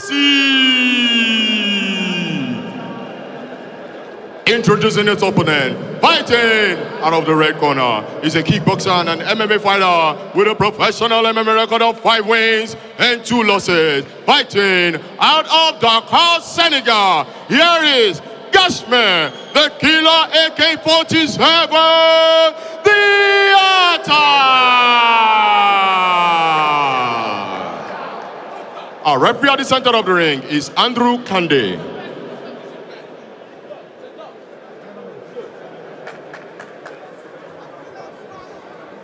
We've been over the rules. Keep this a clean fight. Obey my instructions at all times. If you want, touch gloves now. Come out fighting. God bless. Back to your corners. Go. Feisty man in Diatta already. All action. He's raring to go. Calm down, Diatta. Oh, my days, boy. This is co-main event energy. And like, if it was anything like the press conference, man, these guys do not like each other. If Kamaru wasn't there, I think they might have started exchanging, because Mukisi was grabbing the back of his head in the face-off, Kamaru had to get his hand off him, and Diatta is telling Kamaru, hey, don't let this guy touch me, I kill him. Hey, wow, there we go. Here we go. Are. It's time to kill. Is the featherweight division interim title on the line between Andre Mukisi in the red corner, taking on Gasme Diatta in the blue corner. Of course, Gasme Diatta is fighting from Senegal. As for Andre Mukisi, he's an Angolan looking to see if he can make the country of Angola proud. But then again, it is all on the line. 5 rounds, 25 minutes potentially to determine who the interim featherweight champion is going to be here in the African Knockout Championship. History yet again to be made. Instantly, Mukisi already looks like a massive, massive featherweight. Or is it just me? He looks a lot bigger than Diatta. I think his frame, he looks broader, and then he's taller. Yeah, he looks bigger in there. And he already has really long hands. His hands are already like weirdly long, Yes. Be interesting to see how Diatta deals with all of this. Now, Diatta obviously was, before that attempted takedown by Mukisi, Diatta was trying to set up his range. But like you said, Mukisi is the bigger of the two in terms of size, but I don't think Mukisi wants to go toe-to-toe with Diatta, because Diatta seems to be a very proficient boxer, or kickboxer I would say in this instance, and his head movements, he's very fluid with those combos. There we go, both of them exchanging kicks. Well, takedown defense, so far so good. Has been impressive for Diatta, right? Yeah, for Diatta, because when you check their styles, Diatta, if you ask Diatta what you do, Diatta will tell you he's a kickboxer, But Amabranca, on the other hand, he loves that BJJ. But so far, he hasn't been able to secure the takedown. And for Diatta, I think the importance is because this is not a sprint; it's a marathon. You have 5 rounds. Yeah. You have to pace yourself. You have to pace yourself. But I don't think this will go to distance, to be honest. I don't feel we'll go to the decision in this particular fight. We might see an upset too. Who is the underdog? I don't see an underdog in You this don't one. see an underdog? Who is your underdog? You know, it's kind of weird because I'd say Mukisi is big for the weight class, so that kind of balances things out for him. But if it's a skill thing, fight IQ, I mean, with all due respect to Mukisi, I think Diata just edges it. Yes, he does. And you can clearly see early investments to the body from Diata, I should say. And he was very aware of that attempted kick as he got out of the way. Look at that. Another body shot again. Another body shot from Diata.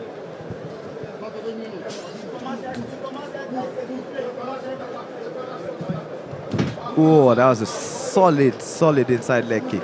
From Mukisi Yeah, on from Diata. Mukisi. I just say maybe it did land on the hard bit of the shin, and that might just... Oh boy, he's starting to set these shots up. Yeah, he is. And he's forcing Diata to wrestle. Lovely down there by Gasme. Diata getting the crowd on their feet. That was explosive. That one. Oh, Kamaru liked that. The president liked that one. Of course he would. He needs to control this boy's head, and if he wants to keep him flat, Diata needs to control Mukisi's head. Yeah, but he's holding him down now, isn't it? And Mukisi needs to get his hips and his legs involved. You know, he can't just be grabbing on. He needs to adjust his position a little bit. He needs to get more onto his right shoulder.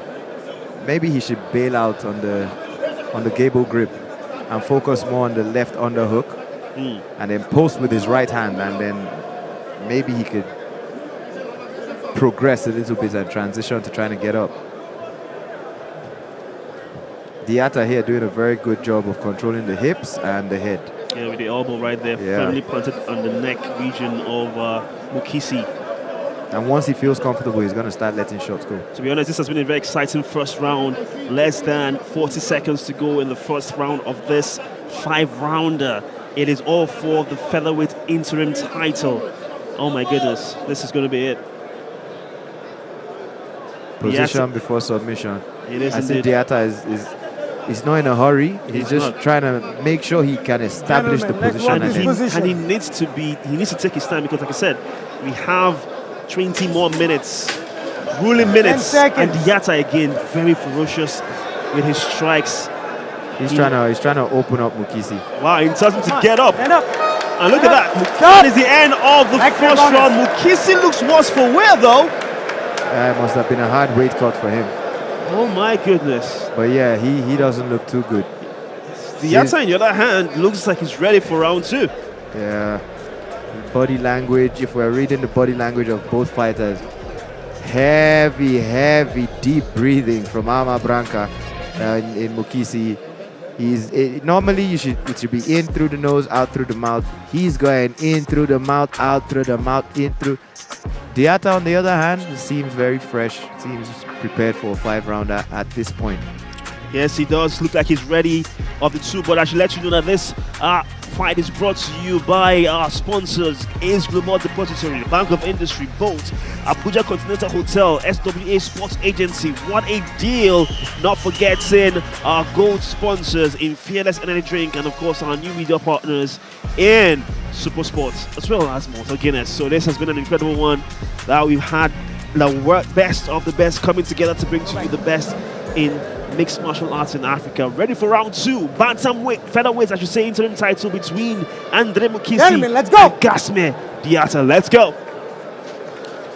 Gasme Diata fighting from the red corner in the black and red shorts. Mukisi fighting from the blue corner in the white and black shorts. Can we give the first round to I'll give Diata, the first round to unofficially, Diata. obviously. Unofficially, I'm not a judge. Yeah. But from my untrained Assessment? eye, Yeah. I just say, I won't say it's untrained. Come on. Are you kids? Are you serious? Nah, you fell for that. I baited you out and you, oh my God. It's like ski there. I don't know, man. Mukisi's strikes don't seem that convincing. It's a bit of this. It doesn't have that snap you expect. So I think I see what Diata is doing now, yeah? Yeah, what he's doing? I think he's seen his opening is on the right side of Mukisi. Ooh, that was a lovely leg kick. Or Mukisi's right side. So that would be Diata's left, yeah? So he's trying to set something up. Ooh. He's thrown a few jabs, and Mukisi has dropped that lead hand. We can see Mukisi is breathing heavily from the mouth. It's like, I think Diata. I think he injured himself. I think Mukisi injured his ankle. I'm not too sure. Or was he playing possum? Was he playing possum? That was a good head kick, you know. Was he playing possum? It's a good thing Diata was wise to it. Maybe he was. The referee, defend yourself at all times. Defend yourself at all times is the rule of the game. Oh my goodness, Mukisi is in trouble. Almost over already. Mukisi is in trouble. Mukisi is in trouble. It's only a matter of time. I don't know what happened. What happened? I think he snapped his ankle. And it's all over. We have a new interim champion, and that is Gasmier Diata from Dakar, Senegal. I think Mukisi strained his ankle, however, that doesn't matter as he is. Here we go. Here we.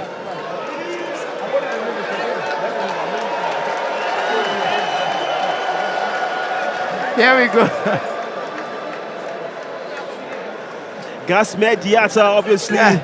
Getting the attention of Kamaru Usman ringside. He's gotten his attention. He came out here and he said to Kamaru, I want my belt. I want my belt. Hey.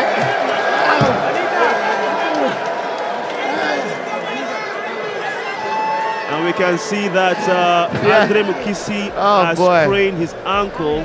It's a lot worse than a sprain, Victor.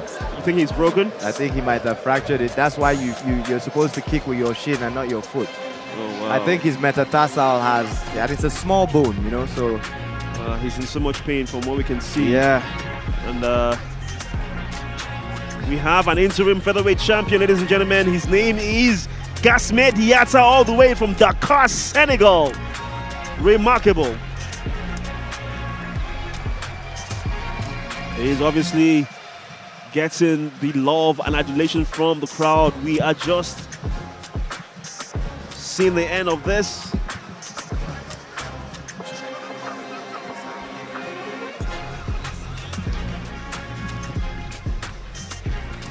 So we can see Mukisi is looking the worst for wear. Well, he lost the fight though. Yeah. You remember that there was a kick that I think might have landed on Diata's shin. Yeah. I think Diata might have checked. I think he checked the kick, you know, and one of those checks. And if you're not throwing your kicks properly, like with the hardest part of your leg, which is he kept your shin. on slipping. You see, he kept on throwing. It's a toe. Okay. I think that's where it happened. And of course, Diata taking advantage. You're a shark, man. You have to be a shark in this place. Yes, you do. You smell blood, you go in for the kill.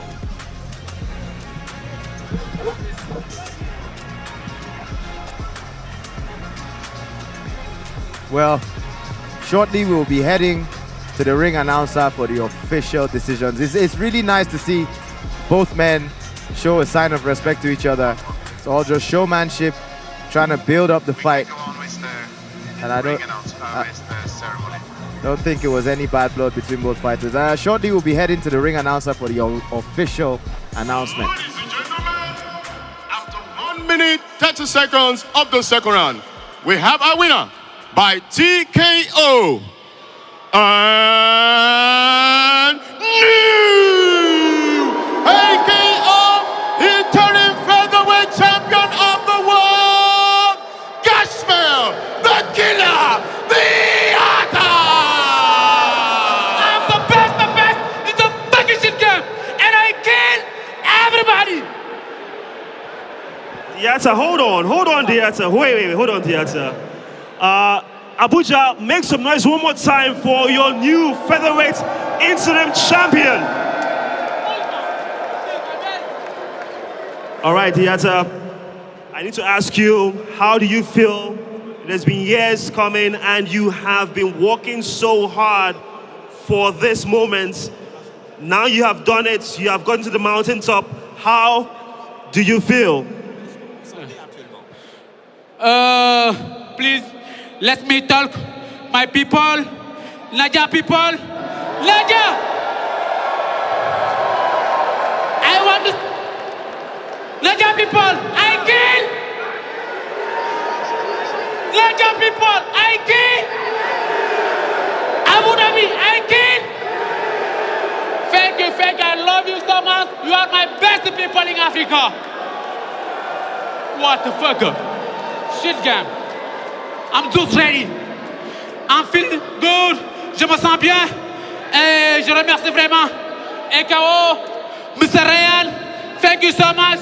The champ, the best fighter for me in the world. Kamaru Usman, the Nigerian man. Bro, you are the best in the world for me. Let's go. Thank you, brother. Thank you au Sénégal. Merci à mon public sénégalais. Et je les demande de venir me retrouver demain. Inch'Allah, à 17h, 18h, à la pour international à IDB. Big shout to everyone. Thanks, Nigerian. Thanks to everyone. Big shout to everybody. So I am here. I'm the winner today. So Nigerians, thank you so much for your support. Thanks to all my fans. Thanks to the CEO, Chief Usman Umar. Thank you so much. Tomorrow I'll be entering Senegal. I'll be going back to Senegal. So my people will be waiting for me at the airport. Thank you so much. Nigerians, thank you. Make some noise one more time for your new interim featherweight champion in AK, the Killer 47, Gasme Diatta. Congrats once again. Please, Mr. Ryan, Mr. Kamaru Usman, I'm the real champ in this category. You know, please give me my belt. Now, I want a next opportunity for my life. Thank you so much. Je remercie tout le monde, toute la population sénégalaise. Merci du soutien. Merci à Moussé, Mamoud Sen, à Yahya Diop, président de la du kickboxing. Merci à tout le monde. J'ai le cœur plein. Merci beaucoup, Nadia. I love you again. Congratulations once again, Gasme Diatta.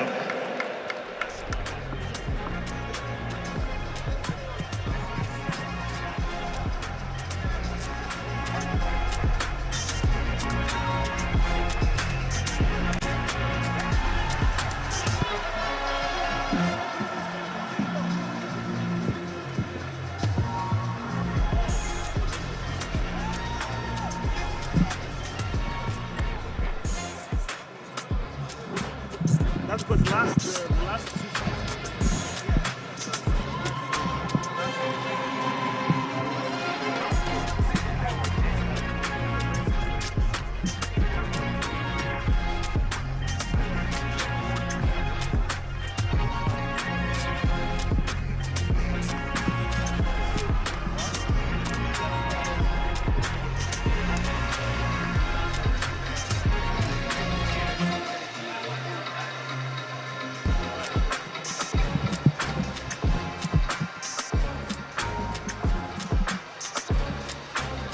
Obviously, Gasme Diatta, a man of many words, by the way.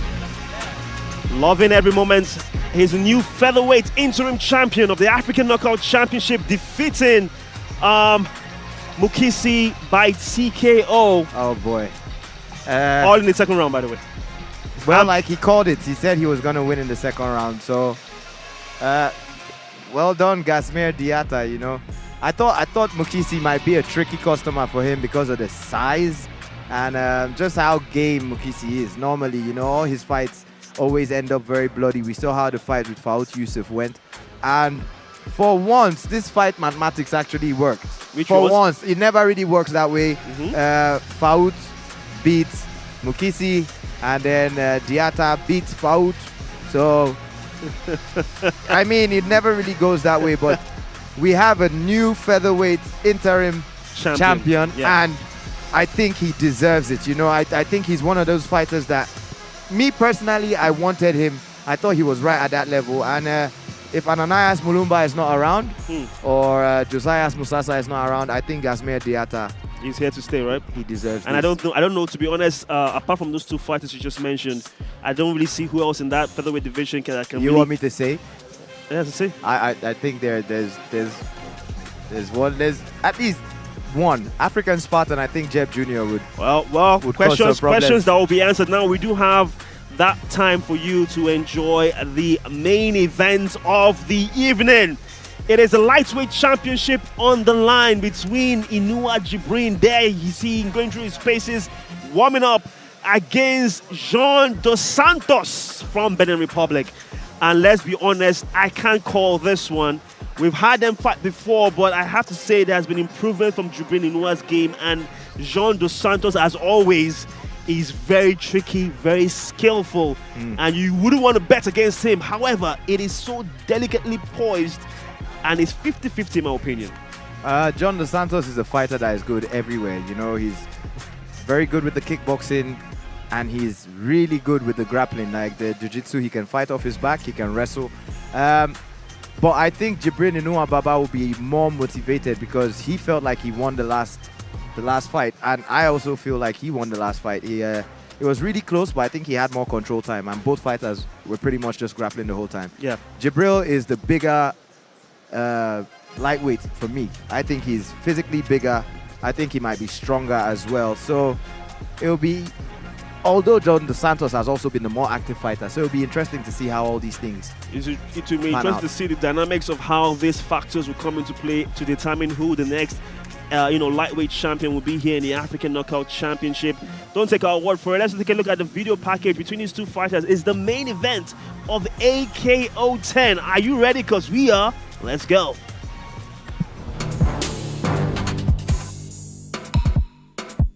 I'm Jibrin Inua Baba from Kano State, Nigeria, aka the Black Venom. Salut, je m'appelle Jean Dos Santos, je viens du Bénin. I'm here to destroy someone and take the belt. Je suis à côte 10 pour repartir avec ma ceinture. Comme vous pouvez le constater, je suis le champion, j'ai juste à le prouver au public. When it comes to fighting, I'm a technical brawler. Je suis le genre du combattant qui gagne. Dos Santos, I am here. I'm here to finish you. If you are watching tonight, you are going to watch something legendary. Je suis là pour prendre ma ceinture, mais j'ai besoin qu'il soit prêt. Il faut qu'il soit prêt.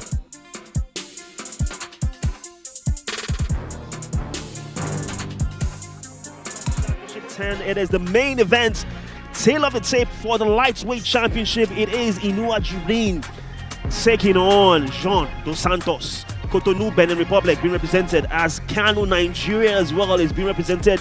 The age is not so much apart, just 4 years apart for both of them. The height favors John Santos, and of course, the reach is the same. These two West African nations, represented by these two warriors, going head-to-head, lightweight division title on the line. Let me get your thoughts. Hugo, history is about to be made. History is about to be made. I said earlier that I thought Jibril was the bigger lightweight. After just looking at those stats, yeah, Dos Santos is actually a gram heavier than he is, so he's the bigger lightweight. So just by a gram. By a gram, all right. It might count at these high levels. And Jibril is a very well-educated fighter. He doesn't do what he doesn't think he needs to do. He doesn't fight to the crowd. So it'll be a very nice clash of styles. It will be indeed a very nice clash of styles. It's time for us to head over to the ring for Emmanuel Fagito's introduction for our main event of the evening. It is Jean Dos Santos taking on Jibrin Inua. Enjoy.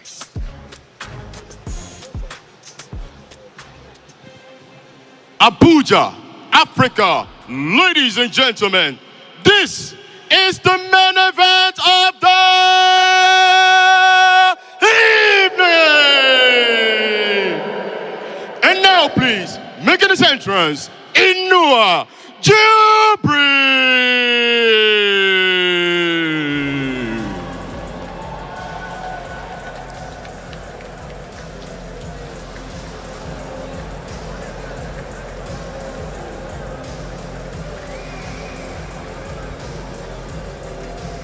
This is where it all matters here, Hugo.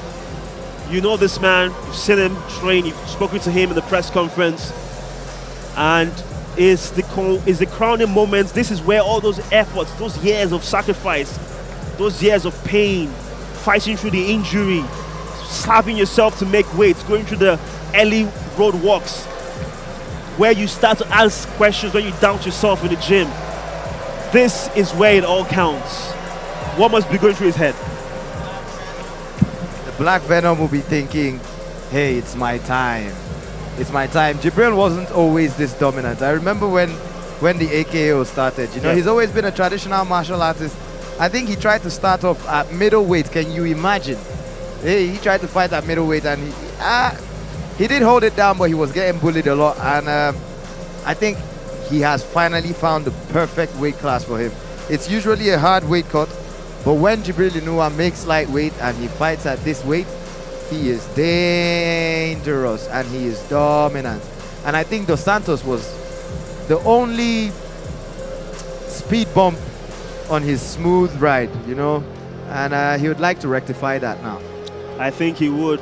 He looks primed and ready. To be honest, I've never seen a fighter more focused than I have seen Jibrin Inua in this last few weeks leading up to this great event.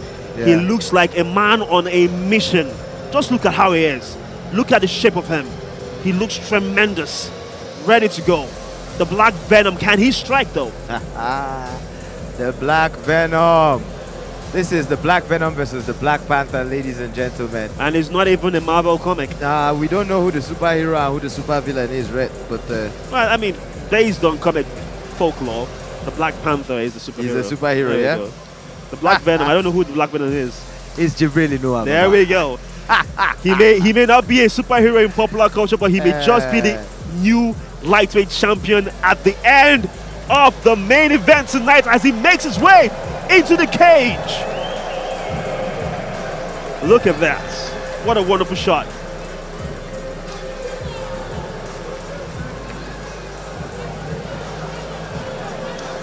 It looks amazing, doesn't it? It does. Oh, there you go.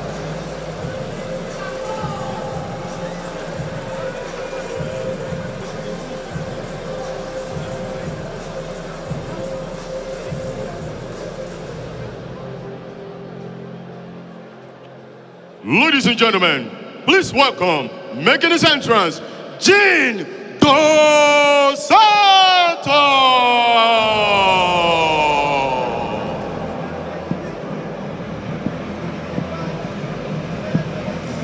Now, this is a man who I always call, in my opinion, calm, cool, and collected. He's a fighter that just knows what to do. He's like, it's okay, I got this, no pressure. And look at how he's just strutting down, if I would say strolling, almost as if he's like, okay, so another training session, let's get this over with. 25 minutes in the bank, I'll go home to have a wonderful night rest. Aura, confidence. Yeah, this type of aura and confidence, it comes with ability. Yes. So and I feel he has that natural ability that you don't, it's God-given, it's a gift. You know, even though of course you have to train hard. Yeah. Years of sacrifice And on smart. display, but he just seems like he knows what to do. He's so relaxed. At this level, in this place, I think he has the right people around him so far. He's so well-rounded, and he's been pretty dominant. I don't think he's lost in this promotion yet. No, he hasn't. He's undefeated. No, he's okay. There you go. He's undefeated. And they call him the complete fighter. And I have no doubt about that, because throughout all his performances, Dos Santos has just performed so well that he leaves people breathless. Like, how do you beat this guy? He's just too good. We have to give the AKO some props, you know, for their talent scouting, and because you see that thing you said about he's a complete fighter. I think there's like 5 or 6 guys that we can comfortably say that about in this championship, and that's impressive. You know, that's good, man. That's good. I'm proud. We are, of course, proud of our combatants, whether in victory or in defeat, as they showcase what you don't find anywhere else in the world of mixed martial arts, and that is the true grit and nature of the African spirit. And that will be on full display as we are looking to crown a new lightweight champion. It is Jibrin Dos Santos from Benin Republic, a very famous part of the country, by the way, called Cotonou. Next door, just next door. Just next door, like we say. This is a rivalry. This is a grudge match. It is a grudge match indeed. And of course, in Cotonou, you know, it's very famous for, you know, buying goods. From Nigeria. For Nigerians, yes. Yeah. Jibrin Dos Santos, can he get one more wonderful goods from this country? And that is the lightweight title. The championship is on the line.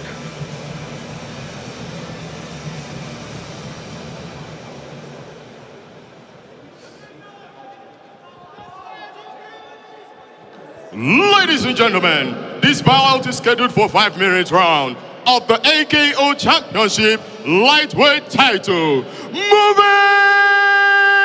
forward, introducing Introducing first, fighting out of the blue corner, a wrestler, Dambe and a karate fighter with a professional MMA record of 6 wins and 2 losses, fighting out of Kano State, Nigeria, presenting Inua Black Venom Jibrin. Introducing his opponent, fighting out of the red corner, a complete fighter with a professional MMA record of 8 wins and 1 loss, fighting out of Cotonou, Benin Republic. Here is Jin, the Black Panther, Dos Santos. Our referee at the center of the ring is Michael Varta. Come here, fighter. Okay, gentlemen, main event. Protect yourself at any time. Listen to my command. When I say stop, you stop. Shake hand if you like. Okay. Here we go, ladies and gentlemen. The main event of AKO 10 is upon us. And it's all about the lightweight championship. Jibrin Inua taking on Jean Dos Santos. Here we go. Whoa! Oh my God! What the hell? Whoa! Stop! Oh no!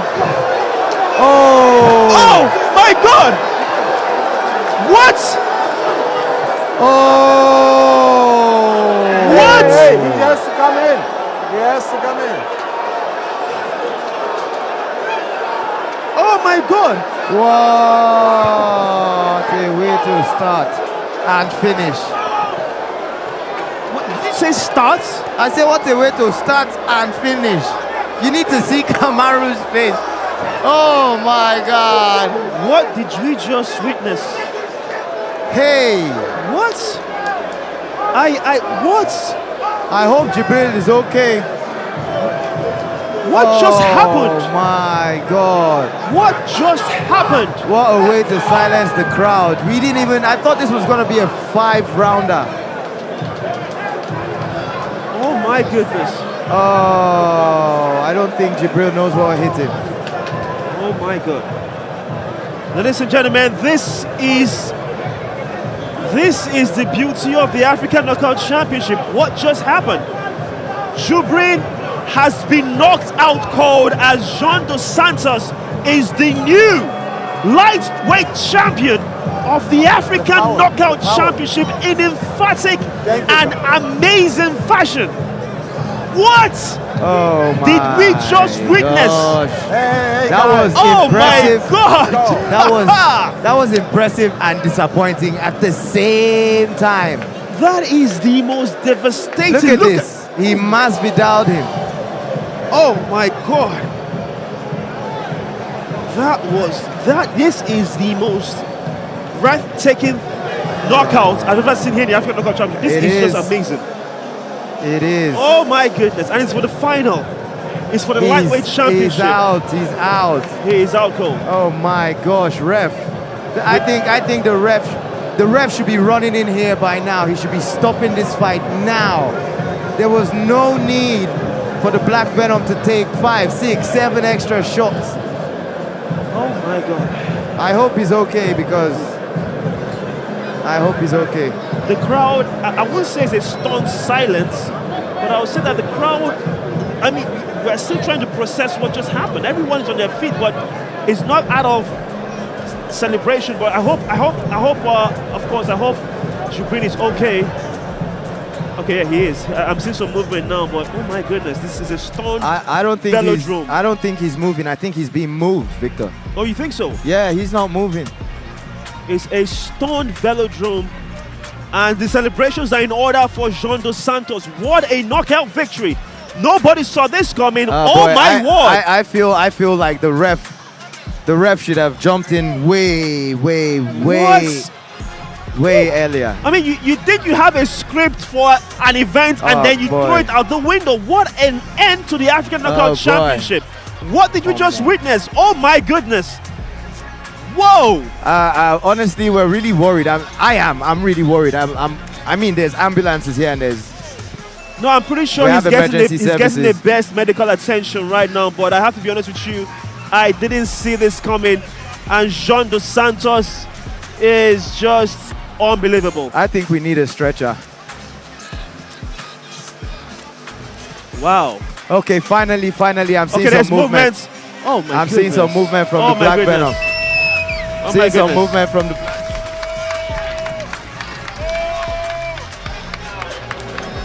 That has to be one of the best finishes we've ever had to the African Knockout Championship, and it's also telling that, it happened here in African Knockout Championship 10. What an end. We need to get a clock. We need to get a timer on that knockout, though. We need to get a time on that knockout. That was remarkable from Jean Dos Santos. I didn't see that coming. I didn't see that coming. I was barely putting my head up, and I just saw the knee just landing, and I was like, did that land? Oh boy, it landed. It landed, I'm sure we're going to get highlights soon enough. Highlights is just a replay. It's just one thing that happened. There are no highlights here. Just boom, knee to the jaw, case lights out, case closed. I know the ref is trying to get there, but he's not moving fast enough. Honestly, I know he started moving. Initially I said, come on, ref. But I can tell now, from the moment the knee landed, it's just the Santos was like a piston, Boom! Both knees actually land. Both knees actually land. 1, 2. How many strikes? Oh my gosh. This is a very crushing defeat for Jibrin Inua. A crushing defeat. 6 strikes after the knee. 6 strikes after the knee from Dos Santos on a defenseless Jibrin Inua. I mean, he was already out at that point. Oh my goodness, what a way to end this, man. What a way to end this. I am just beyond impressed. Dos Santos said he was going to come, take the belt and go back to his country. And he did. Oh, he did in seconds. We need to get a timing on that knockout. I can see our chairman. He's out there trying to explain what just happened to the crowd. Oh my God, you go explain Taya. Because people were expecting a 20 minutes, 15 minutes. It's a war, a bloodbath. It is a championship fight. So boy. Jibril will be so disappointed. I know he'll be in physical pain as well, but Jibril will not be feeling that. He will just be, he'll just be disappointed. Yes. Unbelievable. Wow. Celebrations are in order for that man, Jean Dos Santos, on your screen. Oh boy. And he deserves every accolade he gets as he is the new lightweight champion. See, Uchemba is sat beside me. You should see the look on his face. He cannot believe what he just saw. Oh boy, man, what a fight, man. What a fight. What can I say? What a fight. Okay, I think we are going for the official announcements now for the results of this lightweight main event title fight here in AKO 10.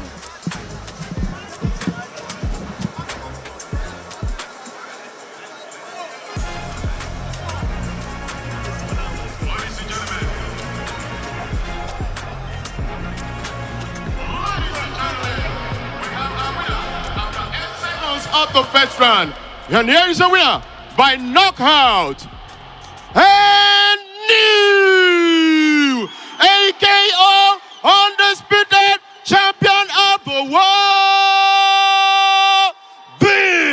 Dos Santos.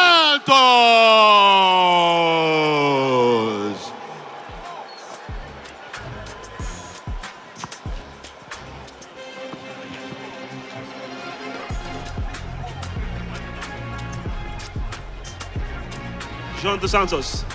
Jean. Abuja, make some noise once again for what we just saw. That has to be one of the most breathtaking ending to a fight I've ever seen here in the African Knockout Championship. Jean Dos Santos, how are you feeling right now? You are the lightweight champion here in the African Knockout Championship.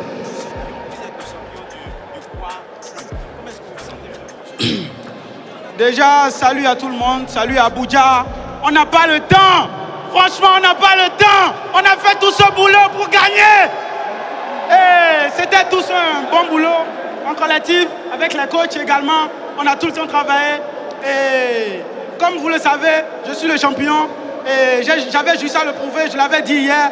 Et voilà, tout le temps, on a révisé ça, on l'a fait. Sans oublier mon coach Jimmy, qui est de très loin de nous, mais qui nous suit de près. Et franchement, on l'a fait pour lui. Ok. Merci à Jibrin également, qui est vraiment un bon gars, qui méritait vraiment de me combattre en retour. Et franchement, je le félicite pour y avoir participé. As I said it, thanks you to everyone, thanks to everybody. I said it earlier that I am the winner. I said it the last time when I came in. I said inside the ring box that I'm the winner. I'm just here to take the belt back to Benin. I don't know why, so I prove it tonight again, that I remain the winner. No time to waste. Thanks to all my coaches, thanks to everybody, thanks to Nigerians. All right, now, do you have any message? Come forward a bit. Do you have any message for all your lovely fans and supporters back home in Cotonou, knowing that we share a border with Cotonou and, of course, Nigeria? À tous les peuples béninois qui nous suivent de très loin et qui sont toujours été là pour moi, me soutenir, me porter leur motivation. Franchement, grand merci à eux. Et au prochain adversaire, il faut qu'ils soient prêts. Parce que j'aurai besoin également qu'ils soient prêts pour l'affronter à nouveau. Et je leur réserve un bon cadeau également qu'on va le surprendre avec ça. Et franchement, on a comme alias au Bénin, have your soul! All right, so thank you, as I said earlier, thank you to everyone. And thanks to all my people from Benin watching me right now. And this is a message to the next opponent. The next opponent has to get ready because, as you can see, I proved Jibrin wrong. So the next opponent has to be very ready. Thank you, and I'm very ready. I can't wait to meet the next opponent. All right, now, ladies and gentlemen, make some noise one more time for your new lightweight champion, Jean Dos Santos. At this point in time, let's welcome the president of the African Knockout Championship, the Nigerian Nightmare in Kamaru Usman. Thank you, everybody. Abuja, Niger, how far now? Thank you, everybody, for coming out. As you can see, you know, we have a new undisputed lightweight champion, Jean Dos Santos. And obviously, we're doing some big things here. We're continuously trying to grow this thing. And I hope you guys enjoyed the show tonight because we're bringing you guys many, many more. Thank you guys for coming out. Be safe. Enjoy yourself after this.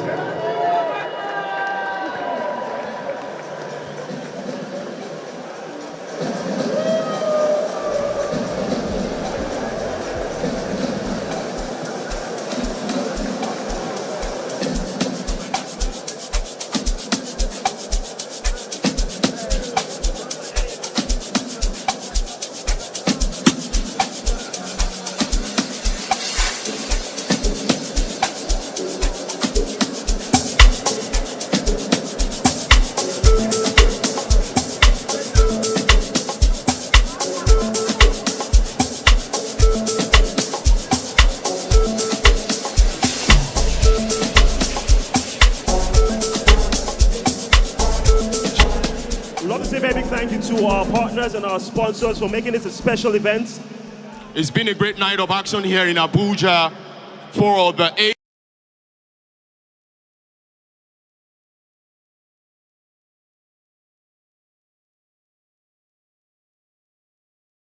We want to say a big thank you to X Global Tapestry and Bank of Industries. Of course, our media partners in Super Sports. And of course, what a deal. Not forgetting Motor Guinness.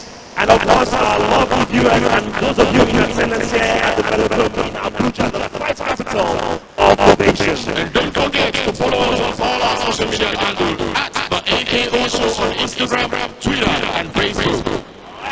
Until next time, I'll let you do that now. You have to have a person I do. So over to Abuja, Nigeria, the AKO says good night and see you at the next African Knockout. Thank you very much. Signing out. Stay safe, everyone. Good night.